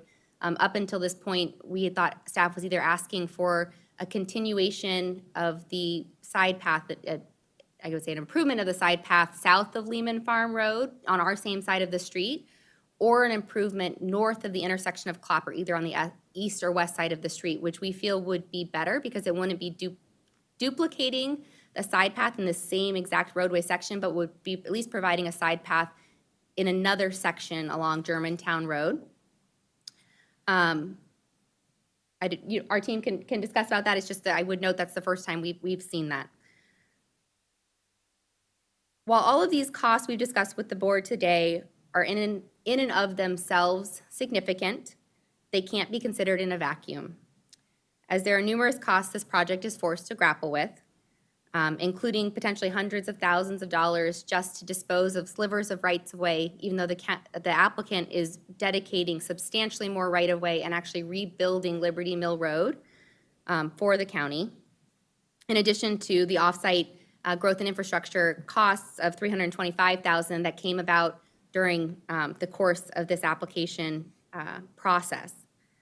The applicant is forced to balance these costs, and we believe that our proposal as set forth allows us to balance these in a way that we can move forward with providing this additional housing to the county and satisfy the intent of all the various competing policies and prioritizing, as I mentioned, the most pressing of which we believe is the need for more housing. We respectfully request the board's approval with these conditions as requested to be modified, and our team is here to answer any questions the board may have. Thank you for your presentation. Does staff have any response based on what you just heard, and then if not, then I'll have board discussion. Okay. I'll just point out that for the utility discussion, we do have a representative from PEPCO on the line that can help give some color to that commentary that you heard. So just a small point of clarification, and then I'll turn it over for questions. That the primary reason for the undergrounding of utility is not an aesthetic one, that it was for a long-term maintenance, safety, reliability of the network. PEPCO's preference also to have them undergrounded for the same reasons. Yes, design excellence and aesthetic is a piece of that, but it's not the primary decision-making that went into our recommendation. So I just wanted to clarify that. And then there was a meeting, I guess a couple of weeks ago, or a phone call, and our understanding with the applicant was that the off-site improvements we were talking about was referred to on the west side. We thought we accurately represented what we thought we had both meant. So sorry if we're just seeing this the first time, or this isn't what we meant on that phone call, but we thought we were capturing what we thought we had agreed to. So if there's some clarification there, albeit maybe this is the first time you've seen a graphic, it was our understanding that we were just representing what our conversation was prior to the hearing and the report. So apologies if that's not the case, we missed the mark, but Okay. we might need some clarification on that from the applicant as well. Okay, thank you. Do we have a board discussion? Thoughts, questions, comments? I have some questions. Thanks, Ms. Rogers, for your presentation. When we look at Liberty Mill Road and the current direction of the power lines, my first question was going to be how the power lines get there and not on 118, and now I understand how they got there. But when I saw a drawing, it looks as though you're bending Liberty Mill Road to avoid the power lines, right? Or no, are you going to keep Liberty Mill Road on that straight north-south direction along the power line? We right? are curving, we're realigning Liberty Mill Road. I had a graphic somewhere, there we go. And that was the direction during the LMA process. That was the main issue we worked through, primarily the request of DOT to align with Ale House Circle on the opposite side of Lehman Farm Road. And so that curvature allows us to keep the existing access point on Clopper and then curve it to align with the access on the opposite side of Lehman. So that was a county directed alignment of the roadway. But it does end up veering from along the same pathway It as the does power veer lines. slightly, yes. There's an existing access point on Lehman, is that correct? Lehman Farm? Yeah, so- Yes. And that's why it makes that dog leg there? Yeah. Correct. To connect with Ale House. And you can kind of, I don't know if Circle. you can see my cursor, but you can see roughly where the cul-de-sac bulb ends today. I'm looking at a Google Maps, Okay. and it shows the Okay. power lines, and it shows it running directly along Liberty Mill Yes. Road, and then I see how the drawing now connects with, what is it, Ale House Circle. So one of the thing, another thing I saw was the, in your cost scenario, maybe a previous slide, where Pepco statement, was it not feasible? Or what statement was that? Yeah. It says declared this to be infeasible and would not provide a cost estimate. But yet there's a Pepco representative on the line. And so can the Pepco representative speak about this infeasible position and why there was no cost estimate? Yeah, good afternoon. This is Kevin Wilson representing Pepco. As you all know, or may not know, the pole line follows not only Liberty Mill Road and then comes out the Germantown Road, but to the north of this property, it also follows Liberty Mill Road. There is no pole line that exists south of Lehman Farm on Germantown Road.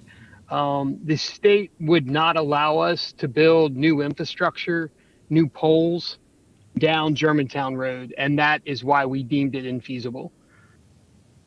So I couldn't even give a cost estimate, because if I did, the state would decline our permit. They would not permit us to put new pole line down Germantown Road. Well, when I'm looking at the Google Maps, it looks like the power line, which and the lines look pretty substantial. They once they enter onto Lehman Farm Road or cross over Lehman Farm Road, it looks like they directly reconnect back into 118, the new 118, as opposed to the old 118. That is correct. I can't speak to how the configuration was done in the 1980s. I can only speak to the fact that, we have this existing pole line that, to my knowledge, I've been here 25 years, but to my knowledge has been there for as long as I've been with Pepco. And the state does not allow us to build any new infrastructure, pole lines, anything new overhead in their public right of way. So even though that exists today, if we were to come to them tomorrow and say we want to build a new pole line, they would not allow it. Okay. Can I just go jump in for a clarifying thing? So we've got a set of utilities running south from Lehman Farm Road already on Georgetown Road. So off of y'all's site.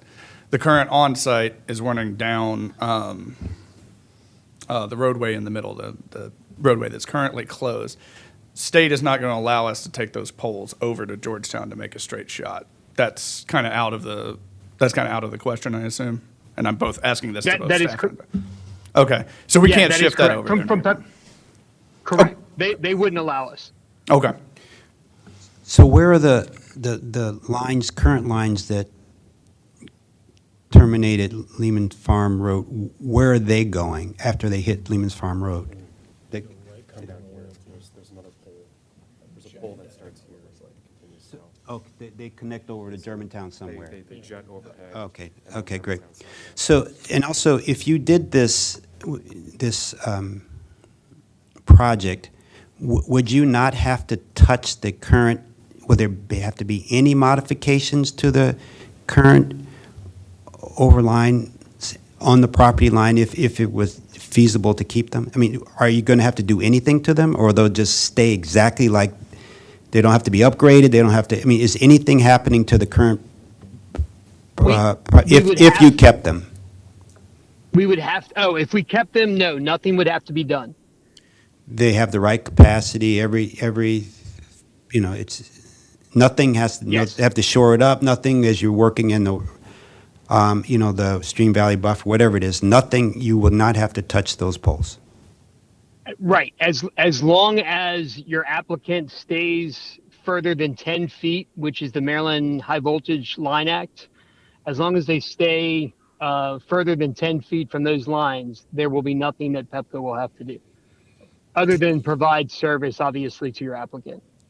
And so, also in other projects I worked on, there's this minimum distance from fire and all this other, from the poles to the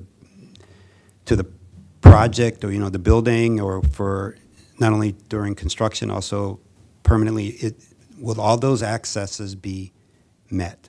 Those minimum distance requirements be met? They would. We're actually, the townhomes are 28 feet from the poles. So this is our Pepco what is the minimum distance it have to be from existing, I mean, from structures? Based on the Maryland High Voltage Act, they have to maintain 10 feet.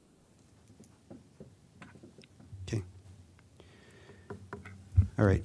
I mean, other questions or comments? Don't you think that for townhomes that they are close to this utility line, people are concerned about the magnetic fields, and it may be some down marketing those houses? Because I know if I want to buy a house, or my daughter wants to buy a house, I said, don't buy a house next to the power line. I mean, I will tell you, in Northwest Washington, D.C., where all the lines are above grade, does not seem to be affecting property values one bit, or the demand for housing. I was just asking, and I guess that is a consumer protection. Now, let me ask from staff. I do understand a $2.5 million utility relocation it's sort of cost prohibitive for a size like this. And I do not know if there is a middle ground, or how we impose requests that may be sort of not in balance with the size of the development that is coming. $40,000 value cost for additional cost for each townhome. It's quite a lot for that area, for that location, for the cost of those houses. I do not know if there is any kind of middle ground that we could work that to give some kind of maybe waiver or some kind of help for the developer to reduce the cost somewhere else that they could, apply to this. But if it really is $2.5 million, I think it's sort of cost prohibitive for this. It's just something that I put down there. And if there is any other thing in the middle that we could work with them, that to get this development to go. Yeah, if the board agrees and is looking for a middle ground, then I think perhaps what the applicant had offered, removing some of the unused lines and other work, if you want to speak to what you had put forward, I think it was covered in our presentation, but the applicant did have sort of I think a counter offer there to that. Want to Yeah, speak to that, Liz? Yeah, could you tell us a little bit what is that middle ground that we make it work? Well, I think that, what we were trying to demonstrate is we really have tried to find a middle ground. We knew this was important to staff. None of these options that came back to us were financially viable. The middle ground that I think Patrick is referring to, and you can correct me if I'm wrong, was that, we had agreed to try to clean up the poles in terms of, cleaning up the lines that are no longer being used so that at least we're getting rid of as much of the clutter on the poles as we can. And that's what other projects where there's been this extreme cost have kind of been asked to do as a middle ground. And so that was what we had offered to do, where we could help improve the situation, but all the other options, our hands were tied and weren't feasible. Patrick talked about the safety. You said that there are some safety concerns. Could you just tell us a little bit more that if they do what they're talking about, do you still have safety concerns? Not Yes, aesthetic, safety. Yeah. Right. So in this particular area, I was a 15-year resident of Germantown. The overhead utilities with all of the trees in the area, they're storms, they knock trees, power lines down. They're going to be, again, not within the 10 feet, but we're talking about a 20-ish or whatever feet there that, there was concern about people being so close to those lines with the trees, et cetera, sometimes, literally in the back or front yard. So that was sort of the long-term, safety concern. So in regard to storm, If there something was fire, happens if there and they- somehow, needed access or something, that Okay. it's just not to say that fire can't do, some, in your former role, can they get to the building? Sure, but it's just one more obstacle, one more safety concern that could potentially be in a way of emergency access. Not saying it will, I'm saying that it's potential for that. So, great, thank you. And thank you for bringing up that comment, is there a middle ground? And just, so the minimum distance is 10, but it looks as if, it'd be nice if someone could say these power lines would be no closer than X to the, your engineer, I'm not sure. Is it 20 feet, 40 feet, 30 feet from where they thought the housing, the... So the center line of the poles from the front of the units is 27 to 8 feet, and it varies, and that's to the center line of the poles. Okay. So that's the main center line of the overhead lines. But So the T piece, how wide is that? Yeah, I don't know the exact dimension there, but it's in the 15 to 20 foot range there. From the end of the T-piece. From the front of the unit to the end of the width of that, T-piece. that's Okay, right. gotcha. And how tall are these poles? We're allowed up to the height of the... They're in the 20 to 25 foot range, when you get up to the upper wires. And But these they've are- got various levels of wires on this transmission system. Yeah. And these are transmission lines, right? These are not local service lines. These are That's my understanding. Okay, correct. I'm trying to remember from Yeah. Okay. attachments. All right, so any other comments about the Pepco or any thoughts on there? Do you have comments about any other parts of the project? I think I'm curious. I appreciate the perspective, and I agree that overall, in my opinion, I think housing is the priority. So I appreciate the ability to sort of maximize the extent you can, building as much as you can, keeping the cost low so that it can be more affordable for folks. And I'm wondering could you walk me through like other options you've considered, if you have, to reduce costs as part of other parts of the project, maybe in order to accommodate the undergrounding. Just as an example, and this may be unfeasible for other reasons, but I noticed that you've proposed kind of the maximum parking, and I understand kind of the location probably maybe dictates that, but I also know that parking often runs, tens of thousands of dollars per parking space. Was that a consideration to reduce costs, maybe as part of this effort to find a middle ground? Other options? Yeah, thanks. I'll take the first, and then I'll maybe turn it over to you, Dan, if there's anything you want to add. I mean, I think that it's a good question. You know, I think candidly, just given the amount of area that was kind of required to be placed into conservation easements, that was a large discussion of the local map amendment process that we had a lot of discussions with staff on. You know, this project is already constrained in terms of the density it can provide to offset the cost. So it's already kind of starting from a pretty weak spot. And that's just because of the constraints on this property. I think that, you know, candidly, Dan can speak to it. I don't think we evaluated parking in detail because I think that the market demands for this product type in this very suburban location, we felt that this was kind of the minimum parking that we could provide to support these units from a market perspective. So I don't think there was anything that we felt we really could value engineer out of the project while still keeping the fundamental tenets of this project that would in any way offset that utility cost. Can I jump in with you? Most of the parking is also within the garages of the units themselves, and then there's a couple of on-street, a few on-street parking. There's some visitor and some on-street, but you're right, that most of the Most garage of the or parking driveway spaces parking. are contained within the units themselves. Yeah. Great. So talking about your request to reduce the width of the travel lane for, so what, your recommendation on Germantown Road, is that to still build it in the street, or?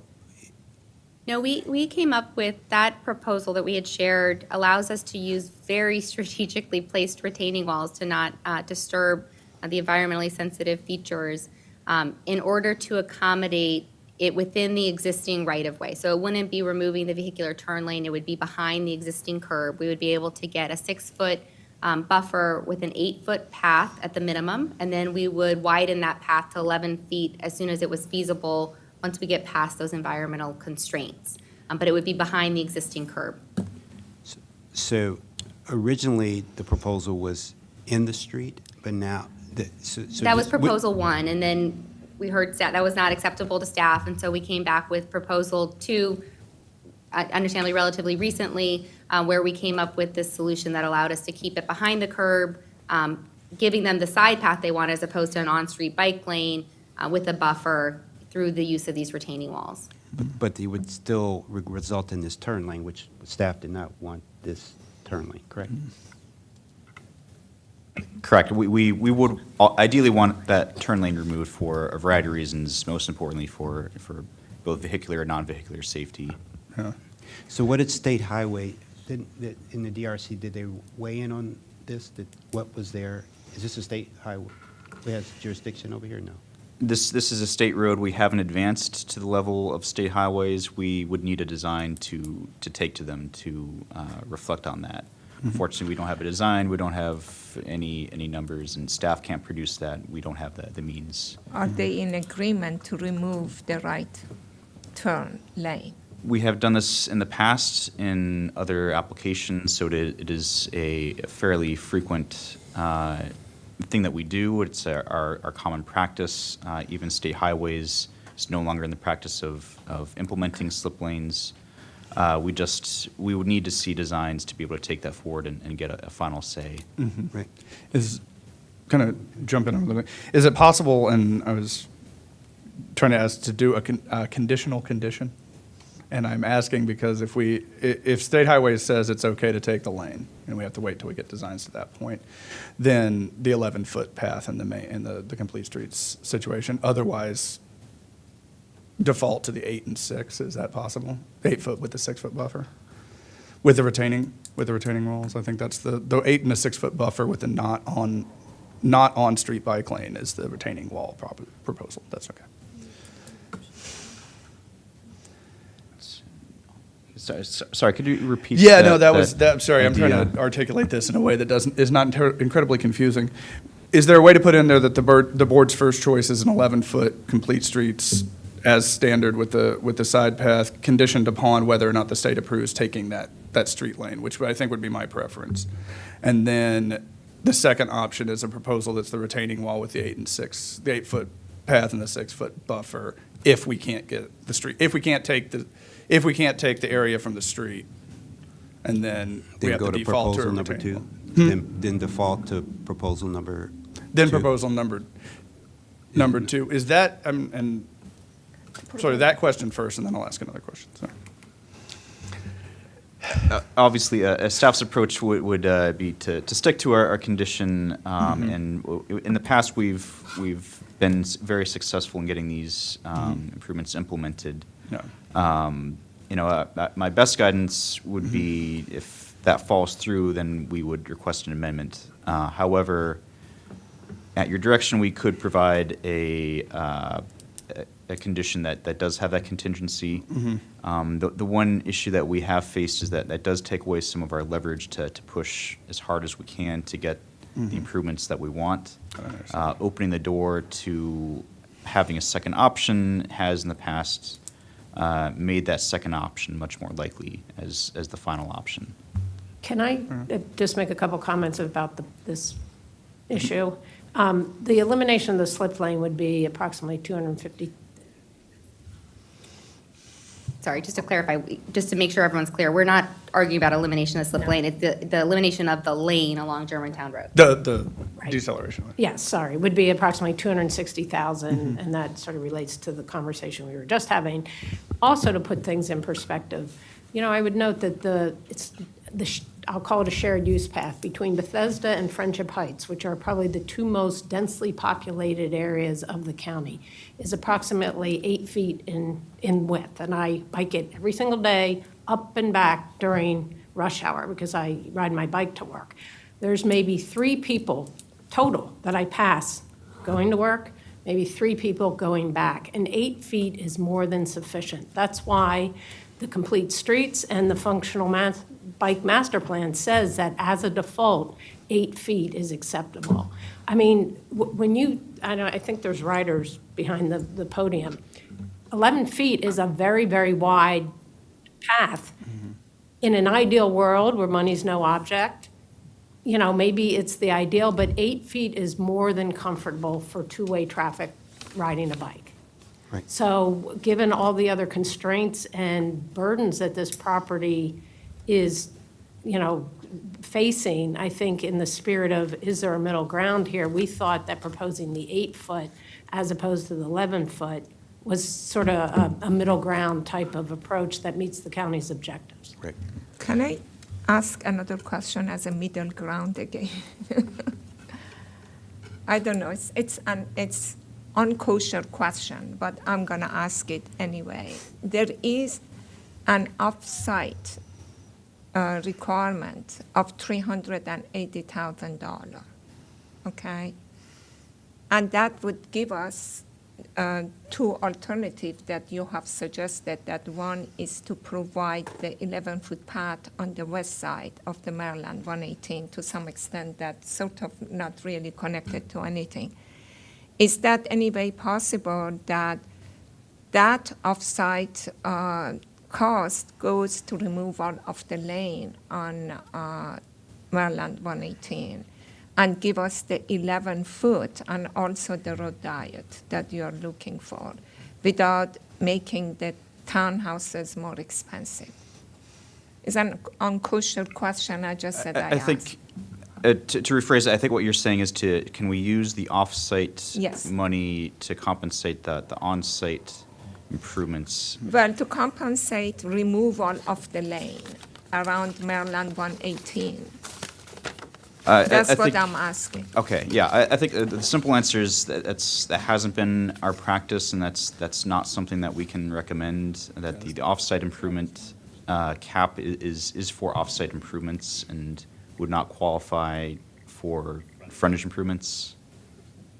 But it is a regulation, not a law. Yeah. I mean, excuse me, it's not even a regulation, it's a policy, I not a was law. thinking that as part of the adjacent or frontage would be the 11-foot side path. But the additional 1 lane that we are asking to do as the road diet could be off-site. That's what I was suggesting. Yeah, I certainly, I see what you're trying to say.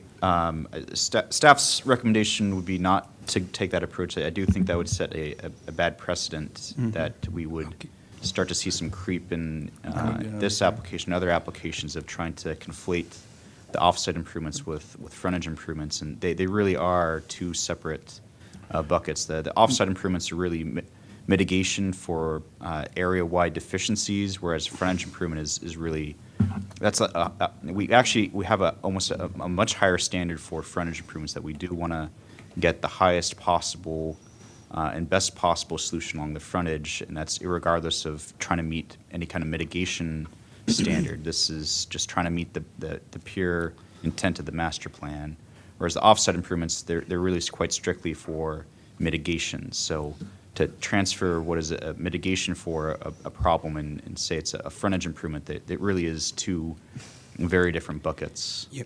Can I say just one thing? So let's go back to would you be, given Liberty Mill Road is not as heavily used, I mean, may not be as heavy, would the recommendation of the 8 feet on Liberty and not having to do those extensions, would that be acceptable to staff? Or Liberty or Lehman? Lehman, I'm sorry, what it is.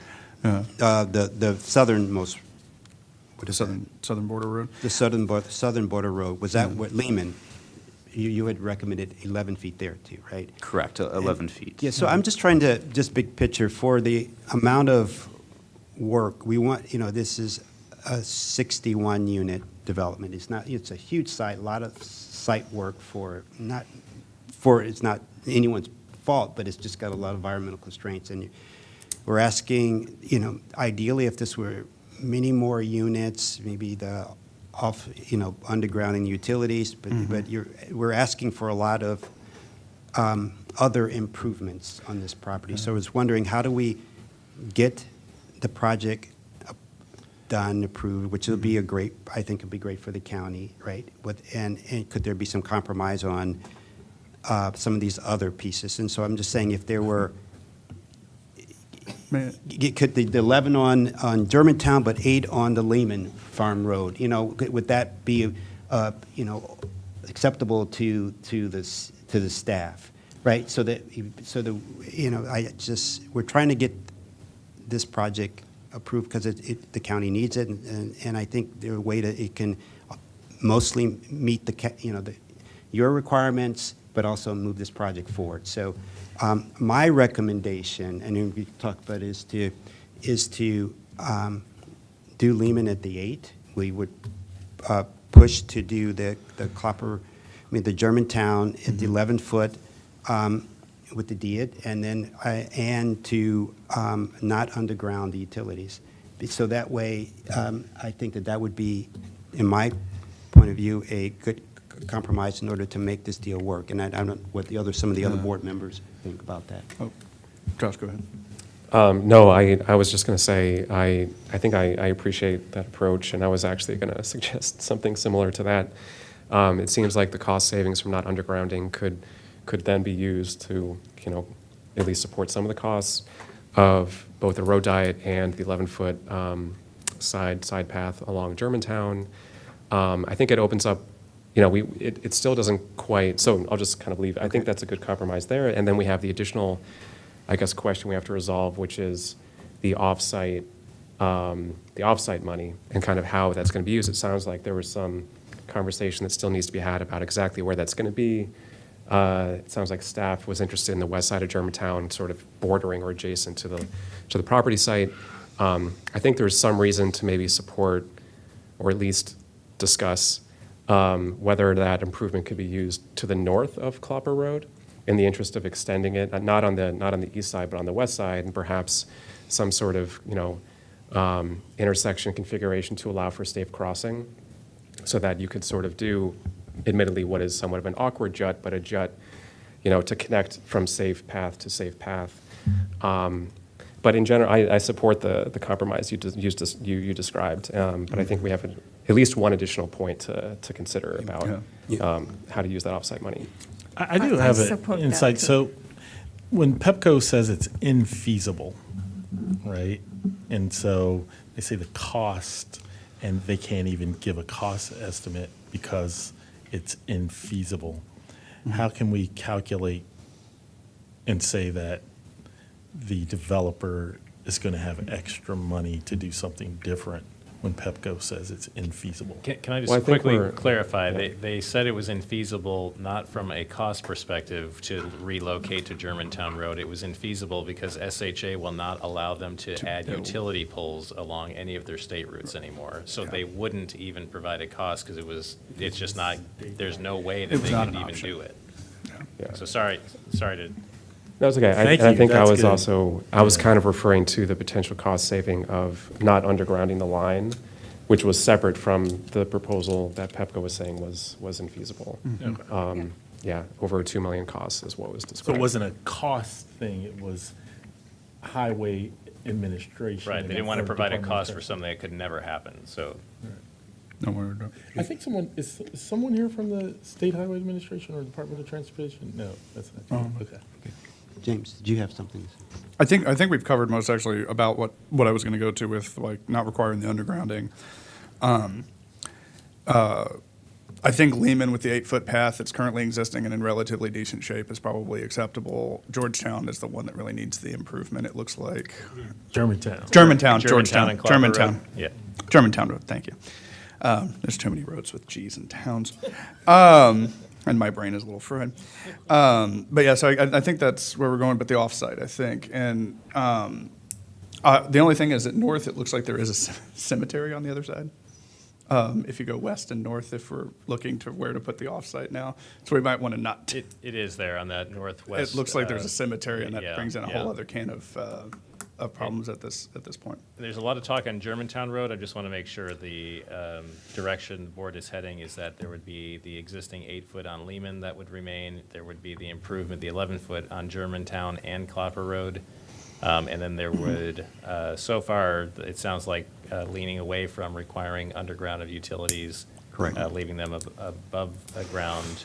Was there any request for cleanup of unused utilities? Yes. With the condition of cleanup of unused Okay, utilities, yeah, just yeah. want to make sure. And now we're on offsite. It sounds on like offsite. we have all that squared away, then we're truly on what to do with the offsite, so. Correct. And go over again, what's the current recommendation for the offsite, just so I, Yeah, do you want to show that slide there? I think it would be good if you show it on Google Map that we see where it goes and how it connects.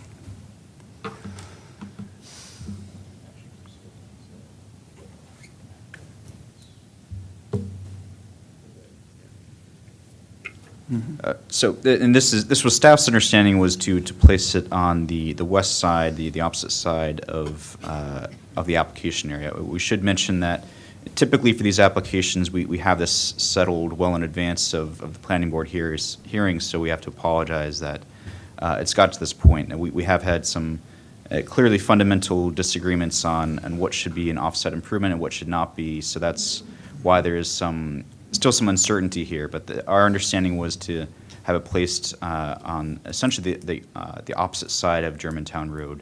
I think at this point we'd be open-minded to get a similar side path facility really anywhere in the vicinity of the application on Germantown Road, so long as it ideally would connect to an existing facility or their own proposed improvements. So we could leave it at that, but our initial thought was to do it on the west side where we do have that right-of-way where it potentially could connect to that existing side path that you can sort of see at the bottom left of screen. And then there's also the existing public property there. So there do seem to be some benefits of doing it on that side, but we would be open-minded to refining that to different side of the road, different location. Yeah, with the west side of with the west side of Germantown Road, there's no known, or at least considered, grading, environmental issues, wetlands on the west side for that. Like, we're not going to run into the problem of having a swamp there at the corner, right?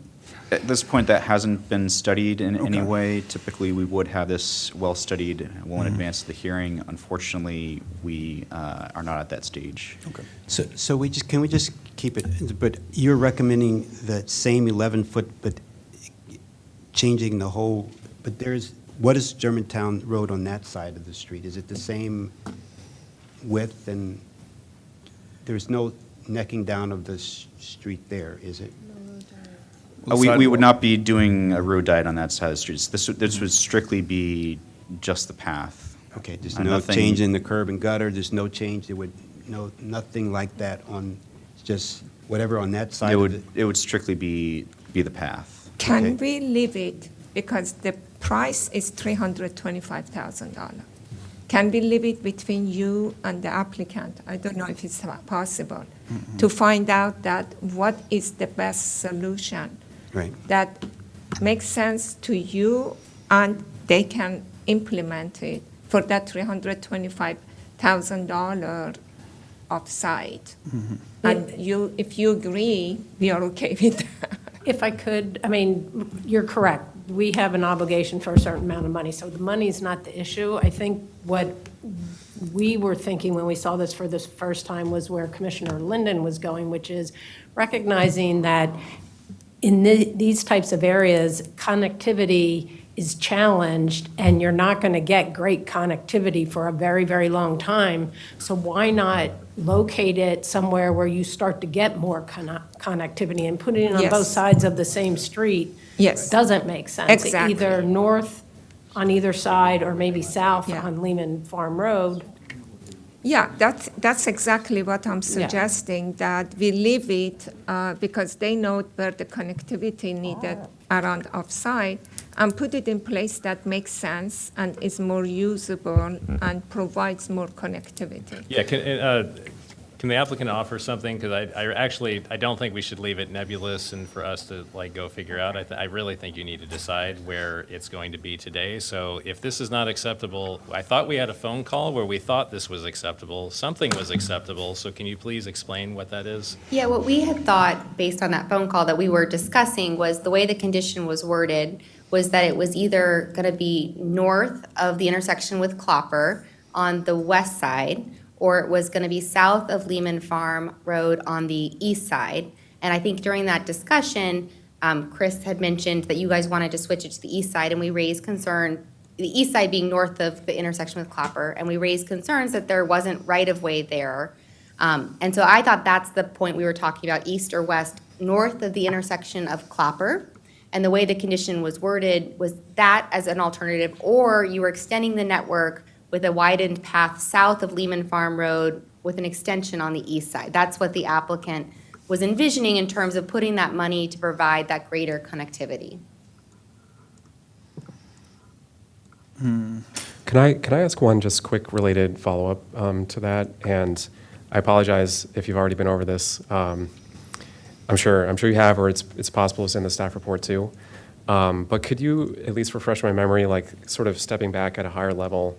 What's the long-term plan going north and south in terms of infrastructure, like particularly down to Richter Farm Road, and just sort of how is the entire network envisioned over the next 20 years per the plan? Yeah, we can do that. Go ahead, Chris. I would also ask and come back to, there are existing facilities, so I'm just wondering how wide they are in the area that you're proposing. But we go ahead, Chris, first, and then in the meantime, I think we need to figure out how wide are the existing facilities along the stretches that you're proposing to do improvements on. North of... So big picture, really for any of these major roads, this would be with Complete Streets a boulevard in this location. But these major roads would, between the bicycle master plan and Complete Streets design guidelines, would have some sort of bike facility on both sides of the road. Yeah. In this case, in this location, it would be a side path, but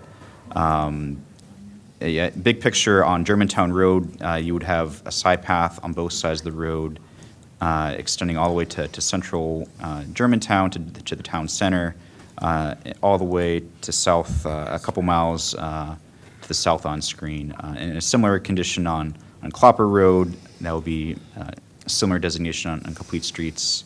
And Lehman Farm, I believe, is also, I believe my recollection is that's a boulevard as well, so a side path on both sides. Mm-hmm. But basically, the big picture is any major road that you can think of will have, at a bare minimum, a side path If not in our town center areas, some sort of separated bike facility, as well as dedicated pedestrian facilities. I think given that, my suggestion would be for now to prioritize getting as much bang for our buck in terms of kind of straight line mileage, especially considering it sounds like we're leaning toward, 11-foot side path, which would, at least in the short term, provide enough space, I think, for two-way traffic.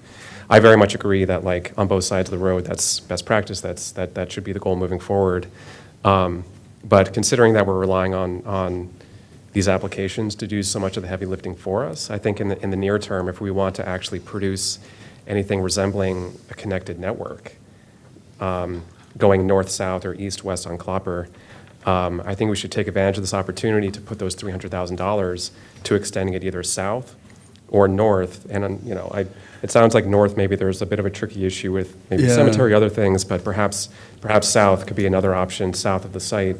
But I'm open to suggestions, but I think kind of prioritizing length might be the approach here. I think you're right. It looks like south of Lehman Farm is a relatively new construction as well, and the paths are fairly clean, if not probably the complete streets, one that we would want all the way. They're narrower, they're more sidewalk than they are path. It does look like north of Clopper is where we could probably get more bang for the buck, provided that the cemetery is not an issue on that side of the road or the right-of-way on the other side.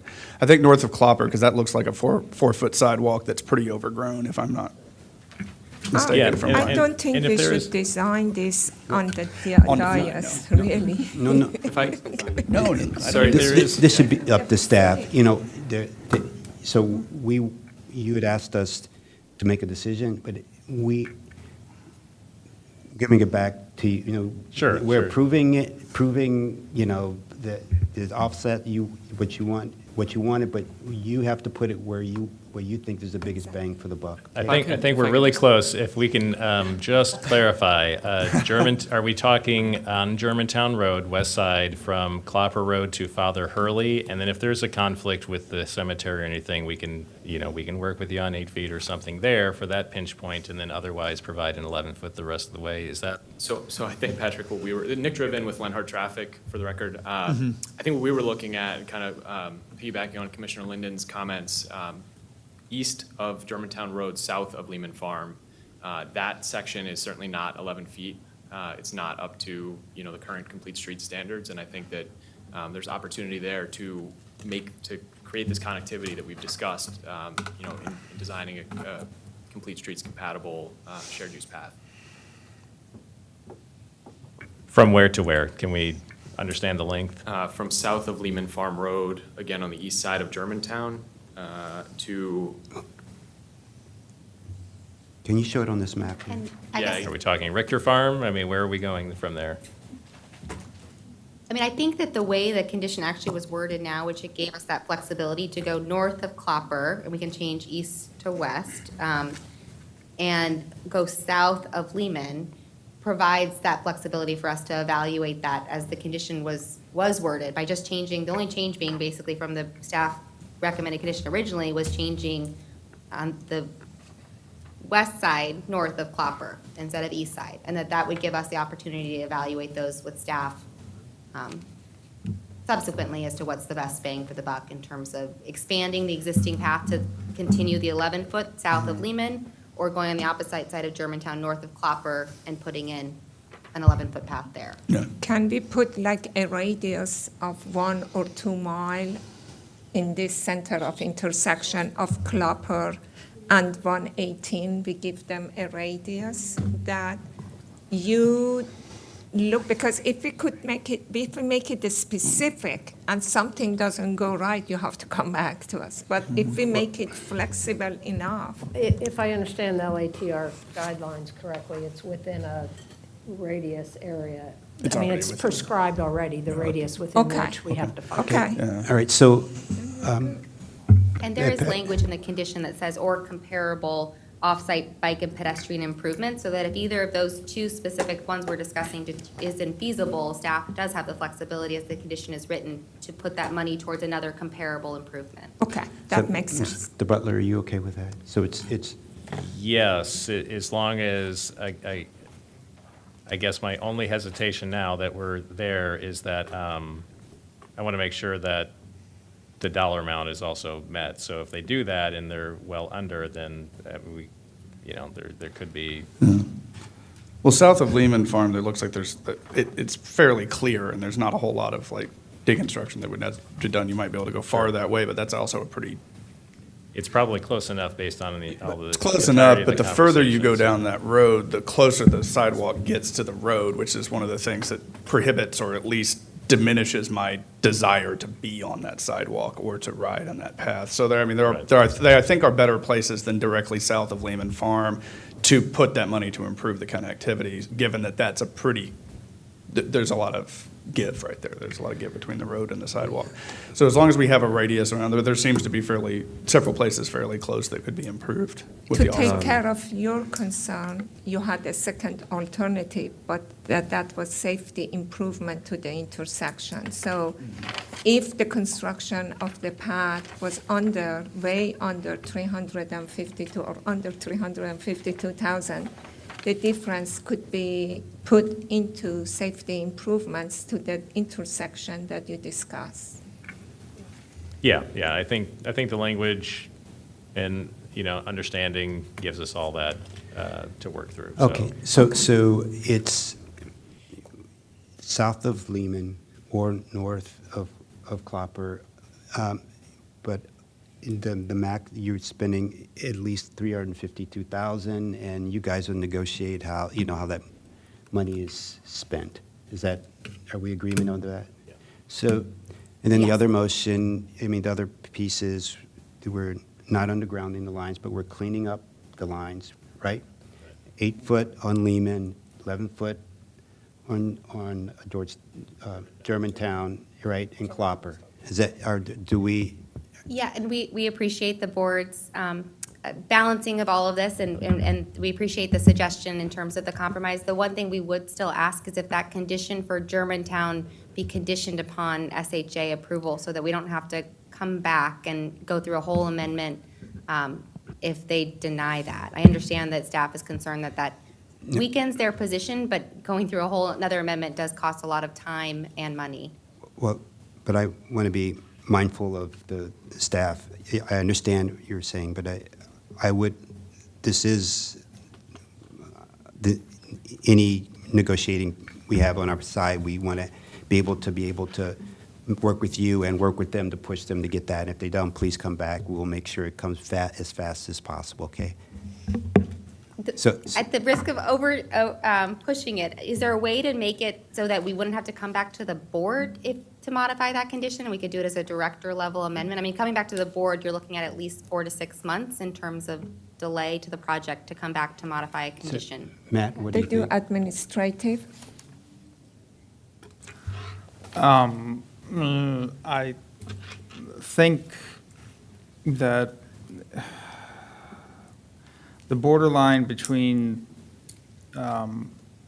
director level and having come to the board is whether or not it's considered a substantial modification. Is that? I'm doing this off the top of my head, so. Yeah, we have not typically done that, Matt. If we're amending a condition to that nature, we would have brought it back to the board for them to modify their own condition. We have not been doing that under a director level amendment. Okay, I mean, unfortunately, what you're suggesting seems like a fairly substantial modification of the condition, so I would not be comfortable with saying that there was a way to guarantee that we could do that director level. Is there a fast track method? I don't know yet to get for certain types of. If there's one issue, that's a very quick review. So It's very quick review, but it's the filing of an application, it's the engagement of lawyers, it's engagement of the civil, it's expensive. And, the thought that having the having the conditional language in there is somehow going to lose leverage with SHA. My experience is that SHA does what it wants to do, and we're not going to be able to influence them one way or another. They're going to make a decision whether they want that lane or they don't want that lane. Right. Is it possible to add just if feasible to the end of that condition? Because then that would seem like that would provide the flexibility. That is, we have not done that. I mean, that is like such an open-ended term that's never landed in a good spot for agency perspective. I'll say that. So the previous, what was your other previous recommendation? The previous recommendation was just to say, subject to receiving approval from SHA. I mean, to me, that just acknowledges that we have to go and get permits and approval from SHA. It doesn't flag for SHA that, this is, something that's highly discretionary. But that if SHA were to deny that permit, we would not have to come back to the board to modify the condition. And again, I'll say with that, subject to approval by SHA. If they don't approve, then there's no condition. You don't get anything out of it. So, I mean, that would be true for the offsite improvement. It'd be true for any improvement that we're asking on a state route. Adding that language, if SHA, for whatever reason, didn't agree, then we wouldn't get anything. I know, then it would be, I understand what Patrick is saying, that if we say subject to approval and the state doesn't approve, then what is the decision? Are we going to stay, are you going to do your option 2, that is the retaining wall? But that is not written anywhere. Right now, we are not saying that. I understand what you're Unless saying. that we have to add more Yes. options that if a state doesn't approve it, then we have to go do your option 2. And that is what he's suggesting, that then our negotiation with the state may be weakened. That's what you're saying, Patrick. Correct. And when we need a flow chart for all the ifs and ands, then I think you should, I would strongly recommend you have a condition, and then if it does not work, we work with the applicant to figure out what our solution is beyond that. Okay, well, why don't we go? I guess the only thing we would. Just one question of staff real quick. Okay, yep, one. If in fact that's what the board decides, I guess the only thing that we would request is that there be hopefully a streamlined process to reduce time and cost and money to the applicant if we have to come back. Okay. Tanya Stern, Acting Planning Director. We will do everything we can if that happens. It sounds like maybe we're wrapping this up. I just have one quick question about, I guess, traffic along Germantown Road and precedent for this kind of thing happening in the past. You mentioned that you've had luck with SHA in the past, kind of producing this kind of change. This kind of change would trigger a traffic analysis, and using whatever standard the state uses, I assume it's some version of level of service, and along with other things. I'm just kind of curious, given that, and given that perhaps that hasn't been studied yet, are you fairly confident that SHA would approve this, considering that it's a substantial change to, and it's a change that I support, but it's a substantial change to the traffic pattern?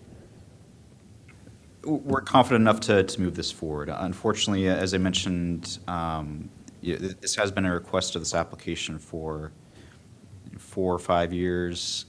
To date, we haven't had any designs to take forward to SHA, so there is that risk that they may have an issue with that. Unfortunately, that's something that we would have liked to resolve prior to getting to the board. Unfortunately, we have not received any designs to take forward to SHA at this point.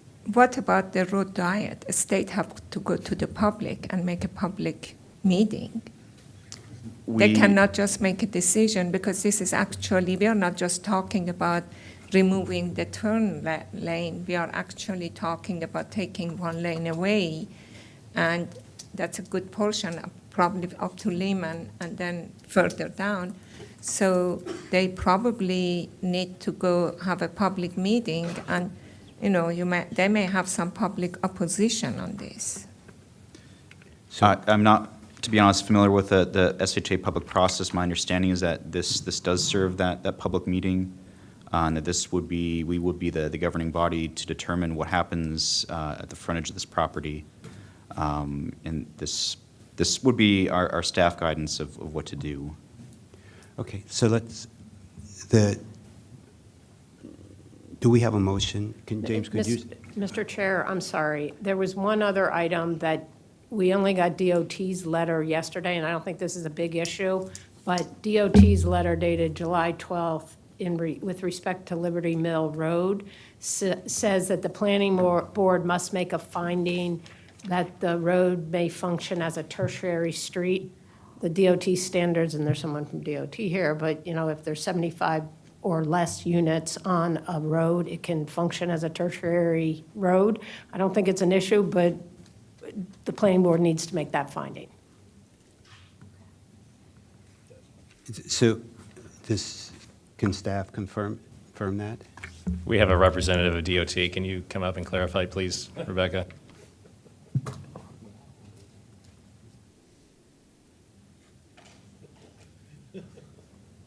Sorry. Rebecca Torma, DOT. The center line for our tertiary roadway standards, the center line radius is minimum is 100 feet. And so I think that's where we wanted to clarify that it's a tertiary roadway. Okay. Because I think your center line radius is 100 feet, correct? So could you say that again? I'm sorry. So we have the center line, the radius of the road, it has to meet a minimum radius in order to be, so secondary roadway standards are 150-foot radius. Tertiary roadways are only 100. And so we need the planning board to make that finding that it's a tertiary roadway in order to use that 100-foot center line radius, which they're showing meet the existing roads. That's for Page Liberty Mill 294 Road. on the bottom. That's for the dedication of public right-of-way, when you say that radius, that Yes. is the right-of-way to right-of-way line?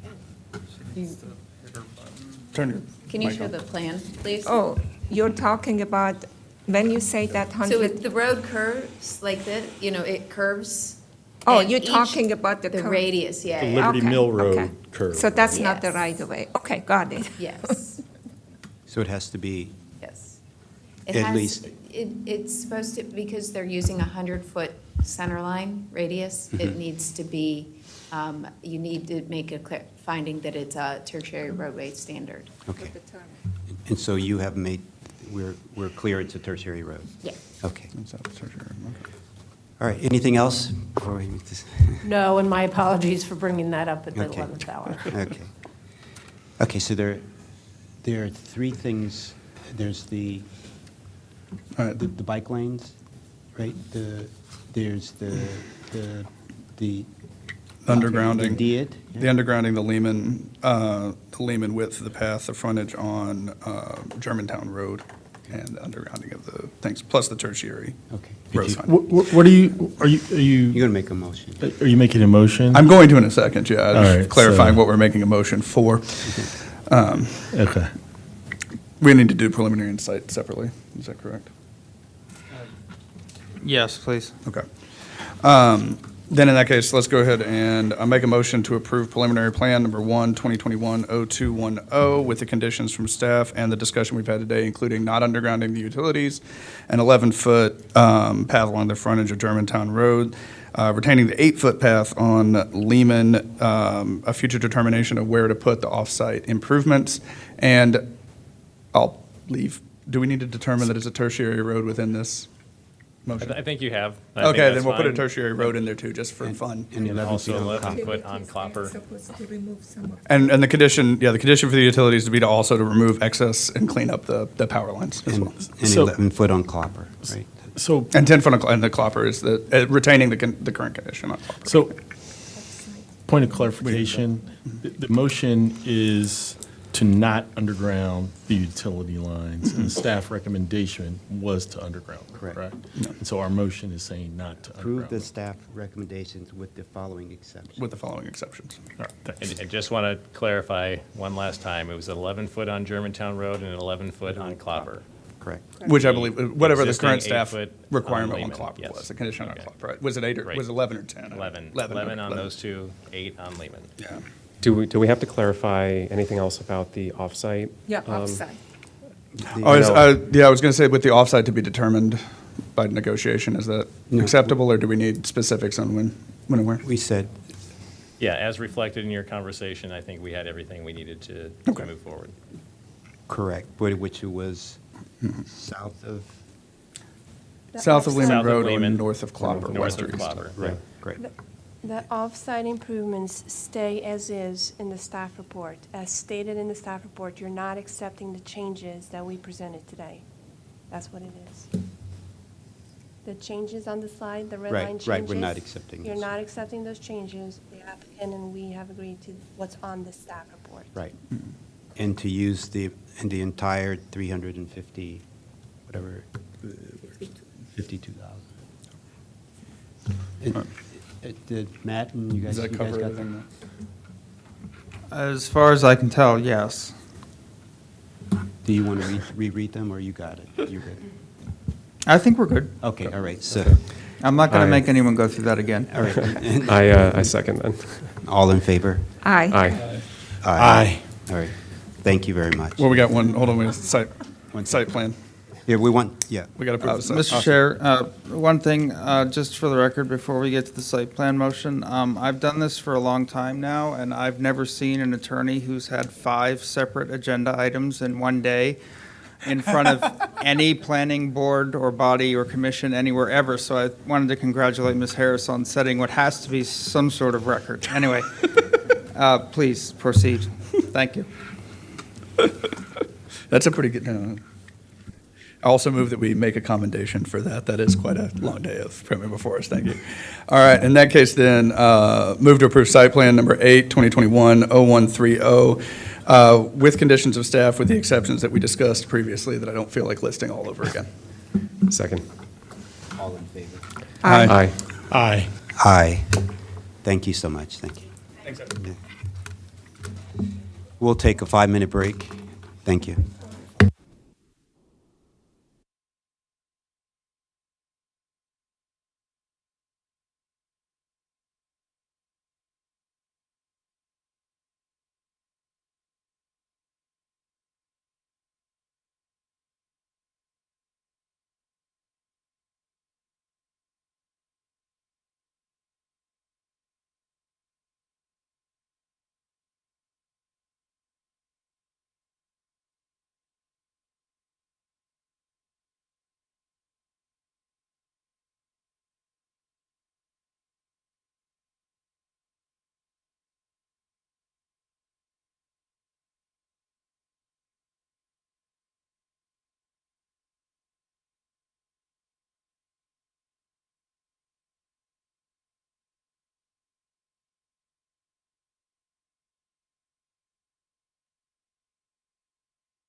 We're on item number 14, our last of the day, zoning text amendment 23-05, parking, vehicle parking design standards, commercial vehicle parking for properties with a residential use. This is a public hearing. There's no public testimony today. Staff, Mr. Berbert will present this case. Thank you. Sure, and if I could, good afternoon. For the record, Jason Sartori, Chief of Countywide Planning and Policy here at the Planning Department. I just wanted to first introduce Mr. Berbert, but to ask for the three members who have been with us a little bit longer, just excuse us for 1 second here. We're going to take, I asked Mr. Berbert to take a few slides to explain what a zoning text amendment is and what the board's role in that is, and how a zoning text amendment comes about, too. This is something we've done previously, but since we have our chairs new and Commissioner Linden, we wanted to give you that opportunity as well. So Mr. Berbert is one of our planners in the countywide planning and policy division, and has been with the department for 13 years. 12 years, and he is our zoning expert. So he'll go ahead and explain this ZTA. Thank you, Jason. For the record, Ben Berbert, Countywide Planning and Policy, zoning expert. We'll figure that part out later. This is for ZTA 2305 as introduced. And as Mr. Sartori did discuss, I'm going to do a really brief introduction on zoning text amendments. The zoning text amendment, or ZTAs we call them, it's the mechanism which we amend Chapter 59. And it could be an amendment to anything in Chapter 59, a development standard in a zone, uses allowed in a zone. Some of these start looking at different design standards of different uses and zones. There's a lot of stuff covered in the zoning ordinance. Anything, and it could be as simple as one word. It's a zoning text amendment, will come before you. Sometimes it's rewrites of entire sections. That's also a zoning text amendment in which we'd come before you in this way. There's sort of three ways ZTAs could start. A lot of them start directly with one or more council members that recommend introduction of a ZTA. The planning board is also uniquely positioned that we can request the council introduce a ZTA, and the county executive has the authority to request that the council introduce a ZTA. Kind of regardless of who initiates it, the council is the actual introductory body. Just the board and the executive have the ability to request that introduction. So a quick flow chart we're going to go through, and again, this kind of highlights the council, the planning board, or the executive path. Council kind of comes straight out of them. If the planning board's requesting it, we would come before you as staff to alert you what we think the ZTA wants to be, to get your permission to transmit it. The county executive, usually acting on behalf of one of the executive agencies, would also then transmit, if it's their path, a memo to the county council, or excuse me, the district council. From that point, follows the same work path. District council introduces that ZTA. It comes back to the planning board. We have a public hearing like we are having today to talk about an introduced ZTA. We will transmit comments, good, bad, or ugly, to the district council on the reaction to the ZTA. They will have their public hearing. They will have one or more committee work sessions to discuss everything they've heard through public testimony. It'll go back to full council where they will have deliberation and then take a final vote on it. The procedures are outlined in Chapter 59. And they include planning director needing to publish a report 7 days prior to the hearing we're having today, that the planning board needs to submit its recommendations prior to the district council having its public hearing, and then what some of the other review agencies' responsibilities are that are outside of ours. And again, the district council needs to hold its public hearing on a ZTA no more than 60 days after they've chosen to introduce that ZTA. And then the district council has 2 years to take action on a ZTA once it's been introduced. There are a couple of components of ZTAs that we always talk about here. One, a couple years ago, there was some legislation passed that requires racial equity and social justice analysis of all of the ZTAs. Those are done by the Office of Legislative Oversight, sometimes with the assistance of our agency and some of the materials they might gather. I meet regularly with one of their staff members who talk about pending and ongoing review of these legislations. And the other is actually just last year, Bill 3-22 for climate assessments required the planning board to create climate assessments to measure the impact that a ZTA or a master plan may have on climate. And we kind of look at that as two groups. One, what is the impacts on greenhouse gas emissions, carbon sequestration and drawdown? And then also, what is the impact on community resilience and adaptive capacity? So with that, just a brief overview of what is proposed in ZTA 2305. I do not get paid by the word for the length of the title of this. It is quite wordy. Staff is recommending the board transmit a memo to the district council in support of this ZTA as introduced. This was introduced back on June 20th, 2023 by Councilmember Albornoz. Public hearing is scheduled in a couple weeks, July 25th of 2023. The ZTA makes one minor modification to code for commercial vehicle parking standards on certain residential zones, allowing up to 2 light commercial vehicles on the lot. I'm just going to go ahead and walk through what's happening here. In the parking section of the code, the requirement for light vehicle parking in this case, the R200, R90, R60, and R40 zones currently allows 1 light commercial vehicle or recreational vehicle to be parked on any lot or parcel in those zones. And then, however, the RV can only be occupied up to 3 days a month. What this ZTA does is basically say you can have 1 light commercial vehicle and a recreational vehicle, or 2 light commercial vehicles without the recreational vehicle can be parked in that zone. Just as a clarification, a light commercial vehicle is basically any branded truck or utility van that might be like a take-home vehicle if you worked for some sort of contracting company.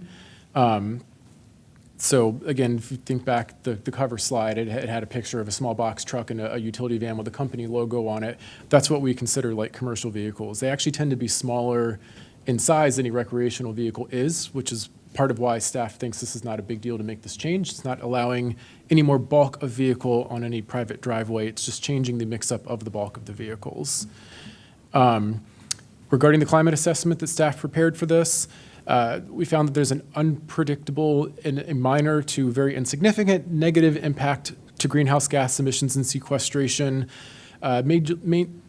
primarily because there could be a small incentive for a property owner now to expand their driveway to accommodate that second light commercial vehicle that maybe they couldn't before, that would potentially increase imperviousness and have a degradation to water quality.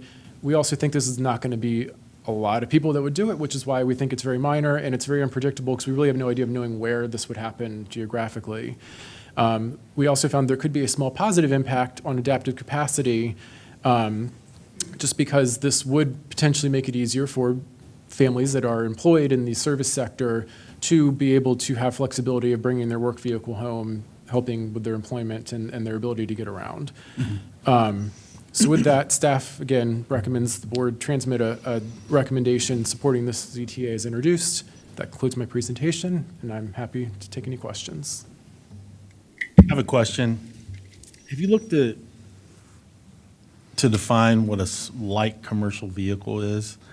It's important because it looks negligible with regards to impact on environment, but it is not negligible with regards to impact and overall look and feel of a neighborhood.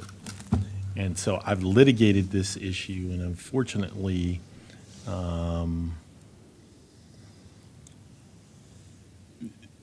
having a neighborhood or home or driveway full of commercial vehicles is unsightly, and it's not necessarily pleasant.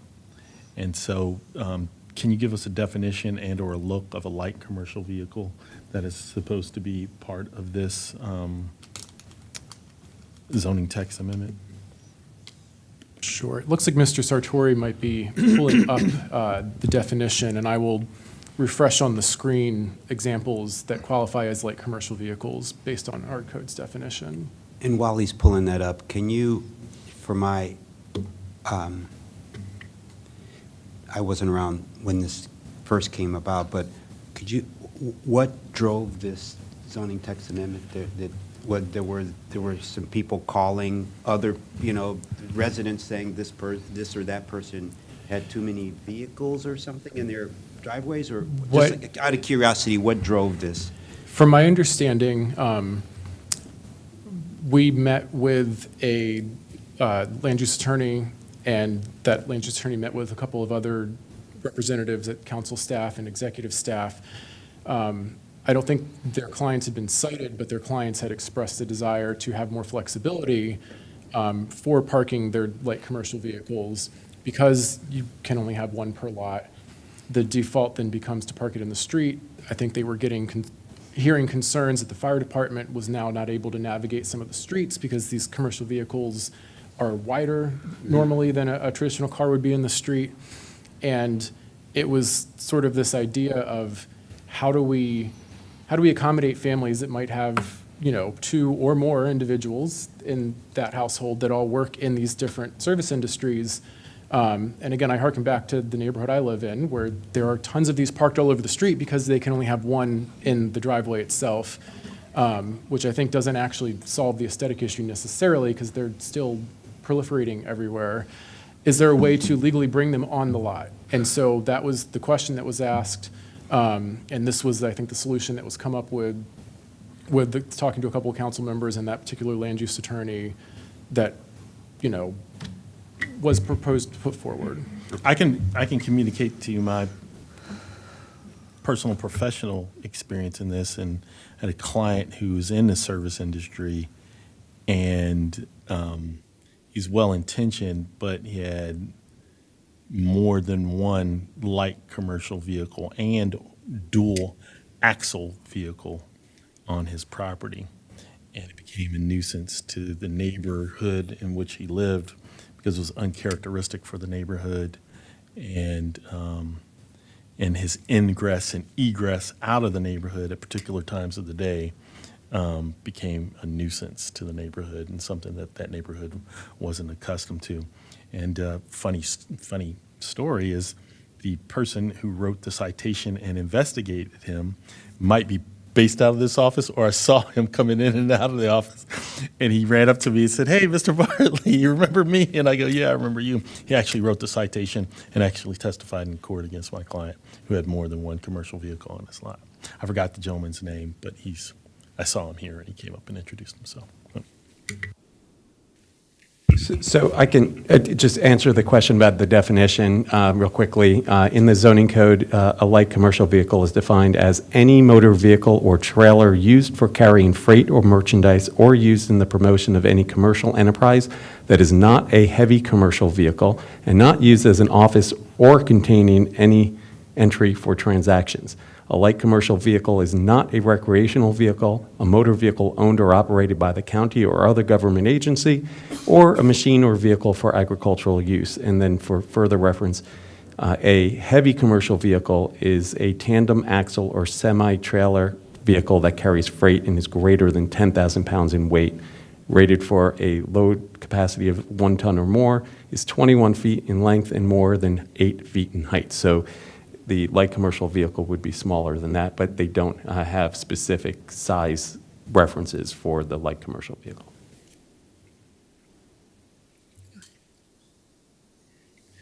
Thanks for the explanation about the process and the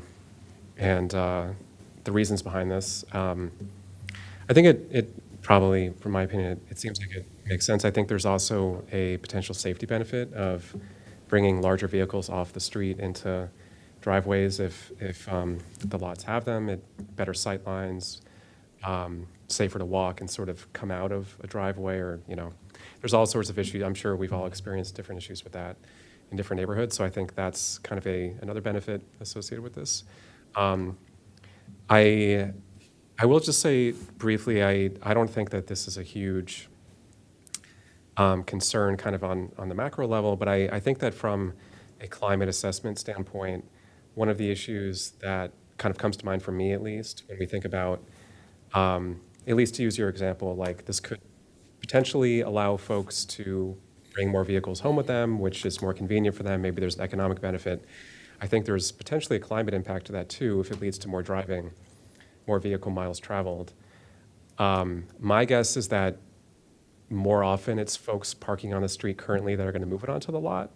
There could be a mix of both, so perhaps the climate impact for more driving isn't as significant. But I just wanted to mention that because I think in the future, climate assessments I think should at a minimum try to factor in vehicle miles traveled, and maybe this did. I'm not sure, but it seems like this is a potential way to induce more driving, which there's reasons to consider in this case, but I don't think we should kind of bury or not consider the climate impact of that.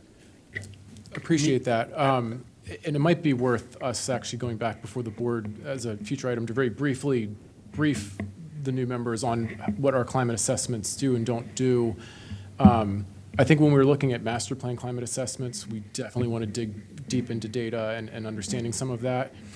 We basically have a 2-week turnaround from when we find out about a ZTA to getting here. And so we do very qualitative analysis on ZTAs, and that was an accepted by the previous board as how we would handle them. So I think we could qualitatively add a indeterminate minor impact to vehicle miles traveled, but I don't think modeling out what that would be is something that we just have the time or capacity to do, unfortunately. Yeah, that makes total sense, and I appreciate that as well. I think there's still a lot of at least benefit to airing out that reality, which particularly for light duty vehicles, which have, there's more emissions associated with them oftentimes. They're the vehicle that's least likely to go EV anytime in the near future. So, yeah, I appreciate what you said, and the short turnaround time, yeah, I think we've all dealt with that in different ways. But airing it out kind of in writing explicitly, I think has some benefit too. I think I can predict what's going to happen if commercial vehicles are being parked on the street and one in the driveway.